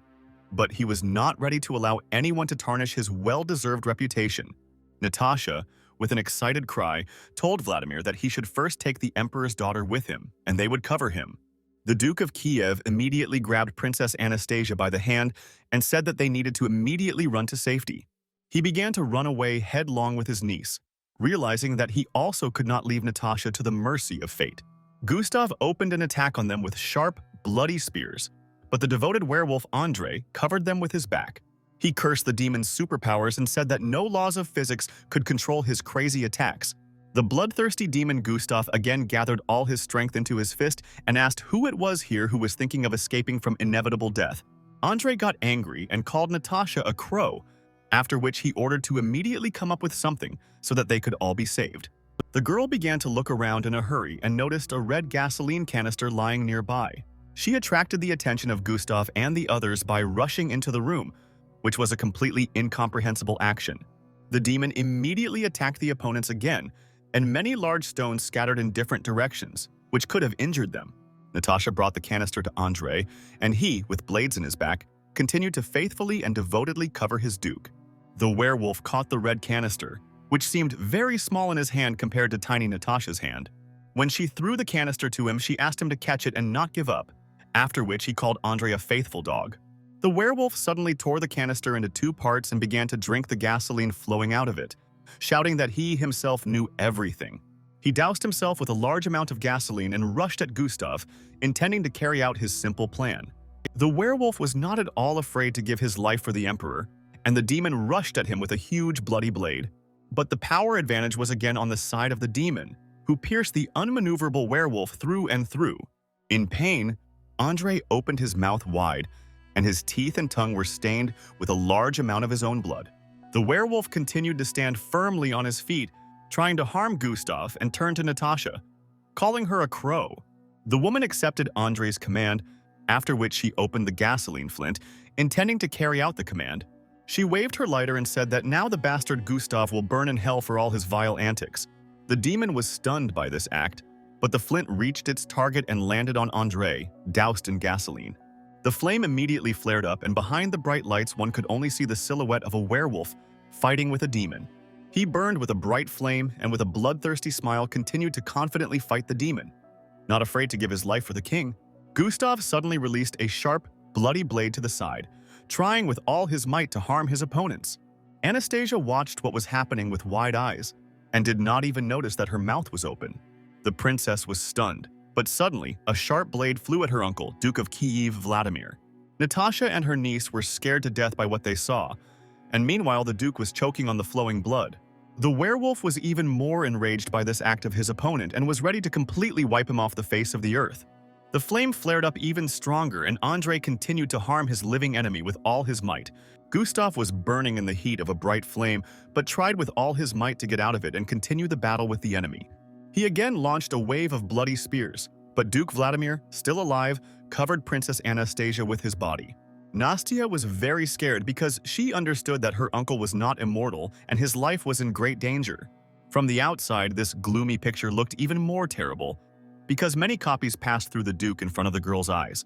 Natasha was stunned and could not believe what she saw because the death of the Duke was the last thing she believed in her life. Many spears pierced the fragile body of the Duke, who loomed over the frightened Anastasia, lying directly under his body. The girl's fear could not be expressed in words because right above her was hanging the dead body of her uncle, who had been alive a minute before. Natasha shed a tear and did not understand why the demon wanted to kill Nastya, because she was not guilty of anything and was only a victim. The werewolf. Andrei was burned during a terrifying battle, and Gustav was burned in a hot flame and was somewhere below.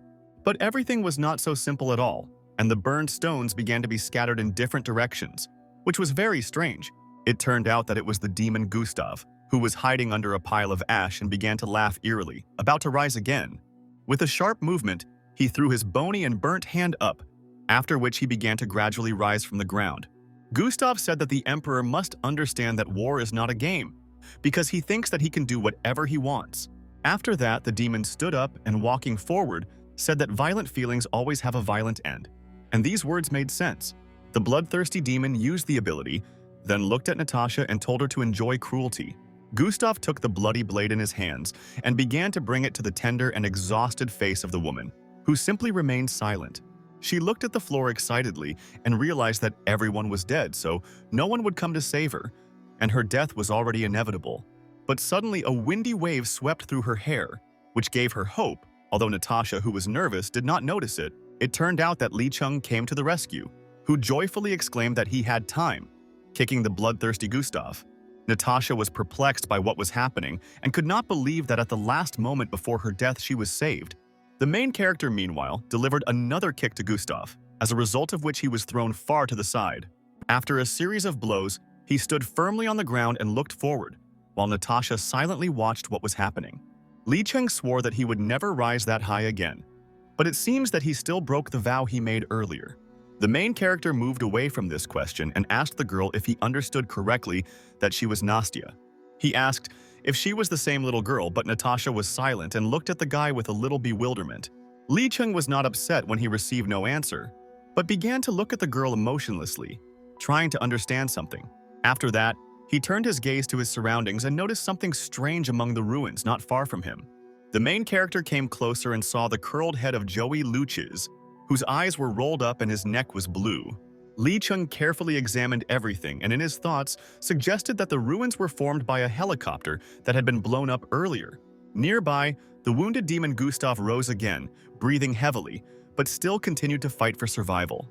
He said that they, the heroes, are just like cockroaches that keep coming and coming, one after another, trying to change something. Gustav said that it was too late and the emperor's granddaughter was dead, and the Empire and Federation would be defeated in a future war. Natasha asked if he really wanted to provoke a war and thought that the king would let him off the island of Guadalcanal. But the enraged demon angrily shouted at the top of his voice that he didn't care about it, and nothing in this life scared him anymore. He declared that they had taken everything from him and he would take everything from them, causing the whole world to tremble with his furious rage. Li Cheng looked at the enraged Gustav and asked if he really thought he could provoke a world war. The demon began to laugh hysterically and asked if it was he who was provoking a world war, hinting at the guilt of the emperor. After this, he loudly declared that it was their king who was the main villain, because of whom many troubles began. He said it was all about an imaginary peace treaty, which is the exact opposite of peace. Gustav shouted hysterically that this old degenerate had decided to put on this whole show for the sake of fun for his granddaughter. Natasha screamed with tears in her eyes and asked what he was going to do, not even knowing what to expect from a demon. She shouted that a false world is also a world and no one can avoid war because this case was the last chance. She told Gustav that the people he lost are dead and will not return, and he only thinks about revenge and makes him feel pain. Li Cheng raised both hands up and said that he was not interested in listening to their boring tirades, so it was time for him to leave. The main character looked at the excited Natasha and said that she was not Princess Nastya, whom he was looking for. He pointed to the Duke's corpse and asked if he understood correctly that Anastasia is the one who is under that man. Natasha, with tears in her eyes, looked at the corpse of the deceased Vladimir, whom it was impossible to look at without tears. But Lee Chung did not draw hasty conclusions and first listened carefully to the sounds of the girl's heartbeat. He said that the girl was not dead yet because he felt her heartbeat, which shocked Natasha at that moment in time. Gustav was stunned by his words and became even angrier because he was already sure that he had destroyed the emperor's granddaughter. Princess Anastasia actually survived, and all this time she looked with horror at the face of her brutally murdered Uncle Vladimir. The shocked girl had the blood of the dead duke on her cheeks and clothes, and she continued to look at him in horror. A loud explosion sounded not far from her, which Gustav provoked due to the fact that he was furious. Natasha was very scared, but Lee Chung remained completely calm and was cool-headed, but at the same time ready for anything. Gustav began to flap his wings and look sternly at his opponents, rising above the ground, which was very frightening. The demon looked gloomy and intimidating, but at the same time he laughed when Natasha, out of fear, asked him to stop and calm down. After this, Gustav fell to the ground and caused a strong vibration, which led to the protagonist falling to the floor. A strong blast wave swept within a radius of several kilometers, and the explosion itself was very spectacular and loud. After some time, the smoke cleared, and Gustav lay in one of the stone rubble without making any movements. Lee Chung, meanwhile, rose from the floor to fully recover and look around to find out what was the matter. Strange sounds attracted the attention of the main character, after which he warily turned his head to find out what was happening. Gustav was still lying on the stones and began to make strange moans of pain, and then began to make slow movements. After a few seconds, he finally got up and was completely different in appearance, but his intentions remained the same. Lee Chung looked at him and with a little surprise told Gustav that this was not bad at all, but he still did not start a fight. After that, he smiled insidiously at the enemy, as if he was going to carry out the cunning plan of liquidation he had conceived. The hero rolled up her sleeves and said that, despite the feeling that he was surprisingly forced to save the world, there was something more. He clenched his fist tightly and said that he thought it would be nice to stretch his muscles a little, despite the task assigned to him. Lee Chun then took a fighting stance and said, "It is very difficult to find someone who could withstand his crushing blow." Gustav crawled on the ground and repeated that he had killed her, and strange long growths of a red hue began to appear from his body. After these words, he raised his gloomy and terrifying head and began to scream intimidatingly, but the hero was not at all afraid of the monster. Natasha, meanwhile, took the stunned Nastya, who was not even talking, and said that they needed to leave now. Gustav rushed towards the main character, but Lee Chung managed to get out of the way at the last moment before the vile monster hit.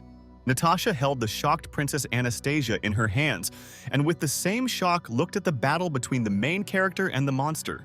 The monster did not give up trying to deal with the princess and desperately continued to rush, but Lee Chung covered her. The main character laughed a little and said that Gustav really thinks that he is not here because he does not take him seriously. After these words, Lee Chung kicked the monster in the stomach with all his strength, causing it to fly several meters to the side. But Gustav could not leave without an answer and used the long bloody guts to deal with the young man. Lee Chung deftly fought off the long and vile bloody guts of the enemy without giving him a chance to harm him. He pulled the intestines to the very source and, looking sternly at the enemy, was about to deal a crushing blow to the body. Suddenly, with a sharp movement, he pulled Gustav's long intestines, after which he was pulled towards the main character. Lee Chung then launched an incredibly powerful kick to his torso, which should have completely crushed the opponent. After the blow, the main character continued to hold Gustav's long intestines, gathering them all together to beat him. After that, the monster was thrown aside, and many whips of blood were torn apart by its sudden movements. Lee Chung called it all terrible and said that the whips of blood were like steel cables, which strongly rubbed his hands into calluses. Natasha and Anastasia were very excited, and the main character was still dealing with unusual difficulties with the whips.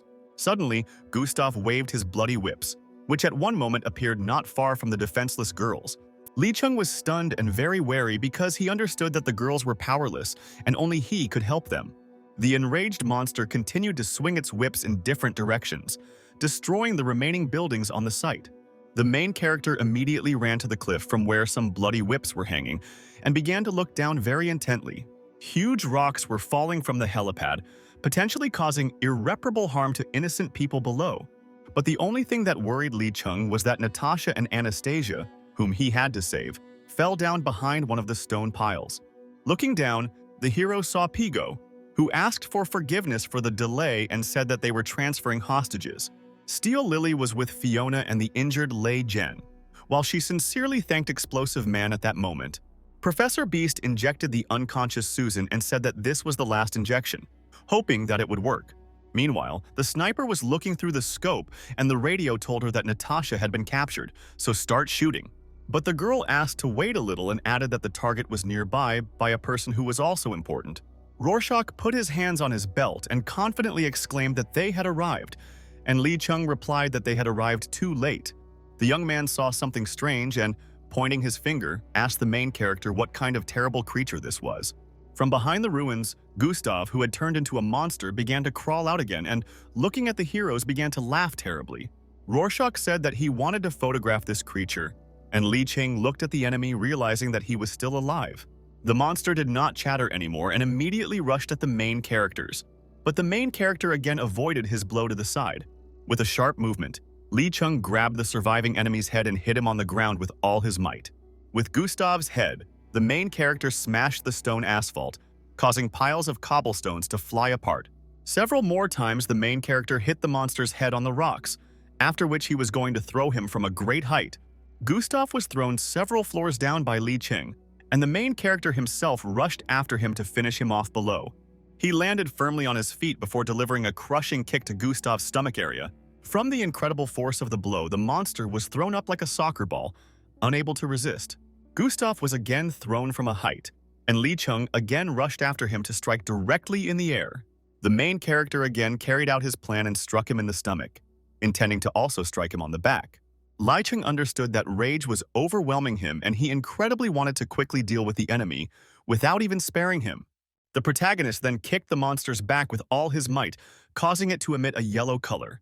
After the impact, Gustav fell to the ground and everyone around froze with alertness because it was clear that an explosion would occur. The monster was blown up again and another explosion occurred at the very top of the high-rise building, which shook the entire city. Passers-by were shocked and immediately wondered excitedly what was happening and whether it was an earthquake. Li Ching remained unharmed after the explosion, and the dense smoke began to dissipate little by little, but the environment was still restless. The hero remained wary and said that, strangely enough, he could still hear the heartbeat of the still-living Gustav. Pigo was still standing on the stone with Rorschach and holding the frightened Anastasia and Natasha with his superpower. The green-eyed young man was shocked by what happened and said that sometimes he thinks that Li Chung is worse than the devil. Pigott said that it was dangerous here and yet he must first try to get them down, and Rorschach proved him right. After this, one of the three main characters began to gradually release innocent girls so as not to endanger them. But at that moment, he did not even suspect that the sniper was watching him through the scope, preparing to pull the trigger and fire a shot. Within a few seconds, the bullet was right next to Pigo's heart, which stunned him and the young man Rorschach standing next to him. Li Chung, meanwhile, was wary and for good reason, because Gustav crawled out again and the stone ruins, becoming even more terrible, the monster looked terrible and gloomy, but at the same time he still smiled, asking why he was being punished like this. The hero said that there was no need to stand until the last minute, because he would deal with him as easily as with an ordinary street dog.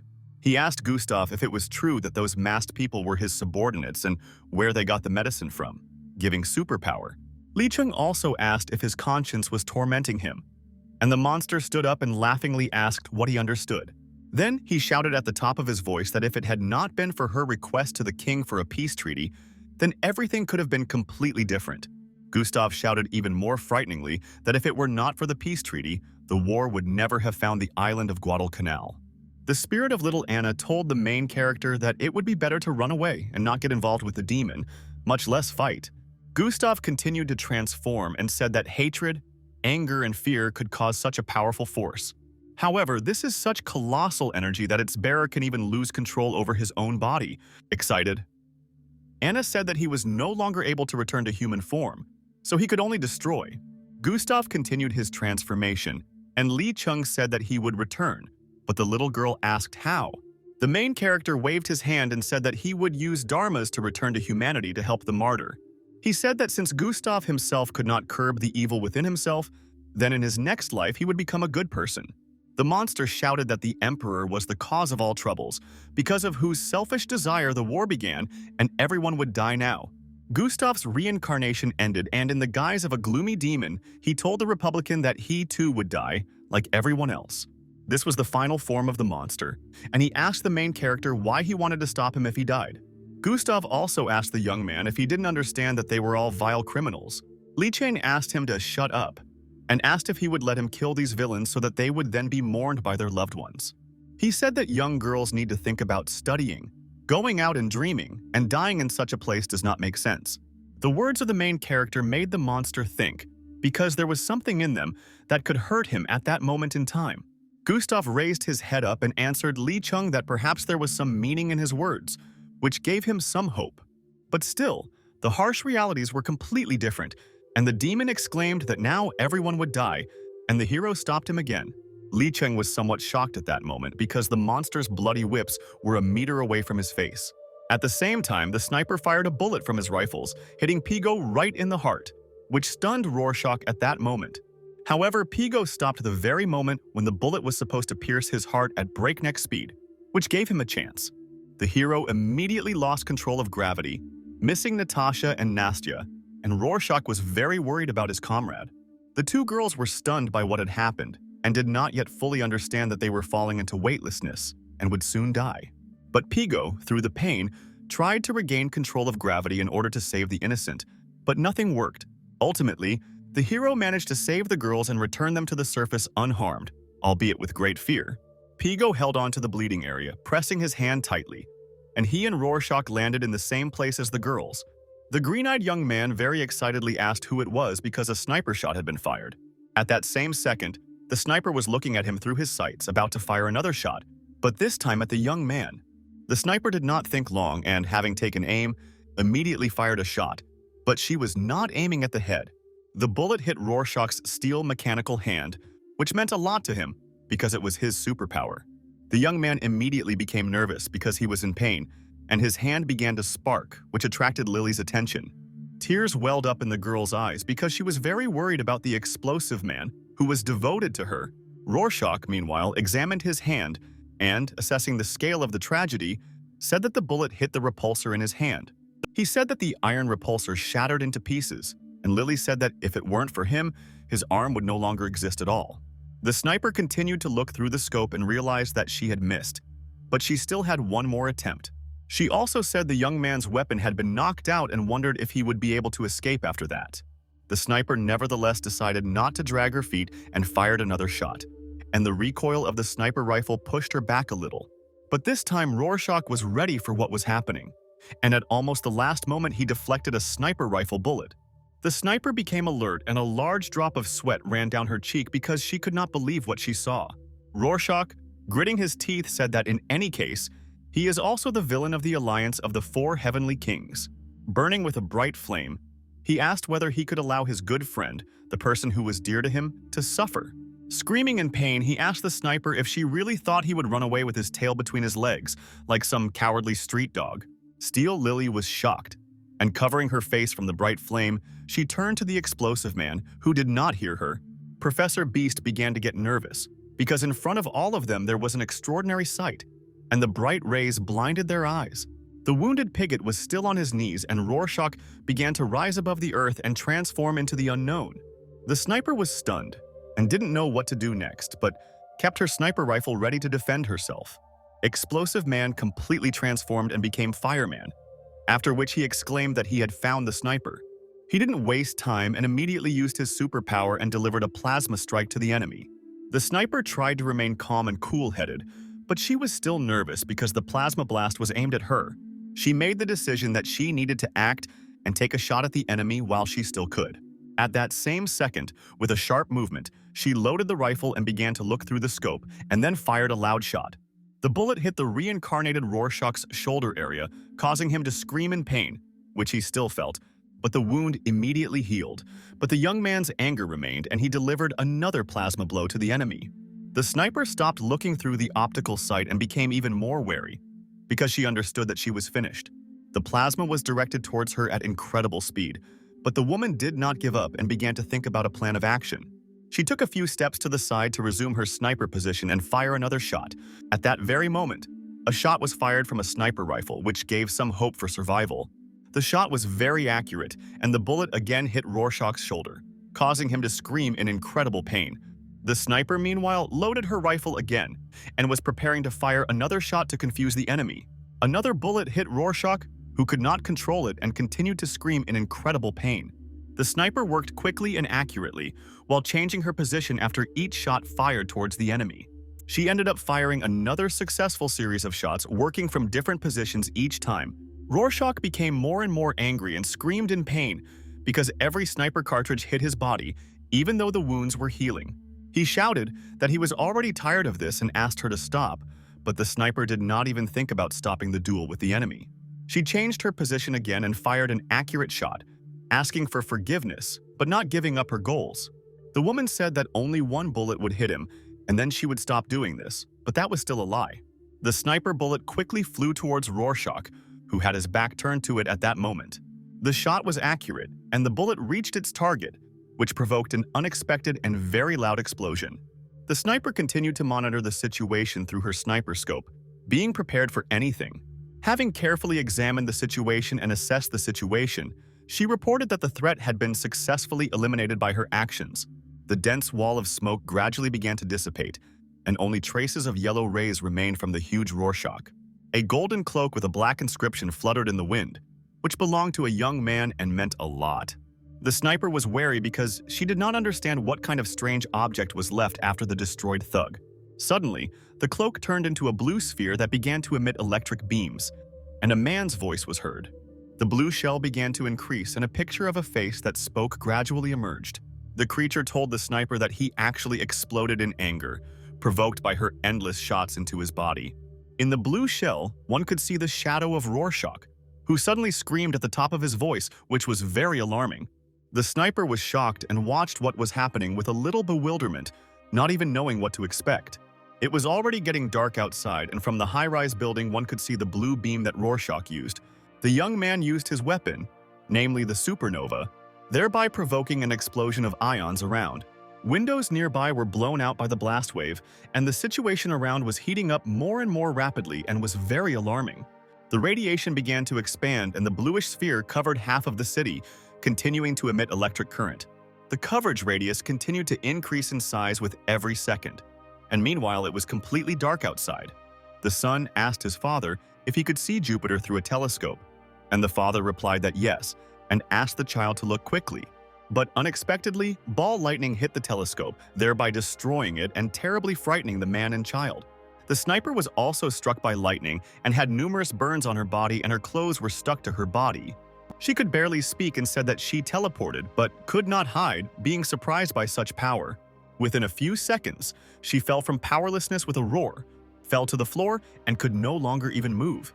Li Chung meanwhile fought with Gustav, who threatened the main character that he would die if he resisted him. But the main character did not listen at all to his senseless threats, after which he used his fiery ability. She cloned her hand and sent a fiery strike towards Gustav to confuse him and then attack him again. The fiery paw began to push the demon forward, but he was stunned, but continued to dig his claws into the concrete. Li Cheng realized that the fire technique was very effective and launched another series of such attacks to destroy the enemy. Gustav could no longer resist at all, and with attacks he simply moved further and further from the main character. The main character managed to move the enemy, but he could not harm his thick skin no matter what he tried. Li Cheng said in his thoughts that even the Qigong technique, contrary to expectations, could not penetrate the skin of the huge Gustav. But at one moment he looked in shock in the direction where no less intense events were taking place at that time. Behind Li Cheng, there was a blast wave, which, like a storm, was approaching the main character, and it was necessary to act. At that same second, the young man made a sharp and high jump, being ready for any outcome of the events taking place. Li Cheng used another superpower and shouted that when he started studying, he played volleyball. The attack was successful, and he inflicted damage on Gustav, who was buried under a pile of stones and lost coordination of movements. The enemy was defeated. And after all this, Li Cheng landed on the ground, bowing his head down. The main character again waited for the enemy to revive, looking intently at the stone rubble where the enemy lay. He carefully examined Gustav's burnt body and said in his thoughts that this discharge was incredibly powerful and caused harm. Li Cheng's electrical charge was so powerful that Gustav's heartbeat suddenly stopped, which was surprising. The main character turned around with a little apprehension and wondered what it was that was there literally just now. The hero turned back and saw something strange, and did not immediately come to the realization of what was behind him. It was Rorschach reincarnated who approached Lee Chung and began to laugh, which was completely incomprehensible at that moment. He continued to laugh menacingly and said that he was beside himself with the rage the sniper had inflicted on him earlier. Little Anna's spirit was with Lee Chung and said that the brainwaves belonged to Luoxia, which was surprising. With sweat on her face, she scratched the back of her head and, assessing the situation, said that it was not at all surprising that she and he were similar. Professor Beast was shocked and said that this was incredible, and then wondered what had just appeared on the roof. The blue flames grew in size every second, and Rorschach's scream became even louder, scaring everyone in the area. Steel Lily wondered if it was the explosive man, and the wounded Pigo was very worried about the boy. Rorschach, in the form of blue flames, continued to laugh eerily, and nearby there were 3 drones in the air. He, continuing to laugh, ordered them all to immediately fly to me, but they initially did not react to his command. The young man repeated again, but the drones were still hanging in the air and did not obey the commands of the guy they did not know. Meanwhile, a red-haired girl, who was the owner of the drones, was sitting on an electric pole and eating chips. She remembered with a smile the disaster with number 014 and asked if it was really the fireman. Meanwhile, Officer Klauser was stunned when he saw a huge flame on the cameras and did not know what to do with it. With sweat on his face, the stunned officer ordered to immediately attack the monster and kill him at absolutely any cost. Klauser ordered the tanks to be prepared, and soon a column of tanks left the hangars, following each other. The tanks carefully descended the small hill and continued moving in a column, heading straight towards the monster. The column consisted of 5 durable and modernized tanks that were ready to eliminate any target. At one moment, all 5 tanks turned their guns towards the monster, waiting for a command to open fire on it. A few minutes later, the radio said that the target was already at gunpoint, and then came the order to open fire. All 5 tanks opened fire on the monster, hoping that it would be destroyed the very minute after opening fire. The high-explosive fragmentation shells precisely reached their target, but they did not harm the monster because he was invulnerable. After this, the monster began to taunt the naive people, intending to demonstrate its power. He continued to taunt intimidatingly and began to spew purple laser beams that caused great harm. A thick laser beam was aimed at a column of tanks, which did not bode well for the soldiers in the tanks. Within a few seconds, the beam reached its target, as a result of which the entire tank column was broken and scattered to the sides. The monster continued to fire an ominous beam from its mouth, intending to completely burn the ground where the tanks were located. One of the military men reported that all tank troops were completely destroyed, but the monster was still intact. Klauser asked if there were still troops in the city, but was told that all military forces had been mobilized for a mission to the Emir base. The commander was sweating and nervously continued to look into the cameras, looking for a monster that did not calm down. The officer said that the monster should not be allowed to rampage in this city, as it could completely destroy it. Fiona was very nervous and turned to Steel Lily, who was looking at the young man, calling her a stupid girl. She asked her what she was doing, and the girl was confused and did not know what to do or what to say. Fiona asked Lily to make her friend come to his senses because no one else could do this except her. But the girl looked at the superheroine with sweat on her face and then hesitantly asked what she should do. Anastasia came up to her and with tears in her eyes asked her to sing, but Lily didn't know at all that she could sing to Rorschach. The princess, wiping away her tears, asked if she didn't say that Explosive Man was her most loyal fan. Lily lowered her worried gaze to the floor and began to think about the words spoken about Rorschach's loyalty to her and her work. Then the girl finally collected her thoughts and got up from her knees, heading towards the guy to talk to him. She raised her painful gaze to her sweet and devoted fan, who had turned into a monster and become different. Then the girl turned her attention to the wounded Fiona, as well as Lei Gen lying nearby, who also needed help. After that, she turned her attention to the wounded Susan, who was still lying unconscious on the wooden board. Steel Lily fully collected her thoughts and closed her eyes, about to start singing a song for her devoted fan. Her lips, painted with black lipstick, parted, and a wave of music flowed from the girl's lips, especially for the guy. Lily clenched her fists and began to sing at the top of her voice that deep in her soul she dreams of escaping to distant places and hiding. Rorschach's attention was attracted by the words of the song that neither a hurricane nor a snow blizzard would be an obstacle for her on this path. The girl clenched her fist and cried out that she believed, and the musical waves passed through the huge monster that the young man had become. Steel Lily screamed the lyrics about how she believed she would break through the fierce storm, and Beast covered his ears. The girl screamed even more loudly that at the end of the path she would be able to see a rainbow, and Rorschach listened to her performance. Lily finished singing the song and then opened her eyes fully, looking at the monster that was right in front of her. She realized that the plasma did not go beyond his limits and shouted for him to come to his senses and stop making everyone worry. At that same moment, the monster disappeared, and in its place appeared a naked Rorschach, who was holding onto his yellow cloak. The young man wrapped himself in a cloak and asked Lily not to worry, saying that the situation was dangerous and he could not stand by. The young man also said with a smile that he had said many times that he was very strong, so he was fine. After this, Rorschach rushed headlong and thoughtlessly into the arms of Steel Lily, who was shocked by this. The guy began to hug the girl, and Li Chung meanwhile stood near the cliff and looked into the distance and thought about life. He thought about his opponent and did not even suspect that the story was not yet finished and he would have to fight. Gustav rushed in front of him at high speed, who, as it turned out, remained alive after their last brutal fight. The demon rushed from the roof to jump straight onto Princess Anastasia and destroy her, taking revenge on the Emperor for everything. Moving his long and thick claws, Gustav said that this was his last blood and he would do everything he wished for. Swinging a sharp bloody blade in flight, the demon exclaimed that this was his last weapon before death. He told the frightened Anastasia to die, but the girl was confused and did not know what to do to save herself. But unexpectedly for Gustav, he saw the spirit of his little dead daughter, who asked her father not to do this.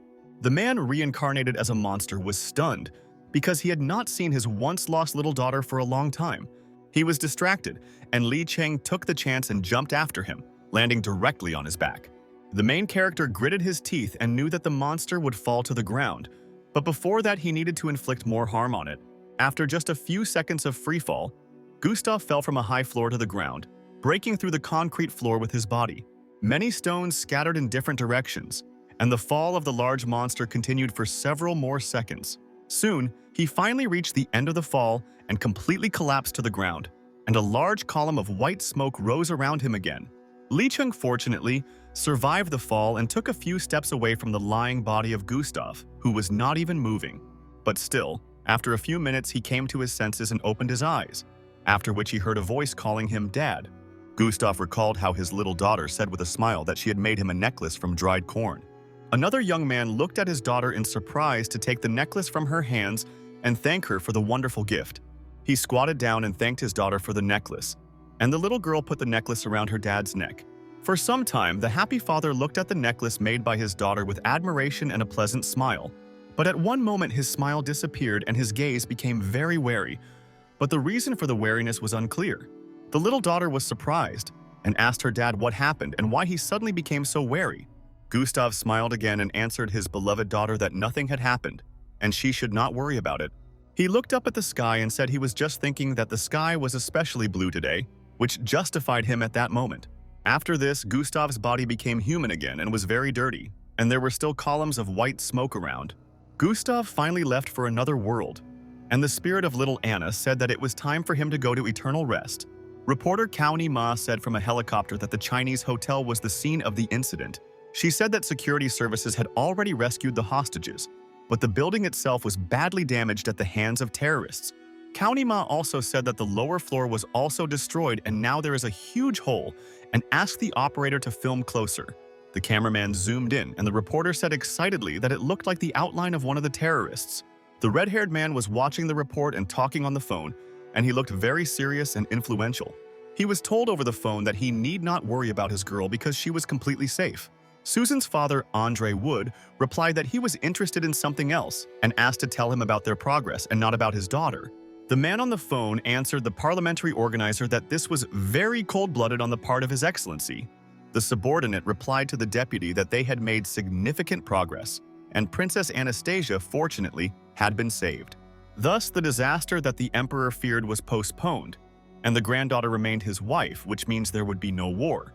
The man also said that the emperor would not approve a document on experiments on superhumans, and the deputy listened. The man said that there was still enough time and asked to find out about the future research of the empire, which they were afraid of. Parliamentary organizer Andre Wood smirked slightly as he prepared to respond to the man about everything he had said earlier. He asked with a smile if it was true that Yang Jun and the ranking of dangerous criminals was also part of their simple plan. The man, in response to his question, laughed into the phone, after which he was going to continue the serious dialogue again. He replied that a new prophecy had appeared, and they tried to change the future, but it was already playing its role. The first person on the list of disasters, the person living in the mountains, was eliminated, and Li Cheng, who took his place, should be alive. The man said that he could use people to change the original plan, but there could be a disaster. Andre Wood sternly asked him not to force him to remind him once again of what he was ready for the sake of his native federation. The parliamentary organizer confidently stated that he was ready to do anything for the federation. After these words, he hung up, although the subordinate wanted to object, but Andre Wood was not going to listen to it. The deputy himself and Susan's father began to carefully examine the photograph of Li Cheng, who was supposed to survive. The main character at that moment was standing in the middle of stone ruins, and his hands were completely stained with blood. In his thoughts, he said that the shattered shin bones had already healed, which was a small joy for him at that moment. Then Li Cheng paid attention to his hands and became wary because he felt something strange. Gustav's blood on his hands began to be absorbed into the skin, which frightened the main character a little, because it was very strange. The young man became even more nervous as the blood continued to be absorbed and his hands began to swell. He began to go through various names of techniques, starting with Lao Gong and Nei Guan, and ending with the Ku Tse technique. It turned out that this is the pericardial meridian, which is the path along which internal force passes. The idea of 3 parts of the body was first mentioned in the canon of the interior of the body and included the upper, middle, and lower organs. Li Cheng paid attention to the sensations and tensed, and said that his lower organs seemed ready to ignite right now. Large veins appeared on his face, and the hero said that this feeling was the same as when he killed that eccentric in prison. The main character looked at Gustav's corpse and wondered if this was all internal chi energy that came from outside. Internal chi is a concept about biological energy within the human body put forward by monks in ancient times. The combined energy of the 3 parts is condensed, forming a golden elixir, and the body is filled with a sea of vital energy chi. Li Cheng endured incredible pain and almost tripped on the stones, but still continued to take steps forward in pain.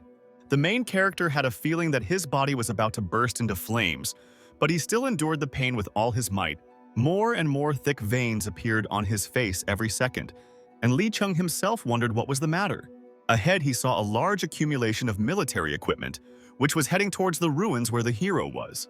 One of the intelligence officers reported on the radio that he was calling the radio station, expecting to hear a speedy response. He was ordered to report the situation, and the commando reported that the intersection was blocked and they were preparing to destroy the terrorist. Li Cheng, meanwhile, was still tormented and came to the realization that he needed to release his internal chi. Smiling maliciously, the main character said that this can be done only in one way that he knows.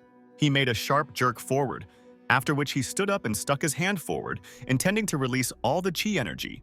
His body was as tense as possible at that moment, and the process was successfully launched, but it needed time. Li Cheng controlled the growing chi energy inside, and with the rising temperature, traces of blood began to disappear. The chi began to turn into steam and emanate from the head and other points, gathering into a powerful lump of energy in the center of the palm. With every second, more and more internal chi energy accumulated into a lump in the center of the protagonist's palm. At an unexpected moment, all the energy splashed out of his palm, and the reason for this was that the lump burst. The energy splashed out like a huge thick beam that destroyed everything in its path, and military equipment was smashed. Instead of a road, there was only a very long trail, and the scorched earth was red and very hot, which was visible even from the outside. Li Cheng continued to look forward seriously after that, and also tried to catch his breath after the outburst. He said that he felt the power had reached a new level and realized that this whole process was like a computer game. The hero wondered if this was really because of the mental connection with Anna, because he did not feel anything while killing the eccentrics in the hotel. Still, Li Cheng wiped the sweat from his forehead and decided that he needed to stop thinking, because his head was already pounding from all this. Rorschach, meanwhile, came to his senses and slowly began to open his eyes, and then wondered where he was. Steel Lily bandaged Pigo and asked if he had really woken up and how he was feeling, and called him explosive plasma. Rorschach was a little excited and began to look around, happy to see the girl who was important to him, exhausted. Natasha and Nastya were also sitting on the bus, and Steel Lily continued to bandage Pigo's wounds. The explosive man looked down and said he felt symptoms such as fatigue, nausea, and dizziness. Professor Beast said fire or lightning is essentially an energetic surge of electrons and charged ions. He also said that due to the repeated release of ion beams and plasma lumps, the young man was very hungry. Rorschach wondered in surprise who this man was and why they took him with them, because he was a complete stranger to him. Li Cheng replied that according to him, he took part in compiling the list of villains and should have information. Sitting behind the wheel, the main character said that with regards to the others, Rorschach's girl asked to leave them on the spot and forget about them. Steel Lily heard this and screamed and asked the hero who he called the young man's girlfriend, which greatly outraged her. Rorschach decided to move away from this topic and excitedly asked the girl how Pigo, who had been wounded earlier in the battle, was feeling. Lily answered excitedly that not very much because he was badly wounded, and the man himself looked very sick at that moment. Beast said that he needed a hospital because there were no stitches on the wound and he would either lose blood or become infected. Rorschach was very worried about his comrade in arms and asked the main character where the nearest hospital in this area was. Li Cheng continued to drive the bus in the center of the road and replied that she was left behind since they had recently left the city. He said that he wanted to leave him to wait for help along with the wounded, but he was worried that the Federation people would kill them all. Rorschach panicked and said that they needed to find a place to treat Pigo and asked what to do about rescuing Xiaoxia. Li Cheng was completely calm and emotionless at that moment and just silently continued to drive the bus along the road. He wondered if he could share the restorative properties of the chai energy that it definitely contained. Beast said that he still had a medicinal balm in his bag which was found in the terrorist's pocket, and it is very effective. Rorschach thought about the healing balm and wondered if he was talking about that supposed terrorist meat sauce.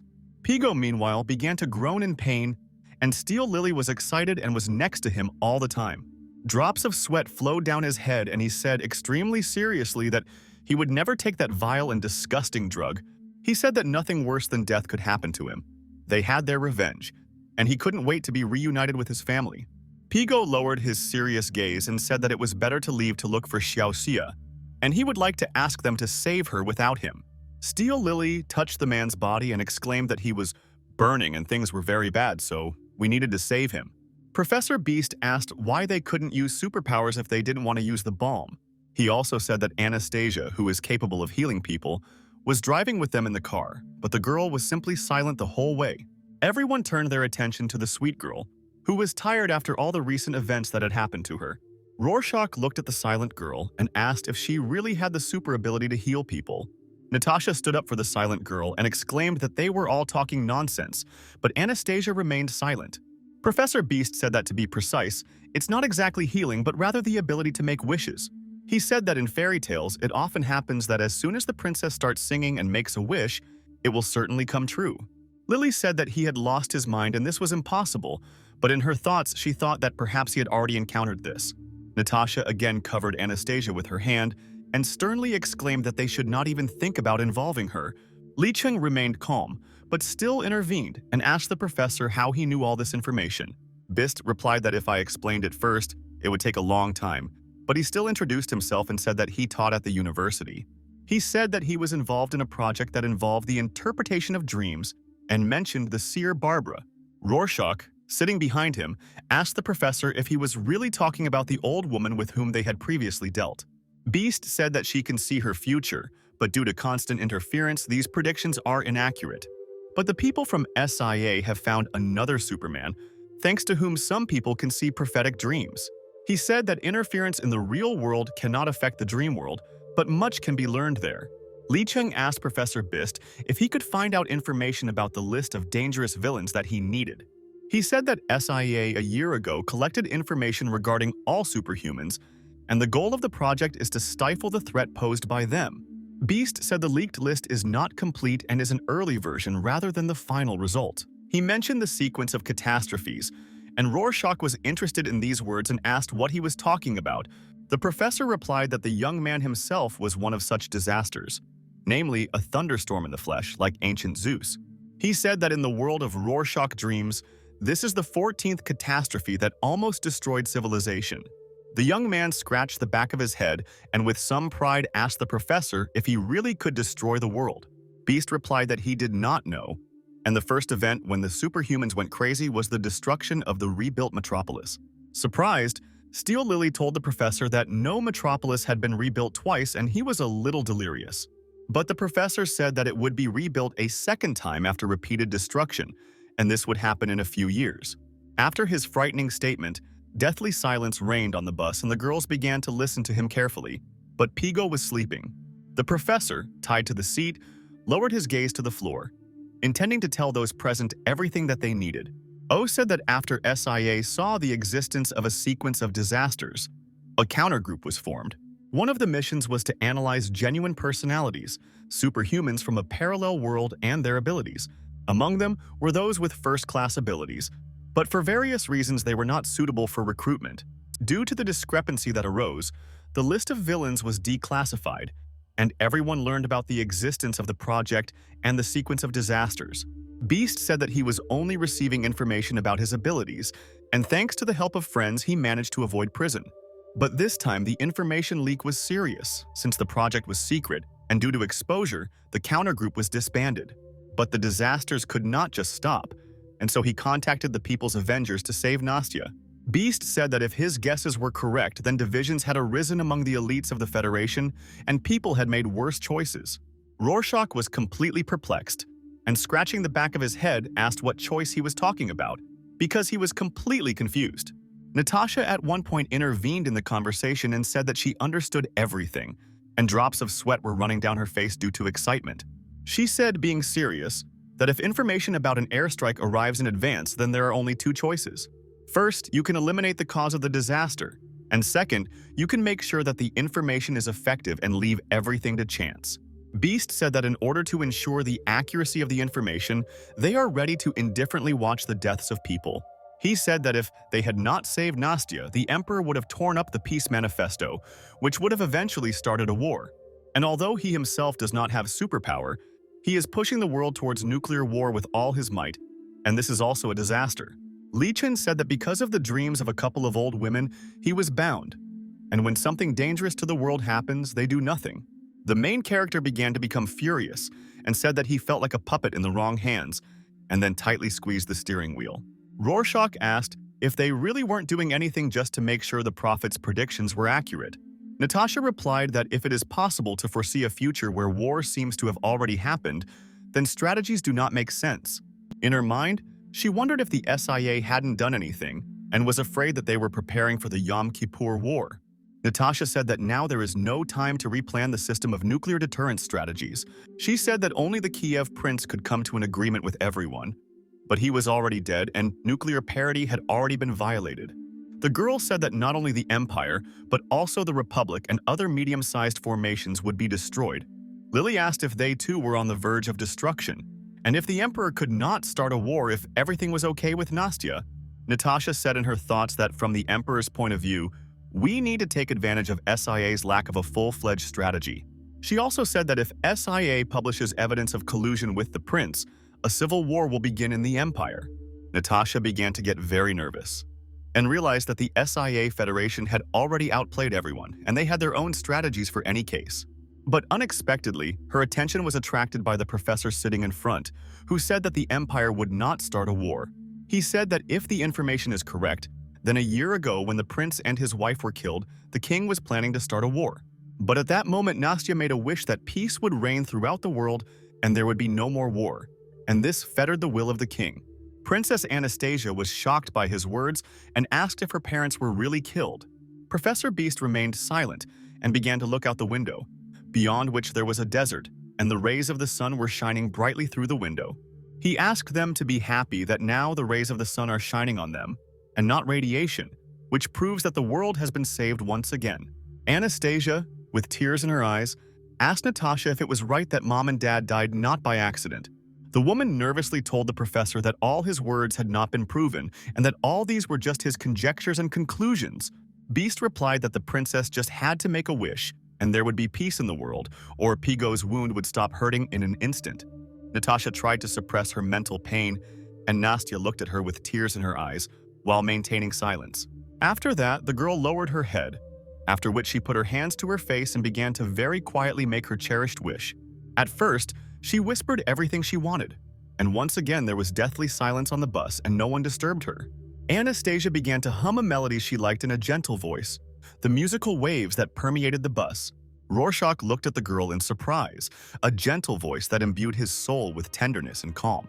Steel Lily also listened attentively to Anastasia's song and was delighted by her sensitive performance and gentle voice. The performance of the song caused sweat to flow down the head of the injured and barely breathing Pigo, who was unconscious at that moment. Suddenly, the man opened his eyes and was stunned, because after hearing what he had heard, he began to feel a healing feeling. He felt as if 3 little angels inside his leg were gluing and healing his wound, which is what the girl's song promised. With her charming performance, Anastasia began to heal Pigo's wound and he became better and better. The wound was healing before our eyes, and this could not but rejoice because the girl's voice really turned out to be healing and magical. Pigo was stunned at one moment and began to touch his wounded chest, which had been hurting a few minutes before. Natasha was stunned and wondered if everything really worked exactly as the professor said. In her thoughts, she said that if you think about it, then events really developed quite strangely, which also said something. The woman recalled that after the death of the crown prince, everyone thought that the king would start a war, but everything turned out to be completely wrong. On that gloomy day, everyone looked warily at the gray-haired emperor, who stood silently and did not even move. Duke Vladimir that day told his niece Anastasia that she need not be afraid, because he would protect her. Then he raised his head and said that even if a war really broke out, he would protect his niece with all his might. Concerned, Anastasia at that moment asked her uncle whether he would have to go to the front if war broke out. In her heart, the girl was upset and said that it would be very great if the war did not happen at all, because it was scary. The words she said seemed to sink into the emperor's head and imbue him with their meaning. And he did not start a war. A huge Matryoshka doll with wings played the role of a wish-granting angel and influenced this. She flew up to the emperor to perform a certain ritual and remove terrible thoughts about the outbreak of war from his head. Then the invisible nesting doll stuck out its huge paws with sharp claws to reach the emperor's head. It was as if she had taken the chains out of her paws and stretched them all the way to the head of the empire, and something in his head changed sharply and unexpectedly. The consciousness of the elderly head of the empire was instantly turned upside down, as a result of which he unexpectedly shed tears of grief. Nastya shackled the will of the Tsar and the empire with invisible shackles, and these shackles hang on them as long as she is in the world of the living. Li Cheng was wary because he saw something strange on the bus and wondered if it was something that was dazzled in his eyes. The main character saw the same nesting doll that was right above Anastasia's head and always saved her life. After some time, Li Cheng stopped the bus in a parking lot near a supermarket and the heroes went about their business. Rorschach said that it was strange that there were no people at all in the stores along the way, but it didn't look like an ambush. The young man drew attention to Anastasia sitting on a chair, on whose face there was only sadness and disappointment. The young man took a few steps towards the silent girl and asked where Bai He was now. Anastasia replied that her phone was broken and she went to buy a new one, and Rorschach said that everything was clear to him now. He looked at Nastya's bloody dress and asked if she wanted to change clothes, because the whole dress was stained with blood. But the girls drooped even more, and in response only said that it was all because of her, and Rorschach did not understand at all what had happened. With tears in her eyes, Anastasia said that only she and no one else was to blame for everything that happened. She said that if she had this ability, then Mom, Dad, and Uncle, perhaps they would all remain in the world of the living. Rorschach scratched his temple and said that, on the other hand, without her ability, Pigo would have had big health problems. He saw Bai He and asked if she changed her phone and added that his phone also exploded during the transformation. The girl walked with her face buried in her phone and said that there was no network reception in this room and there was no internet connection. Then she raised her head and was a little surprised because she saw Nastya, who was clutching her head and was sad. Bai He immediately sat down next to her and put his hand on her back, asking what happened and whether he had offended her in some way. Nastya, holding her head, began to apologize to the girl, which surprised her even more because she had not done anything wrong. She said that because of her, Bai He was drawn into all this, but the girl replied that because of her abilities, there was confusion in her head. Rorschach took advantage of the ability and said that all these abilities seemed wildly cool to him, unlike the girls. He also pointed to the girl's hand and said that he had the ability to imitate the vibrations of musical rhythms.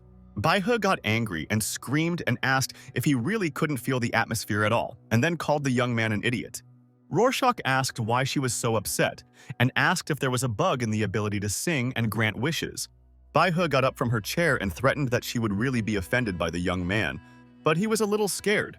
Rorschach, being a little alarmed, asked if it was possible to make a wish for all her dead relatives to be resurrected. The girl asked what kind of nonsense this fool was talking about, and Anastasia, on the contrary, looked at him a little thoughtfully. But the young man said that she should make a wish because the professor said that all she had to do was sing and make a wish and it would come true. Bai-he looked worriedly at the worried Anastasia, who said that resurrection was probably not so simple. Rorschach said that nothing is impossible, and even if she cannot now, then in the future her ability may increase. He folded his hands confidently and said that even if she couldn't do it herself, it wasn't a fact that she wouldn't meet someone who could. The young man showed his fiery paws and said that if you even look at him, he can set fire to anything. He boastfully declared that if you just look at him, he can set fire to the whole world without even making an effort. Bai-he looked puzzled and said that when God gave out mental disabilities, this guy hit the jackpot. Rorschach put his hand on Nastia's shoulder and said that she saved Pigo's life, which means she is a friend of their alliance of villains. He said that if she needed anything, she didn't even have to bother with singing, because they would help her with everything. After these words, he asked the surprised girl if she would like to try to resurrect her dead family. Bai-he was very worried about the girl and asked Rorschach to stop scaring the child, who was already very scared.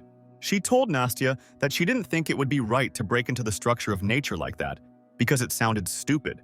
The girl took the princess by the hand and said that they needed to close this topic and go change her bloody dress. She pulled Anastasia into the fitting room because her dress was already worn out, and Natasha watched from the side. She also changed her appearance and thanked Pigo for saving Nastia, and he, in turn, was busy with his own affairs. He said that he did not want to see this child suffer anymore, and besides, they saved him, so it is not clear who owes whom. Pigo said that if the professor's words are true and SIA are the villains behind the scenes, then their war has just begun. Natasha said that it was late and there was jamming on all frequencies, and she could not contact anyone. She also asked the man how about joining the Empire because they need such people. She said that on behalf of the Empire, she could guarantee that he would be awarded for accompanying Nastia to the embassy. But Pigo, inserting the magazine and loading the machine gun, said that he refused because the Empire was no better than the rest. After that, he looked through the scope of the assault rifle and said that besides, they still had unfinished business. Natasha asked why he needed weapons if he already had a superpower and had no use for them in fights. Pigo zipped up his backpack and replied that he liked the way the machine gun fits in his hands and that everything could be useful in war. Using his superpower, he pulled the protective military helmet towards him, and Natasha asked him to wait a little. She asked if their plan was to simply storm into the city and engage in open combat with the Federation. Pigott replied that first you need to save whoever you need, and only then take revenge, but their personal affairs do not concern Natasha at all. He said that after being hit by a bullet, it dawned on him that superpowers also have their limits. Then he said that it was better for Natasha and the girls to stay here, because the people of SIA are interested in the villain, but they don't care about them. She said that the Federation is afraid of a hostage situation. Otherwise, they would have dropped the bomb long ago. Natasha said that since he says so, then so be it, and she will ask them to continue holding Her Majesty hostage. Pigo became wary and asked what the meaning of her words was and what she was even talking about because her threats were completely incomprehensible to him. Natasha said that Nastia no longer has guardians and her ability cannot be allowed to go to the Federation. He said that moving together would be a plus for them, since the Federation would not use troops to kill them. Pigo exhaled and said that the number of people involved in this is growing and growing, and the growth does not stop at all. Natasha heard on the radio that there was a planned attack on RT's cargo, and this time they fell into the FDI trap. The man was stunned and asked if he really hadn't heard, and she really said about RT's cargo. The main character, meanwhile, was in a diner, and on his table there were fast food dishes, as well as sparkling water. Li Cheng allowed himself to have a hearty lunch and calmly ate his burgers, trying to relax after everything that had happened. But on the horizon, he suddenly again saw a nesting dolls with wings, around which there was a strange green light. Professor Beast asked the main character what he was looking at so strangely, but at first he did not answer him. Then Li Cheng brought the burger to his mouth and asked the professor if he himself really couldn't see what he was just looking at. The tied-up man looked out the window and asked the main character who he should see and said that he only saw pigeons. Li Cheng immediately got to the bottom of it and realized that only he could see the nesting doll, and then said that yes, there really are pigeons outside the window. Beast asked if he still didn't believe him about the Secord project, the disaster sequence, and the princess. The hero asked incredulously, "Let's say, if everything he said is true, then what can he say next?" The professor said that the number of disasters that could destroy civilization in the future is already 3-digit. Li Cheng tried to relax, and in response to the words of the excited professor, only took a sip of soda. After that, he looked at the man with a serious look and said that he wanted them to surrender to the people from SIA. Beast said that this is not about surrender, but cooperation, and the hero must understand that SIA is not a force, but an important tool. The intelligence service was founded as an external intelligence structure, covered by the president, but the RT project was illegal. If a report came out about a research project that involved superhumans, it would cause a scandal. Beast said that this is now interpreted as treason, and their basis is to stop the collusion of traitors in the ranks of SIA. He emphasized that this is the real goal of their cooperation, and the main character asked who the professor was collaborating with. He replied that he was collaborating with the People's Avengers, and he had unintentionally killed 2 of them. Firefighters Pascal and Bell. Li Cheng looked at the professor seriously and asked if he understood correctly that he wanted to avenge them. But the professor of industry shook his head to the sides and said that he hardly knew these people's Avengers. On the territory of the Federation, most of the Avengers are holders of weak abilities who did not pass the selection. Beast tried to recruit through letters at the university, and Pascal and Bell were the ones who immediately agreed. Li Cheng said that if he wants revenge and believes in it, then that's his business, but you shouldn't expect any leniency from him at all. He took a bite of the burger and said that he had escaped from hell and was not going back, and if anyone was against him, he was walking on thin ice. Beast said that he could leave if he did not want to get involved in the war, and asked him to take the princess and return to the Republic. The professor asked why they were going east and asked if they were going to get to the SIA headquarters. Li Cheng finished the burger and squeezed the wrapper, after which he said that there was something in his reasoning and it was worth thinking about it. Then the main character stood up from the table and, looking away from the professor, said that he had one last question. Professor of Industry Beast was a little wary because the young man was behaving rather strangely. Li Cheng suddenly placed his hand on the bound professor with a bang, which frightened the sitting man even more. The main character looked at him sternly and asked where he learned the martial art of Quan Shu, but Beast was nervous. The professor became even more nervous, and the main character asked if he really thought that he had not understood this before.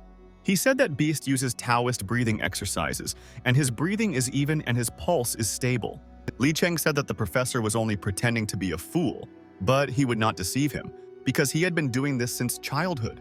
Martial arts can be divided into 2 types, where the first is the arts that came from the army and are aimed at fighting spirit. The second is the Quan Wu style, which comes from secret religious practices where breathing is trained and then Kung Fu is studied. Li Cheng had been interested in this since childhood, but all he had were books with basic techniques, but his grandfather showed him the technique. It was a shame that he was too young at the time to learn all of his grandfather's moves, but he remembered this particular move clearly. The frightened Professor Beast told the hero that he does not know about Quan Shu, but there is a chapter about the breathing technique in Lianshan.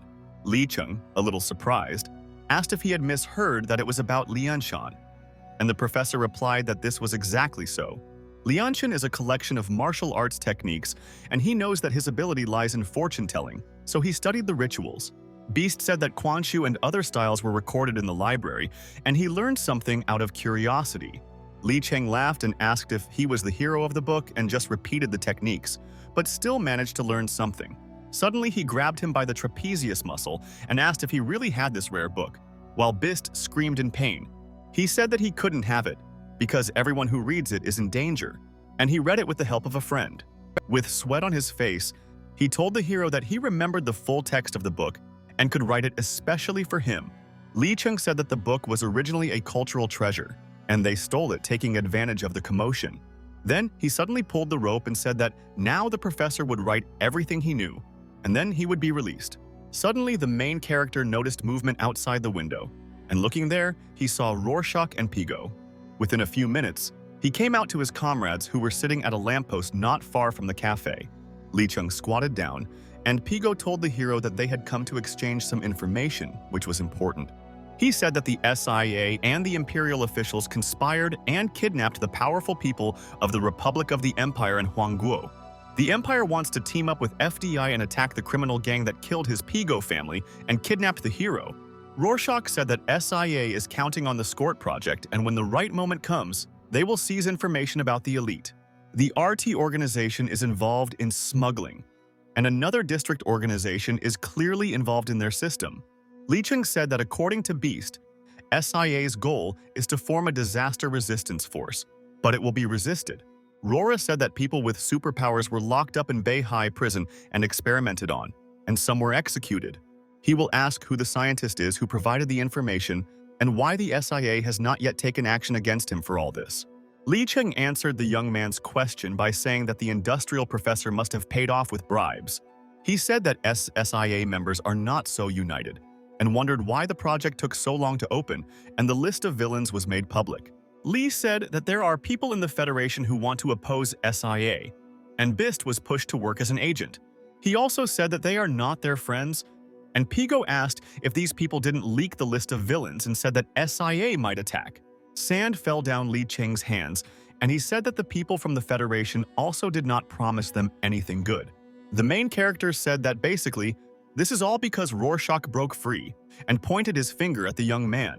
The hero said that otherwise they would have thrown away their skates long ago and asked where this alliance of villains was located. Rorschach suddenly said that all this was not only because of him, because they had also released Xiao Su, and it was she who found the three of them. He said that if he did not answer her call, it could simply turn into a disaster because she was the real organizer of the Union. Lee Chung scratched his chin and said that Jia Anning is also a kind of fortune teller. Pigott said that no matter who confronts them, SIA or the Federation, they must first save the girl and then talk. He handed the main character a gun and a supply of ammunition, and Lee Chung looked at the man in bewilderment, not understanding why. He picked up a gun and said that he couldn't and didn't know how to use it, but he had often seen this topic on TV. Pigott said that these were cartridges for hunting and that he would go empty-handed, and also promised to provide cover when the enemy was nearby. Rorschach asked how he was doing, but the man was afraid that he would be killed and said that all he had to do was release fireballs.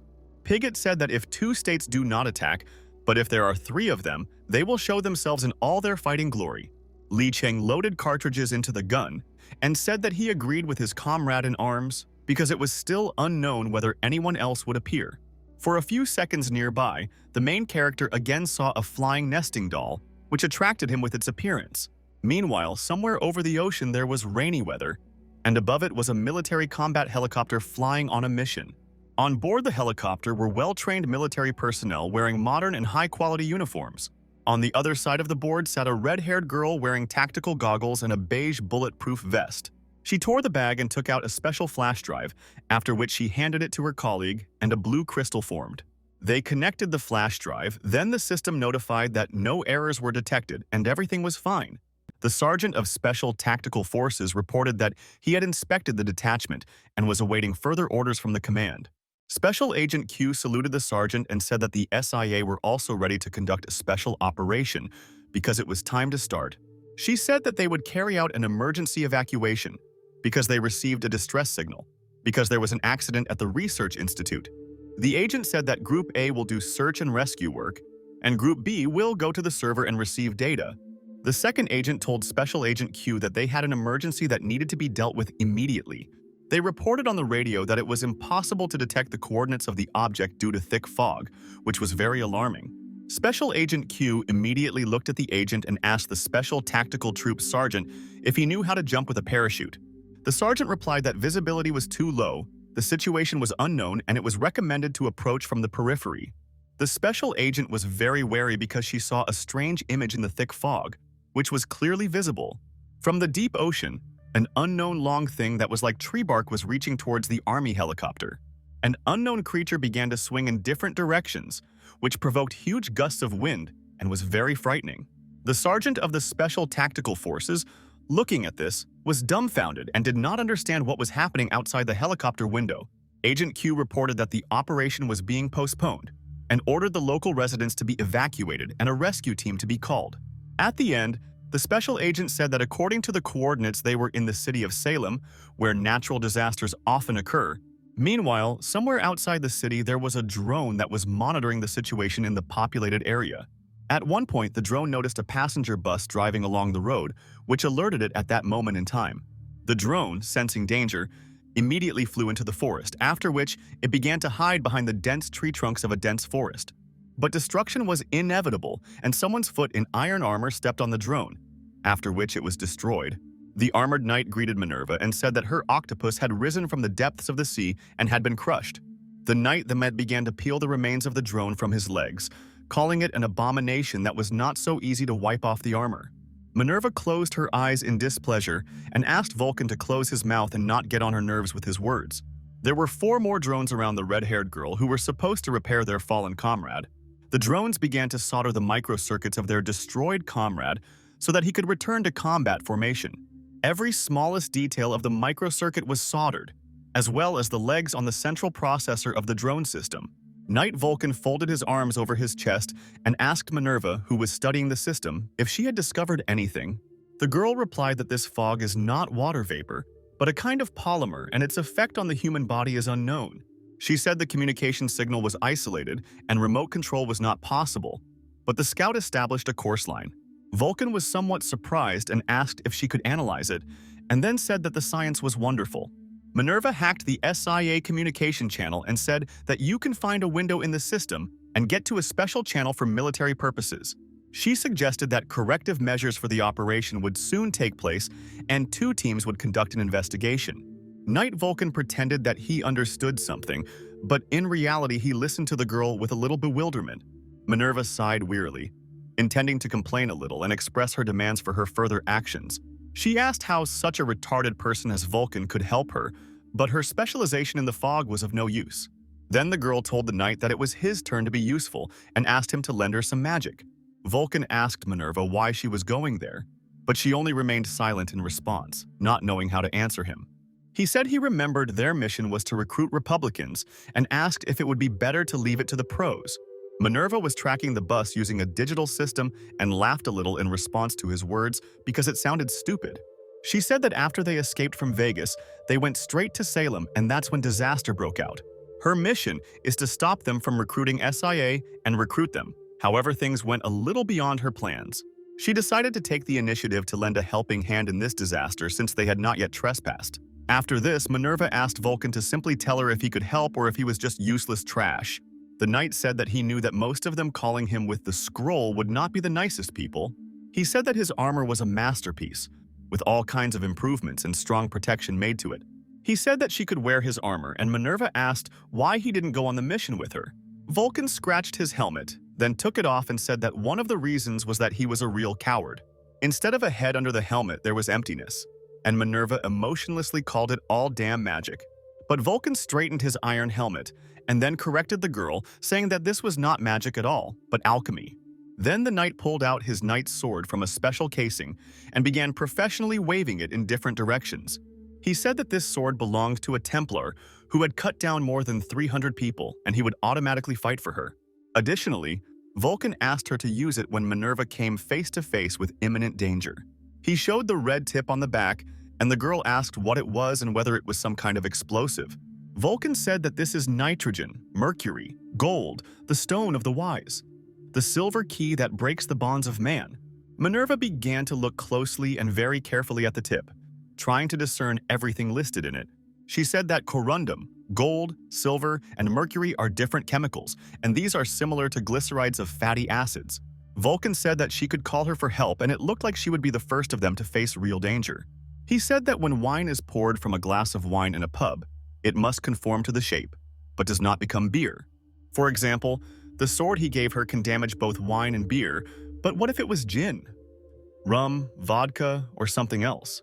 Vulcan told Miss Scientist that this was used to break a glass, and Minerva listened attentively. The knight asked the girl to break the glass and take the moment to escape, and then wished her good luck in the battle. After these words, the glass of red wine was smashed into pieces, and the tart red wine was splashed in different directions. Vulcan disappeared and his iron armor loudly crashed to the floor along with his sword. which was very useful and strong. Minerva said that only disasters can help with disasters, and then began to watch the bus. Rorschach, meanwhile, used his superpower to demonstrate his power. The young man then snapped his finger and created a powerful fiery flame, asking him not to underestimate his abilities. He made a lot of efforts to demonstrate his abilities as effectively as possible. After this, the young superhero moderated his fiery flames and began to demonstrate calmer fire operations. He asked to take a photo of it with a smile and said that there was no smell here and there was only clean air. Baihe photographed Rorschach with admiration, and Anastasia watched with enthusiasm, also admiring the guy. Natasha asked the others if they were sure they wanted to go there, saying that this strange fog was very unusual. Pigott said they could drive to the northwest intersection, stay in the car, and then drive into town. Rorschach continued to brag about his abilities and said that he uses the super fireball technique. Li Cheng asked, "Why don't they drive straight through the car, then let the young man burn the top, grab the people, and drive away?" Professor Beast intervened and said that Xiao Xia was in mortal danger and they could not leave under any circumstances. The main characters turned their attention to the professor, who was squatting and stroking the grass, and looked silently. Natasha asked what he was doing, and Li Cheng replied that the hexagram was dangerous and the 5 gates were open to death. Beast said that there are 3 gates that need to be opened, one for life and one for death, and the 3 of them go together. He said that it was unlikely that there would be a dark hexagram, and then asked, "What's going on in this city?" Professor of Industry Beast spread a few more blades of grass on the asphalt and said that this was all too dangerous. Pigott said that for some unknown reason it seemed to him that the foreigner had a rather strange attitude towards this hexagram. Li Cheng was skeptical, but he touched the paper in his pocket, and it was the heart qigong technique written by Beast. The heart technique was the thing that made the hero hesitate, and the professor exclaimed that it was really him. But suddenly, a silhouette appeared, shrouded in lightning, and a woman's voice shouted that she had finally caught up with them. Miss Infinity screamed that they were scumbags and asked if they really thought they could escape her so easily. Rorschach scratched his head and realized that it was her again, and then said that she was already annoying him very much. An excited Miss Infinity asked the confused professor how he was doing and if he was okay. The professor was extremely confused and did not answer, but the superheroine herself became wary when she saw something strange. Infinity saw the frightened girl and realized that it was Princess Anastasia, who needed to be saved and protected. Gritting her teeth in anger, the superheroine exclaimed that this was completely unforgivable and realized that she needed to take the girl. She stated that kidnapping the princess for their personal gain is the same as starting a world war and she will not allow them. Barely holding back tears, she said that if only she could save the people in the Golden Lotus, and it was all her fault. But then Infinity screamed at the top of her voice that it was their fault that they were dead because it was they who killed them, not she. She shouted that all the victims could have been avoided and it was all of them, because everything that happened was their fault. Rorschach was a little nervous and wondered why Miss Infinity's light seemed to be stronger than it was before. Natasha was absolutely calm and wondered what was wrong with this person and why she was angry. Li Cheng was serious and folded his hands to his chest and asked the professor if he was going to explain anything to them. Beast said that Infinity is an impulse control disorder, explosive, pathological personality. She has sudden outbursts of anger in response to minor stimuli and has normal mood and behavior. Her seizures are similar to epilepsy, but her EEG is normal and she doesn't have seizures, so she didn't make the cut based on personality. Li Cheng said that he asked to explain to her and not to them, and asked what kind of nonsense and how a Superman with irritability could be. He said she was dangerous, but Beast said she was an armed criminal, a churchgoer, and the daughter of a rancher. They should know that labeling is, in a sense, invincible in the United States, and it is a mistake. Then the professor, with a little excitement, told the main character that he didn't know her very well and was introduced to her by a friend. Li Cheng turned his attention away from listening and noticed the eruptions of lightning, which were accompanied by loud sounds. Then there was an unexpected release of energy, followed by an explosion, but the heroes simply watched this in silence. Infinity simply lay on the asphalt, which Li Cheng watched without emotion, and Rorschach said that he had already seen something like this. The superheroine began to rise from the asphalt, sighing tiredly and experiencing some pain after what happened. Li Cheng looked at Pigo with slight surprise, whose eyes glowed and began to emit a strange crimson ray. His strength and accuracy have increased. Even Infinity looked stronger, and the hero thought that he was the only one who had not upgraded. Pigo loaded the machine gun and put it to the superheroine's head, sternly telling her to get out of the way and not mess with them again. But Infinity clenched its teeth in hatred of him, not intending to bend to the villains it could not tolerate. Pigo put away the machine gun at one point because his attention was attracted by a superhero in a yellow cloak hovering in the air behind him. The righteous policeman Pete asked what they were doing and had they really not received a notice to evacuate the village. Li Cheng noticed a guy who appeared out of nowhere and asked who it was who appeared on their way again. Beast said that his maximum speed is no more than one swing, and he usually just rescues cats stuck in a tree. Peter asked if they were being sarcastic and then said that he heard them from a distance and was surprised in the moment. He assessed Infinity's figure and said that the governor ordered the entire area to be evacuated and asked them to follow him. Professor Bist, hearing about the evacuation, was a little surprised and asked what the reason for the evacuation was and what happened. Peter said it was some kind of chemical leak and he didn't know much, but asked if they were seeing this very strange fog. The evacuees said that they had hallucinations, and they all saw little girls in the fog, and the professor was surprised. The words about little girls made the professor even more nervous, and he asked the young man if he understood everything correctly. Rorschach excitedly asked his comrades if Xiao Xia was really out of control, since they had all seen little girls. Pigo said that if only her original body was here, she could contact them on the other side of the planet. The man then said that once everything happens, there will be a disaster, and the fog continued to move towards them. In his thoughts, Li Cheng said that the connection had been severed since yesterday, which means she had also escaped from the depths of her soul. Rorschach asked if it was true that in this city it could be very dangerous to split into 3 groups. As the professor had previously said, Pigo proposed to unite and go around the northern part of the city, but at one point someone asked everyone to immediately shut up. Everyone present turned around in surprise because the reason for the unexpected deathly silence was completely incomprehensible.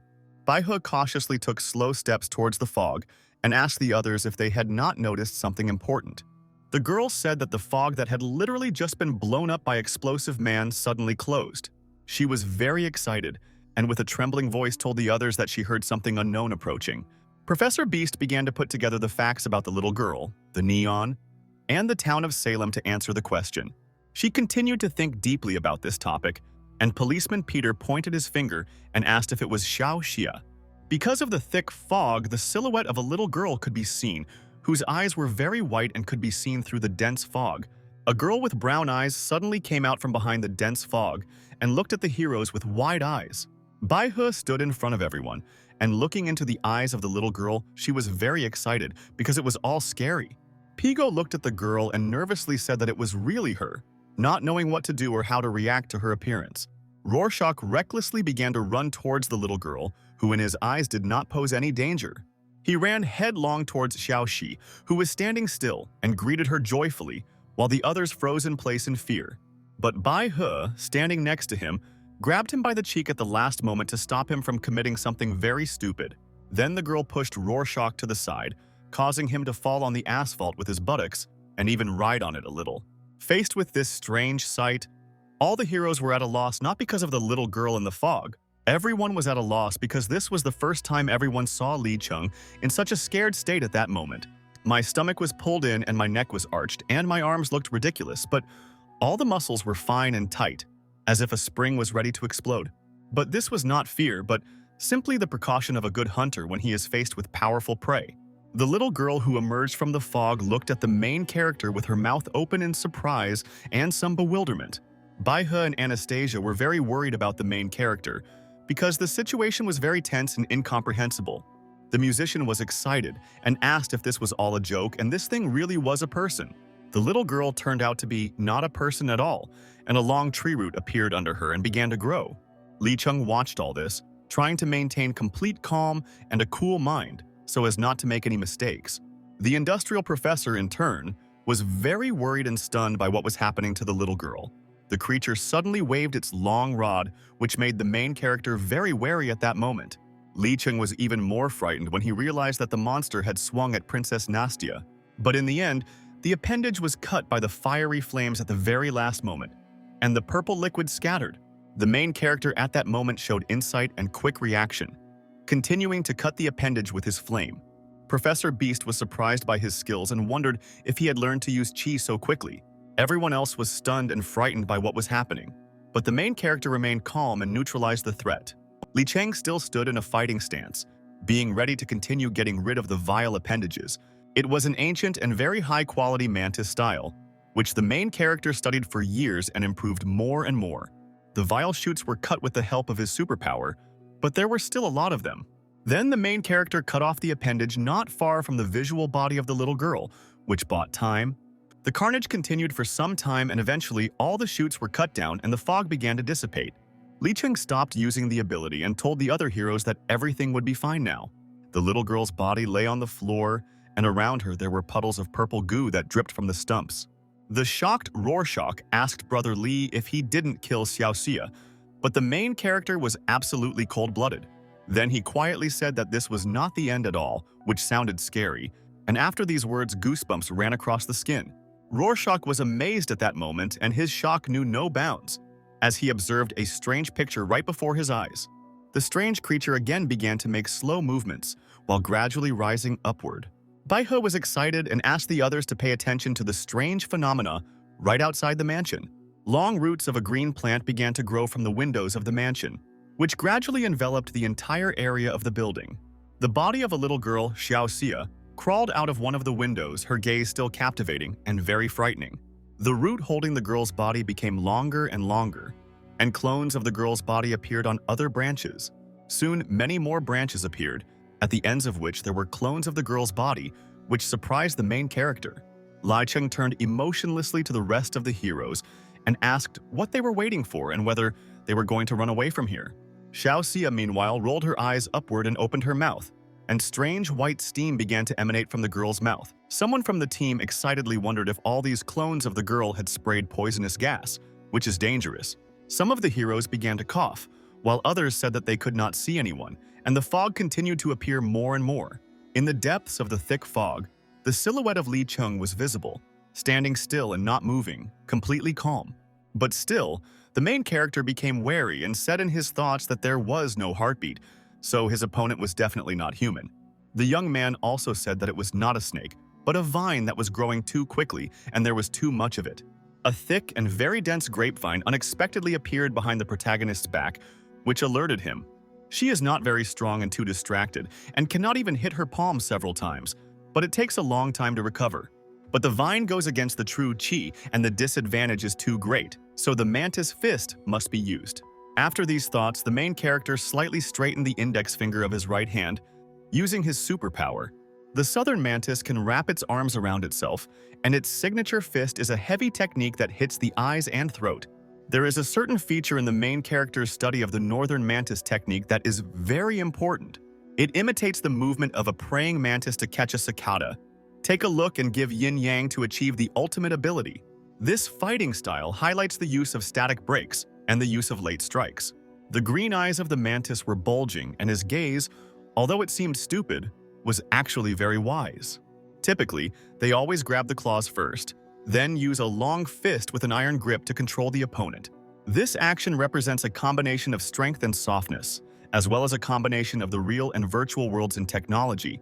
Li Cheng exclaimed that he was using Tianfu Qizhe Tai Yuan, and then rushed at the vine with a sharp blow. At one point, the main character stopped in place and caught his breath a little, and a hot, fiery flame emanated from his mouth. He said that Zhenji would not go against the plant, and this ghost gave the authentic Qigong of the Tai Yin Lung Meridian. In this case, Li Cheng already had an idea of a way out, after which he raised his head and took a deep breath through his nose. He began to gather his fingers into a fist, and subsequently clenched his fist tightly and collected all the fiery force, preparing to strike. Li Cheng looked at Xiaoxia and called her sister, that they had to hurry up and get her out of this damn hole. The hero released a 3-foot white rainbow blade from Tai Yuan's 6 arms, which did not disintegrate, but condensed. Sparks from the blade lit up in front of the face of the protagonist, who lowered his head down and was completely focused on the process. He then opened his eyes and looked sternly but coolly at the threat ahead in the form of a thick vine. He held 2 fiery and sharp blades in his hands, after which he began to head towards the sides of the vine to destroy it. Li Cheng stepped firmly on the ground and swung his blades with a sharp movement, being absolutely calm. His gaze was animalistic and merciless, as a result of which the main character unwillingly dealt with the vile plants. Plants and clones of Xiaoxia were cut with just one touch of a sharp, fiery blade, and the hero did not even think about stopping. The vines were cut one after another by Li Cheng's blades, and only the loud swing of the sharp blade could be heard. The main character jumped from place to place, cutting each plant along the way, not giving them any chance to grow. He became even angrier and asked what was wrong with this child and could it really be some kind of monster? Li Cheng continued to viciously cut the dense vine and said that the girl had neither consciousness nor any breathing. But at one point the main character became wary because among the long thickets he did not see the girl's body. The vine was suddenly enveloped in a strange blue chain of incomprehensible energy that was about to explode. Then there was a loud explosion and many branches of the vine scattered in different directions. The main character, meanwhile, ran from side to side trying to see Xiao Xia's body again, but she disappeared. A cycle of energy began, which continued to destroy many endless dense vines. Stumps of branches flew in different directions and fell to the ground, and Li Cheng moved forward with sharp jerks. Soon, he stood in place and lowered his head, still holding the sharp flaming blade in his hand, thinking about his own. He hid the blade and said that it seemed that they were not very strong because they were easily destroyed by him alone. The main character looked around and wondered where everyone else was and where they had gone because they had recently been nearby. Looking at the vile brat, he said that it looked like this fog had been going on for some time, which was quite noticeable. Li Cheng began to walk towards the thick fog and hoped that everyone else was alive and had survived the events that had occurred. Natasha, meanwhile, was near the bus and holding a pistol in her hands, shouted to Nastya to answer her. Rorschach called out Steel Lily and Brother Chen at the top of her voice and then nervously said that she could see absolutely nothing. The vines were on the shield that was created by Pigo, and he, in turn, asked Xiao to control himself. He tried to calm the girl down and begged her to wake up and not do anything stupid and not be consumed by despair. Policeman Pete was dumbfounded and, not understanding what was happening, asked Pigo how he even knew about this thing.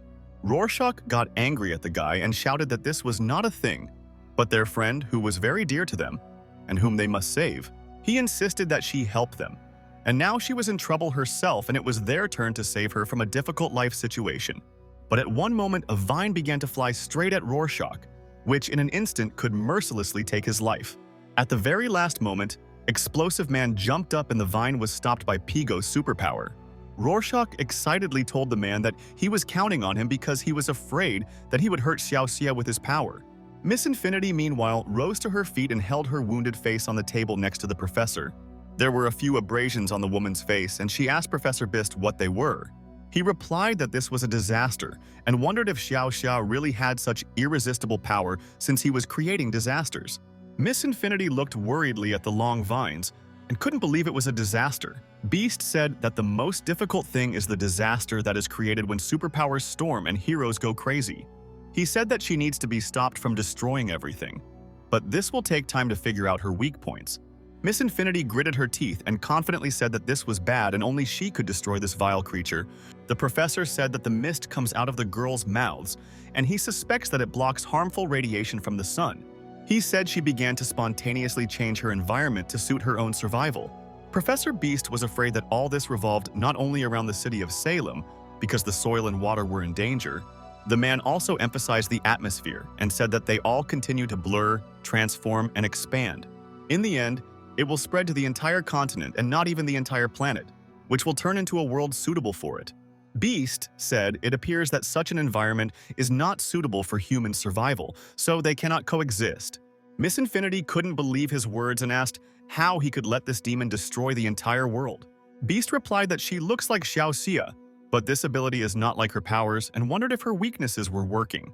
The superheroine did not waste another minute on empty talk and rushed to attack the enemy, which was surprising. The industrial professor was very worried about the woman and shouted at her to stop immediately and wait. Miss Infinity used her ability and screamed at the demon so that she doesn't even try to destroy the world. She began to deftly deal with each vine, cutting them into pieces and shouting that she would stop the ominous demon. The superheroine got dirty with the liquid of the purple vine and exclaimed that it was a disgusting monster. Miss Infinity did not give up and tore another dense vine, again becoming stained with liquid. But the broken parts were restored too quickly and began to bind her, and she screamed that there were too many of them. The superheroine understood that it would be very difficult for her to cope alone, but she clenched her teeth, not intending to give up. Still, Miss Infinity broke the knots of the vine and exclaimed that she should not be underestimated because she is strong. The clones of the little girl at the ends of the vines began to scream loudly and fearfully, while tightly clutching their heads. Pigo's shield still protected the bus from attack, and the long branches continued to hit the shield non-stop. Natasha was tense and holding the gun in her hands said that this thing was mad, and also wondered where Nastya was. Rorschach shouted that Lilia and the princess were gone, and also shouted to Xiao Xia that they were here to save her and asked her to calm down. Pigo was very stern and serious, not at all understanding what she was doing, because their intentions towards her were not evil. He inserted a magazine into the machine gun and said that he was glad he brought the weapon, because the shield would not be able to protect all attack directions. Pigo realized that the bullets could break the roots, and the flames would slow down the healing of the vines, and then opened heavy fire on the vines. But still, the man assessed the situation objectively and said that there was a lot of fog everywhere, so he would not be able to kill everyone. Then he said that he couldn't see anything and was even afraid to move, and Policeman Pete said that this was very bad. After these words, he took off and said that he would still heal and find the others, which slightly shocked Pigo, who was standing next to him. But within a few seconds, Policeman Peter was hit by a vine, causing him to fall onto the asphalt. With bruises on his face, he called for help and shouted that his ribs were broken, and also shouted that he was dying very badly. Professor Beast approached him and asked him to stop howling, after which he said that it was just a split lip. Then the professor looked away and saw a strange substance that was like sand and was falling from the sky. He said the sandstorm had turned purple, and they didn't have time to stay here because the level of erosion was too bad. Steam was coming from the barrel of Pigo's assault rifle, and he himself lowered his head and did not just silently stand in place, not even moving. He then sternly said that she had gotten him out of trouble before, and he was sure that she was able to wake up on her own. The professor shouted that if the transformation continues, it could cause irreparable damage to the ecosystem. But Piglet furiously exclaimed that he did not care about the damage and destruction he was going to cause to the environment. Miss Infinity, meanwhile, was furious and flew up to the body of the little girl hanging at the end of the vine.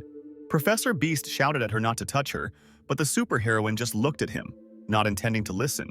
Then Infinity struck the vine, and the professor put his hand to his face, feeling tired. After that, he wearily said that he really missed his old team, because it was much smarter and more insightful than this one. Miss Infinity continued to fight, but at one point she collapsed on the asphalt as she was attacked by a vine. Trying to get up from the cracked asphalt, the superheroine said that this couldn't happen and it wasn't true. Peter screamed for help and yelled that they had to do something because one of the vines was wrapped around his leg. Beast could not look at this and asked what they needed to nullify superpowers with such coordination. Rorschach could no longer stand aside and used his superpower, saying that it was a plant and he could handle it. The professor said that he and she are one, and if she does not return, she will be able to set the atmosphere on fire along with his power. Pigo looked at the young man and said that this was not the time to lose everything, after which he asked everyone to get on the bus. They decided to leave and figure out how to save Xiao Xia, but behind them was Infinity, which lifted the bus. The superheroine was full of strength and lifting the bus said that they would never allow them to do one very important thing. She said that she would never allow the planet to be destroyed, after which she swung her hand and threw the bus far to the side. After this, the bus crashed into a barrier and was damaged as much as possible, which was a very big loss for the heroes.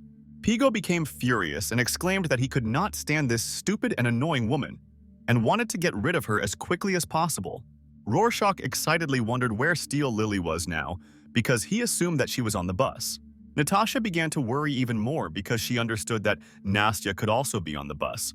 The vine again shackled the leg of Policeman Peter, and Pigo, meanwhile, was nervous and trying to come up with a plan of action. At an unexpected moment, he became even more wary because he saw something strange in the sky that was familiar to him.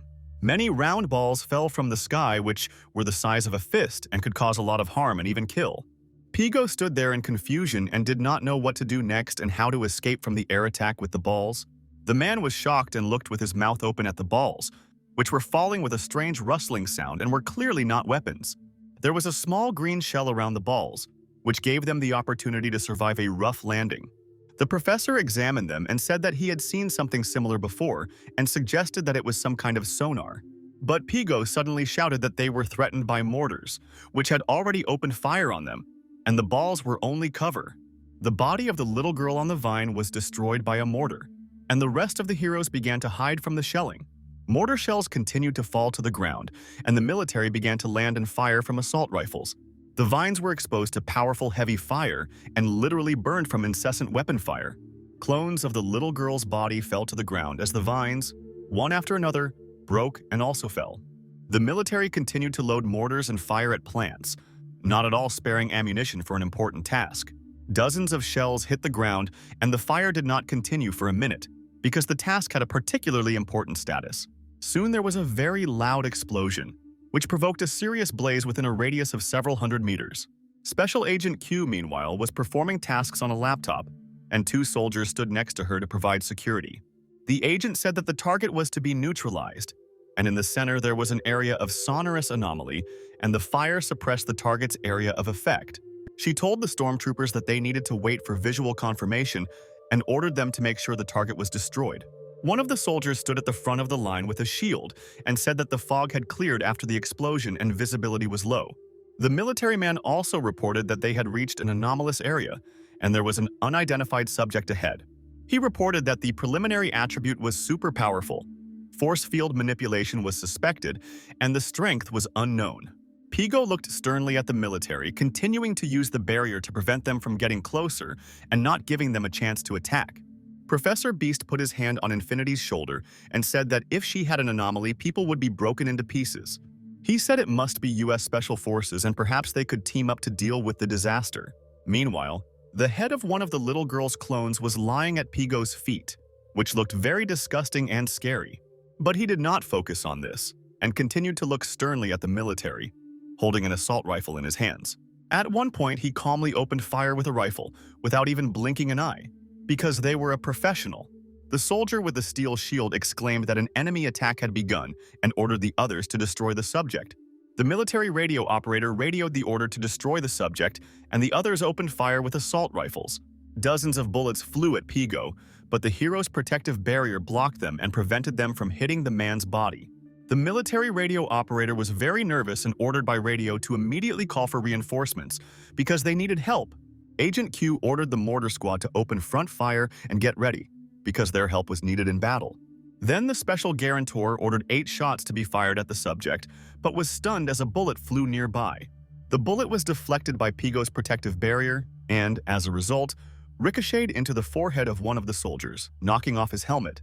The military surrounded the protective barrier, but began to be afraid to shoot at it because their dead colleague died because of their own stupidity.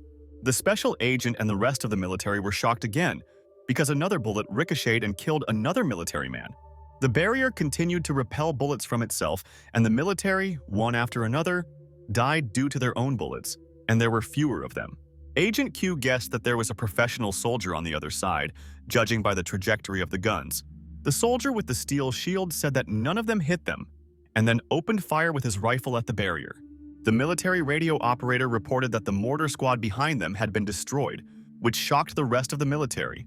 The military said that this was impossible, and the situation around became more and more tense every second. Pigo, meanwhile, was stern, and clenching his fist tightly, he struck, causing one of the objects to move. A large and steel object fell from the sky onto the soldier with the shield, which immediately caused him to seriously panic.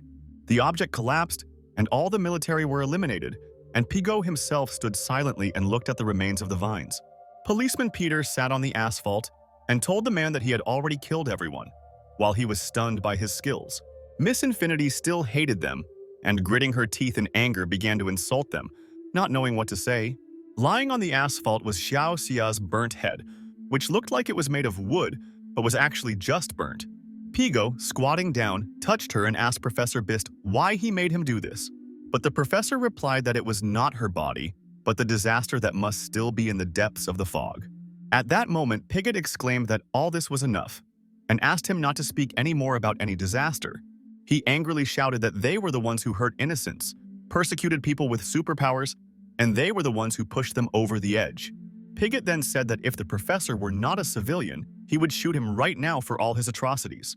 Beast listened to the man and said that if they don't stop Xiao Ya, then she won't come back anytime soon. Then he looked at the surprised Rorschach and asked if it was true that he knew about this, and the young man simply watched silently. The green-eyed young man did not answer the professor's question and simply turned his gaze to the asphalt. After that, all the remaining people from the team began to go forward, and Natasha asked to wait for her and follow them. Steel, Lily, and Anastasia, meanwhile, ran forward, very out of breath, but their strength was already running out.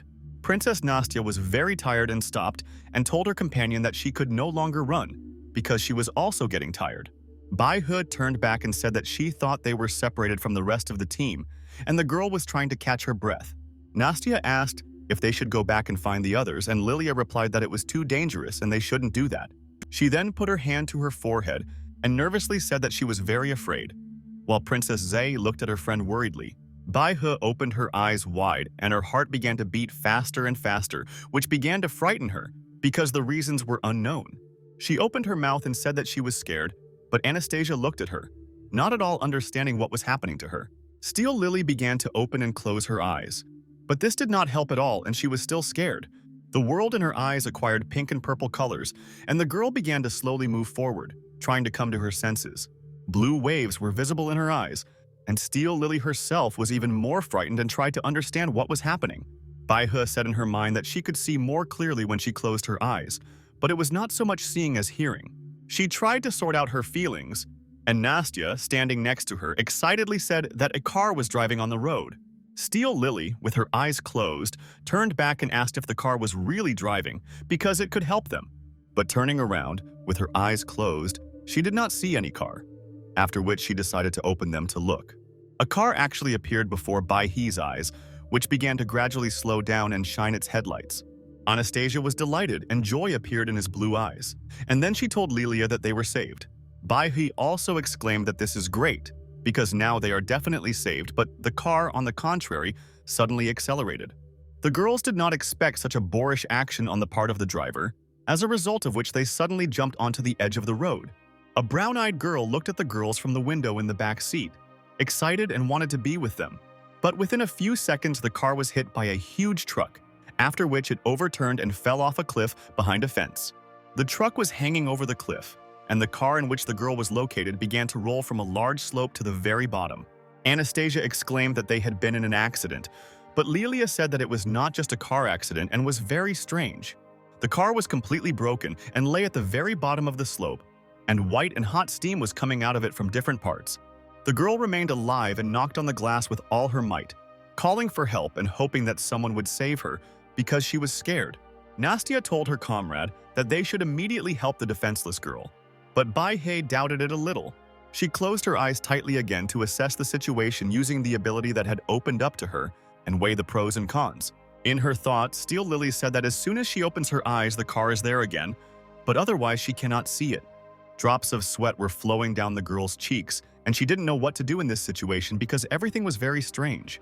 In her thoughts, she said that all this seemed real because she had seen the car with her own eyes, but she doubted it. She looked at the girl sitting in the back seat and said to herself that it was too late to do anything. Anastasia could no longer watch the little child suffer and then climbed over the fence to help her. She fell to her knee and there was an abrasion on it, but she continued on her way, saying that the girl would die if they did not save her. Steel Lily was stunned by what was happening, as well as by her feelings, because she still doubted it all. Still, she pulled herself together and said that she would not slack off because of her superpower, because she didn't care about it. After these words, Bai He began to climb over the fence and asked Anastasia to wait for her a little. Nastya approached the wrecked car and said that the girl's parents were dead and she was left completely alone. The girl was sitting in the back seat and calling for her mom and dad, not even realizing that they were dead, and she looked very bad. Steel Lily stood near the door and asked the girl to cover her eyes and stay away so as not to get hurt. After that, the girl screamed at the top of her voice, and the sound waves of her loud scream should have broken the car window. A few seconds later, they managed to pull the girl out of the car, which suddenly caught fire. Steel Lily was holding the powerless girl, and suddenly, someone shouted that enough of all this, which attracted attention. Two agents in black suits came down to them, and one of them ordered them to retreat, saying that this girl was their target. Lilia grabbed the girl, and turning around, shouted to Anastasia to immediately run away before they were captured by the agents. But a few seconds later, the crashed car suddenly exploded, causing them to be thrown back by the blast wave. The girls lost consciousness for a short period of time, and the smoke from the explosion began to gradually dissipate around them. At one point, both girls opened their eyes, While being surprised and trying to understand where they were, they held hands and reminisced about the car accident, the car explosion, and the little girl they saved. It was as if a crystal had formed in their hands, and Anastasia asked Yulia if all this was really just a dream and not reality. The girls opened their palms for a few seconds, and Steel Lily said that it really was an ordinary dream. A yellow beam began to emit from the center of Anastasia's palm, which attracted with its warm color and surprised the girls. The beam splashed out onto a tree that was located on a hill nearby, and which immediately began to bloom. Lee Chung, meanwhile, was in the Salem orphanage and realized where the root of the alien rhizome came from. The main character drew attention to the many dense vines, along which he could climb higher and continue on his way. Within a few minutes, he climbed up the vines and began to look around warily, wondering where to go. The hero realized that he needed to move forward and completely climb to the surface, being ready for anything. Lee Chung was very attentive and paid attention to every centimeter of the area in which he was located at that moment. A sunny color could be seen on the surface, and the main character drew attention to the unpleasant smell that was everywhere. But still, the young man continued on his way forward. But at one moment, something strange greatly alerted his gaze. He decided to pause for a while and stood still, trying to see what was happening in front of him. The protagonist's gaze was wary, and from behind the fog, a male silhouette in a long white coat began to appear. A few more seconds later, it turned out that the silhouette was a monster in a white suit, which immediately rushed at the young man. The monster made a sharp leap towards Lee Chung, but the hero kept a cool mind and immediately dodged the blow. With a sharp movement, he went behind the enemy's back, after which he delivered a sharp blow to the back of the head with his fist, confusing the enemy. Then he dealt another, but this time a crushing and fatal blow, as a result of which a lot of blood scattered.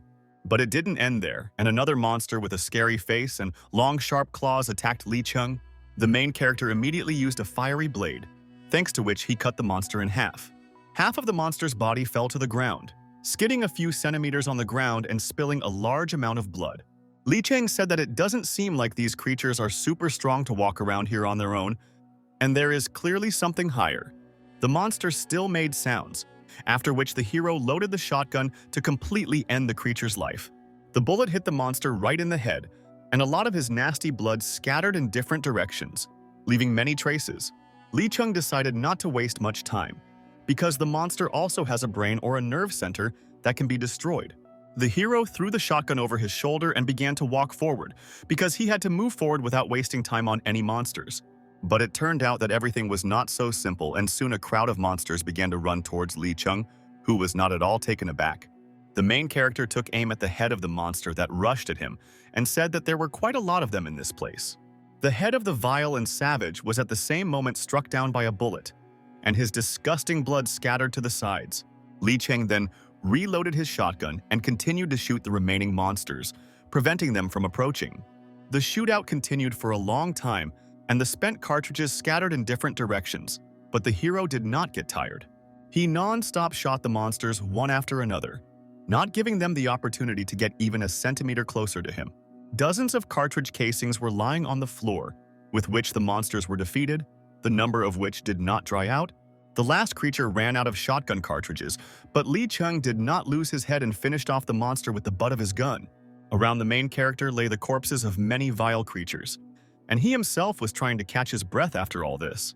After a few minutes, he straightened his back and continued to walk forward, throwing the shotgun near the corpse of one of the creatures. The main character reached an unknown room, which looked like some kind of laboratory for experiments. Li Chung examined the laboratory and came to the conclusion that all the information that he knew turned out to be true. He was quite surprised and said that in addition to this laboratory, a very large number of these were built. With a stern face, the main character said that there were many more people like him caught in this hellhole, which was frightening. At one point, a monster came out from around the corner, paying attention to Li Chung, but not understanding who it was that had appeared in the laboratory. The bloodthirsty creature immediately happily rushed at the main character, who was cold-blooded and ready for anything. He immediately took a fighting stance and with a sharp movement pulled out a sharp combat knife, previously taken from the supermarket, from his holster. Li Cheng grabbed the monster by the torso and then sharply plunged a sharp knife into its chest, not giving him a chance to attack himself. But it was not possible to pull the knife out of the creature's chest because its muscles were quite tight, which prevented it. The main character continued to drive inside the monster, as a result of which the monster opened its mouth and screamed at the top of its voice in pain. Li Cheng then used his fire superpower to dispatch his opponent. The head of the vile creature was instantly cut off by a sharp, fiery blade, which cut off the head like butter.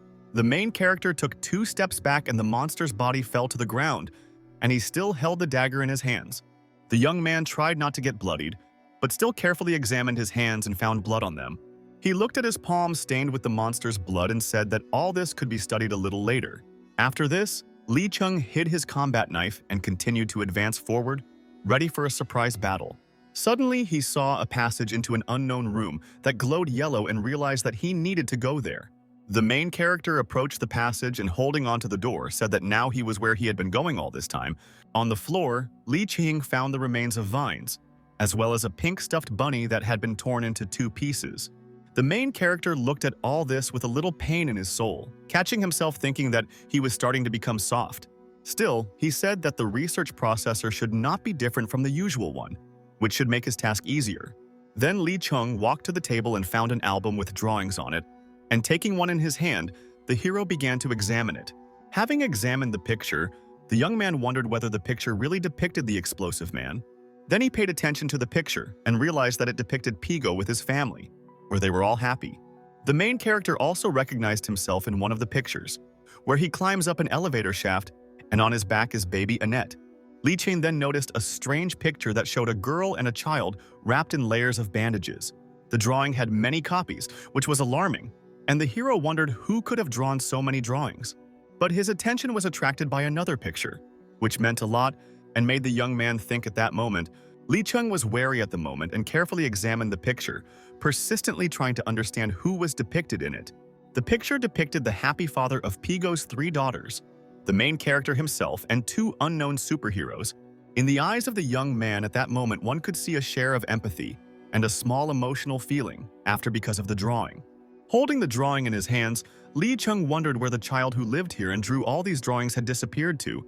Meanwhile, an unknown and vile creature stood in Minerva's path, making strange sounds and kicking. The girl got up on her knee and wondered if it was some kind of dog, and the creature splashed with its saliva. She wondered how exactly it got there and could combine it at the DNA level, as well as how the cells were glued together. Minerva then used a magical sword tip made from various metals to destroy the creature. She took the strong and powerful sword from its casing and said with a smile that she knew it was time to pull it out. After that, she stuck a powerful sword into the dog's head and pierced it through, which surprised even her drone. The dog was destroyed into pieces, and its blood scattered in different directions, which proved the unprecedented power of the sword. Meanwhile, hidden behind the bushes was a creature that had several mouths and was secretly watching Minerva. But at that very moment, the vile creature jumped out of the bushes and rushed at the girl with a loud cry to take revenge. Minerva gave a command to her drones, as a result of which they grabbed the disgusting entity and electrocuted it. The girl said that they are all the same, so it is enough to take a sample from one for further storage and study. She then used a 2-handed sword strike technique and swung at the monster, who could not even resist. The blow with the sword was of incredible force, as a result of which the creature was defeated, and its remains were scattered across the clearing. Its sample was taken for further storage, and Minerva was going to hide the powerful sword back in its casing. She looked at the hot tip of the sword, which glowed bright red, signaling great power. Minerva asked what was the point of shouting words before each blow, and the knight asked if she didn't like it. She didn't say anything to him in response because she paid attention to something strange happening nearby. Not far from her was a little girl who stood near the fountain and looked in surprise. Minerva, with a drop of sweat on her face, said that they had found the right person quite quickly, which couldn't help but rejoice. She began to look at the lonely girl with a smile, while holding a sword in her hands, which could scare a small child. The brown-eyed girl was shocked and very scared, realizing that she did not want to have anything to do with this girl at all. Out of fear, she immediately turned around and ran away, and Minerva shouted after her to wait and not run away. She waved her hand at the nearby drone and ordered it to move away so as not to scare away the girl. Minerva noticed that the girl ran into the mansion through the front door, which was useful information for her. She wondered if they were sure she wasn't in danger here, since the building looked rather strange, but the voice from the unusual tip answered the girl that nothing bad would happen to her, and there was no danger. Minerva put her sword in her holster and said that in this case you can take a chance and follow the little girl. She entered the mansion, the stairs of which were also covered in vines, which slightly obstructed the passage. The girl went to the closet where the girl was looking out from and said that she was not hostile and there was nothing to be afraid of. She calmly knelt down and introduced herself as Minerva, convincing the girl that she was not a danger. The girl said that, like the girl, she was a blessed, ascended, and evolved person. Minerva said that she did not need to be afraid, for there were many others like her, just like them, and they were ready to help her. The girl was completely shocked, and the girl said that when they are united, they never need to be afraid again. At one point, she became alert and used the drone surveillance system built into her right eye. The eye became a little redder, and Minerva watched the drone footage and tried to understand what was happening on the street. The drone was on the roof of the mansion and recorded a strange phenomenon that occurred near the entrance to the house. On the drone footage, Minerva saw a creature that had 8 long legs and made strange sounds. The creature was talking incomprehensible nonsense, giving a hint that it wanted to deal with the girl and destroy her with its paws. She carefully observed the actions of the vile creature through drone footage to study its behavior. The girl suddenly opened the closet and pulled Minerva towards her, which surprised the red-haired girl, who was not ready. She then slammed the wooden closet door loudly, fearing the monster that was outside the mansion. Minerva was shocked and looked at the girl, who showed her with her finger that she should be silent for a while. The girl was very scared, but the girl used an earphone and began to examine the situation through her eyes. Minerva said that she did not want to play hide-and-seek with this vile creature, while carefully examining his body.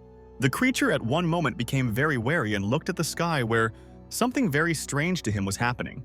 There was a strong explosion in the sky, after which balls rained down on the ground, hinting at a mortar strike. Minerva was a little surprised because the sonar detected sub-munitions, and then called it a waste of money. The monster was struck with sub-munitions, with the expectation of its complete destruction and elimination of all danger. The ammunition reached its target in a matter of seconds, and the monster was in incredible pain, desperately trying to escape. A few minutes later, the boots of the military stepped onto the territory, approaching the mansion with a loud stomp. Minerva wondered where the army was coming from and assumed that it was a direct dispatch of the most capable special forces in the army. Then she got a little distracted and paid attention to the little girl who was sitting in the other corner of the closet. Minerva asked the frightened girl what was going on and if Butterknife had heard of the army elite. The tip of the girl's sword suddenly glowed red, signaling something and giving a hint. On the waist belt of one of the soldiers there was a walkie-talkie, which also acted as a motion sensor in the area. All the military men and 2 special agents were tense, preparing for hostilities that could start at any minute. One of the military men ordered everyone else to be on alert because the situation was heating up for the worse every minute. Then all the military men lined up in 2 ranks, after which they squatted on one knee and took aim, awaiting orders. 2 ranks of well-trained special forces were ready to start shooting at any second, and only an order held them back. A fire was burning ahead of them, and in it someone's silhouette could be seen, which was gradually approaching the Army Special Forces. The little man was under a protective purple barrier that protected him from fire and machine gun shots. The man took a few more steps towards the military, and it turned out that it was a child wrapped in layers of bandage. He said in a strange tone that it was his turn and asked to let him catch them, because now it was his turn.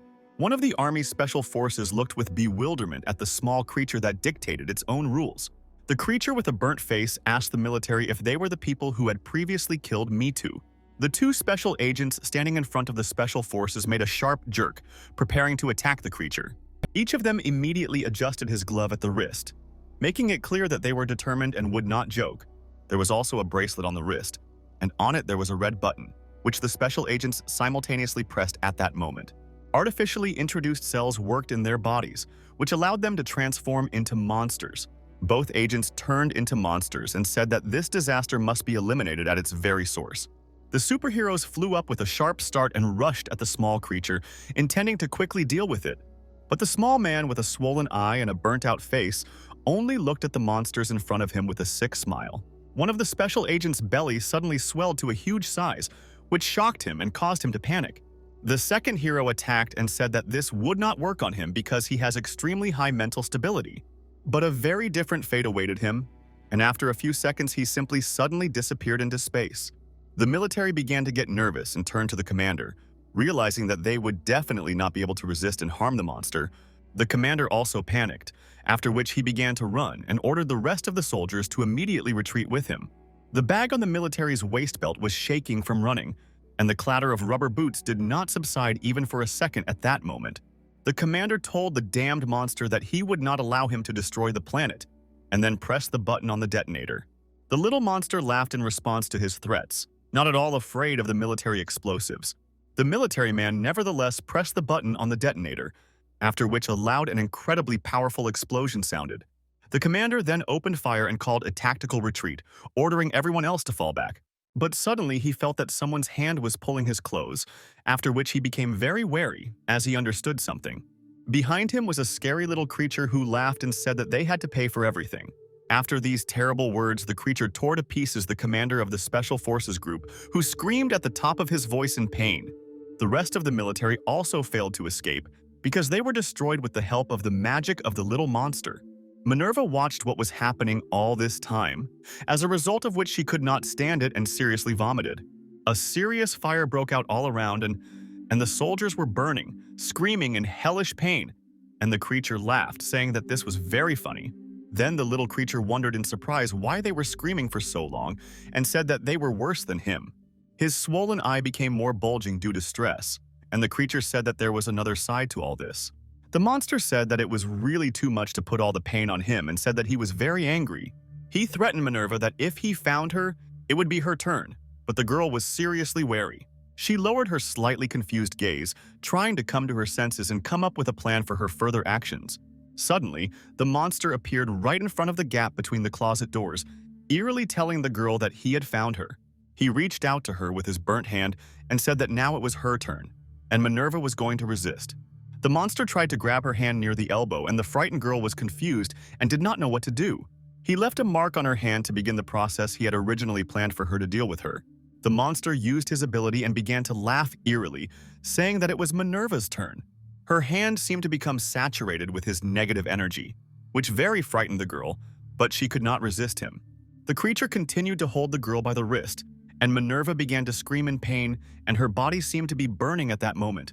After some time, the girl felt sick and then vomited, and she felt very bad after what happened. The creature disappeared, and Minerva, with sweat on her face, began to recover from the incredible torture that the monster inflicted on her. She looked at the melted protective hand and said that just one touch and it disappeared out of sight. The girl took the golden element in her hand and asked if it really saved her from the painful death that the monster could have caused.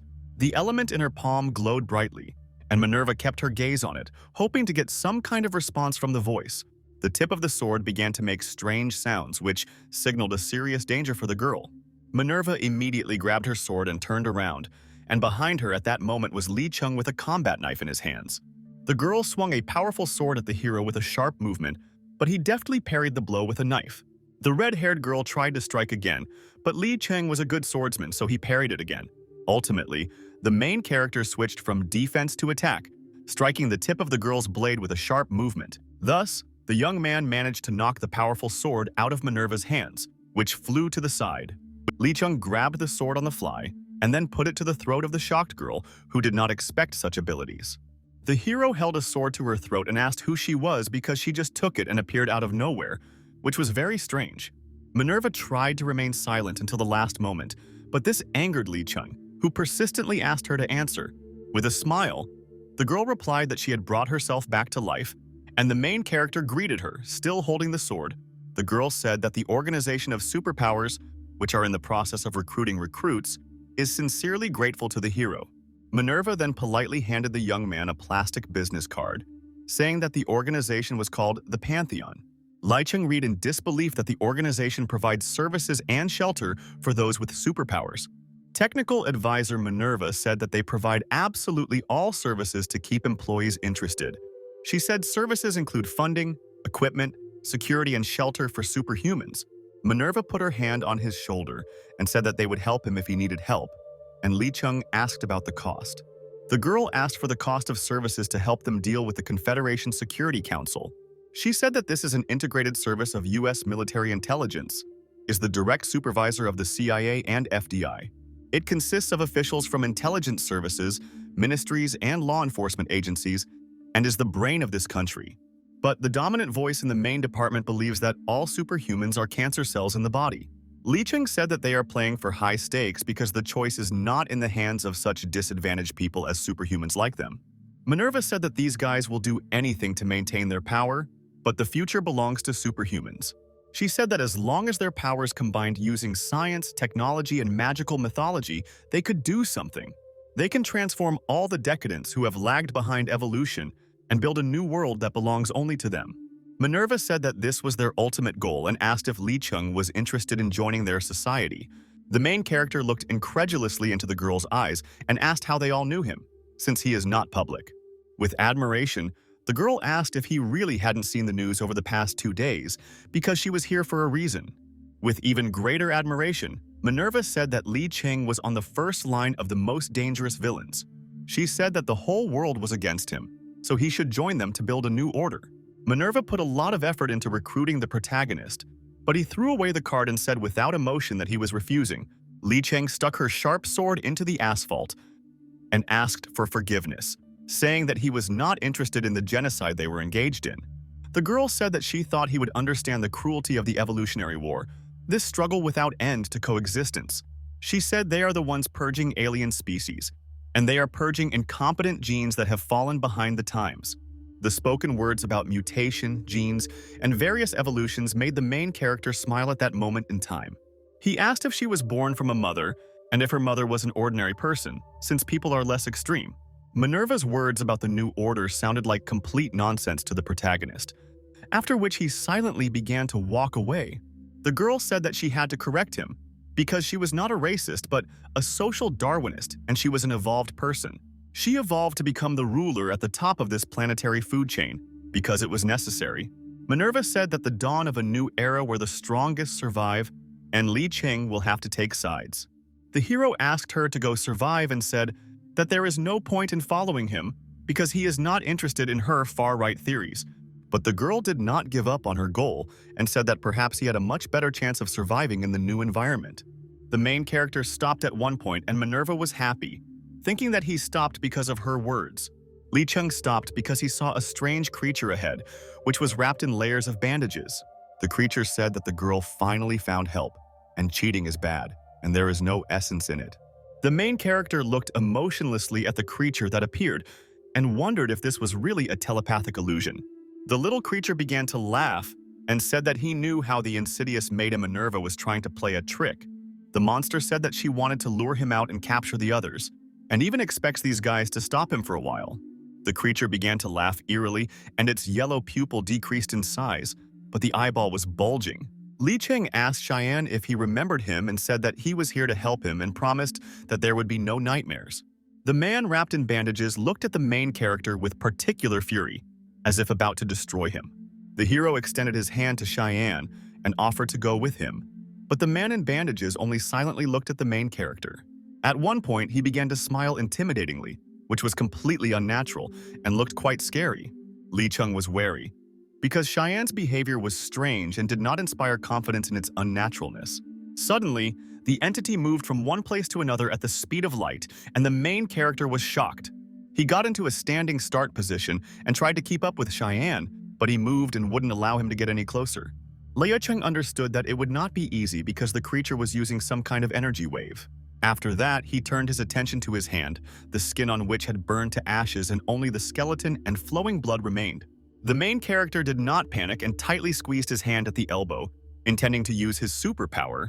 He spread his legs wide apart and began to read a spell, which said that 3 souls guard white bones and jade. The hero continued that the 7 rings serve the body as blood and flesh, and his hand again acquired dense skin and strong muscles. The arm fully recovered after a few seconds, after which Li Chung exhaled with relief and said that everything worked out. Minerva was shocked by the sight she saw and said that the bones and muscles were restored, which seemed impossible. Cheyenne looked at the main character with a little surprise, but no special emotions were visible in his eyes at that moment. He laughed and said that Li Cheng seemed to be having fun, and his eyes showed that he was going to attack the guy again. The main character was once again attacked by a wave of energy, but suddenly put his hand on his arm, raising his legs up to dodge. But the young man still failed to evade, as a result of which his hand was cut off by the enemy's attack. He immediately got into position for a quick start, using the ability again, and the arm began to recover. The anger is so obvious that it can be felt 6 times in advance, but there was no sign of a gunshot. Cheyenne began to laugh fearfully and said that it was interesting, and then asked if he too wanted to play hide and seek, In his mind, Li Chung told himself that he had to be at a distance, otherwise he would kill him in one fell swoop in a continuous explosion. The main character was tense and extremely carefully observed the behavior and actions of the enemy. The Cheyenne was turned to face the young man, which he decided to take advantage of and suddenly attack the enemy from behind. Li Cheng quickly ran up to the enemy and jumped on him, but the man covered in bandages was not at all confused by this. He didn't even move and began to giggle. While still having his back turned to the main character, Cheyenne suddenly turned his head, with blood flowing from his throat, after which he asked the hero who he even was. Blood suddenly flowed from Li Cheng's mouth, his forehead turned blue, and his stomach was pierced through by the blade of a reckless enemy.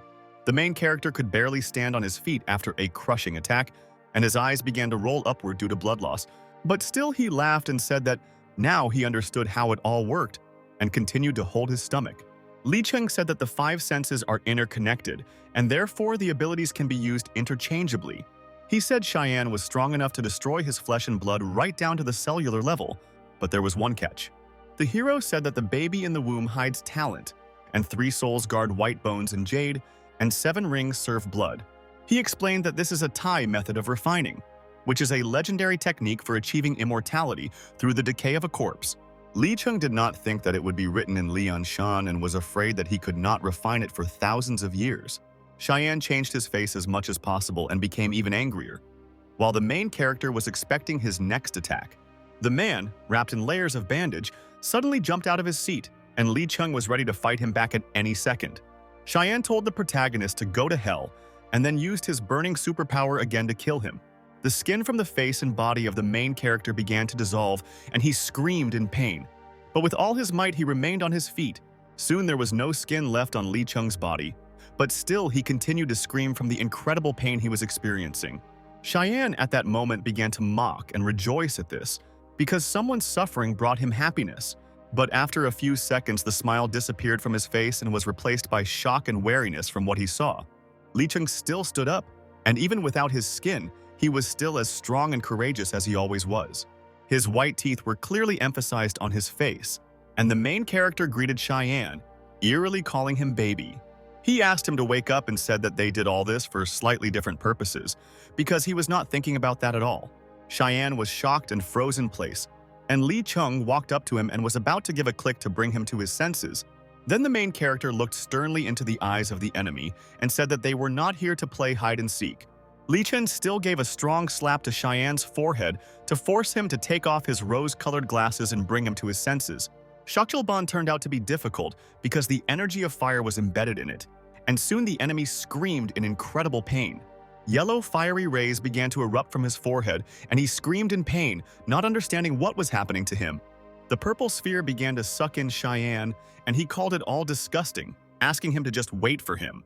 Within a few seconds, it completely disappeared, and the sphere shrank to the size of a small purple star.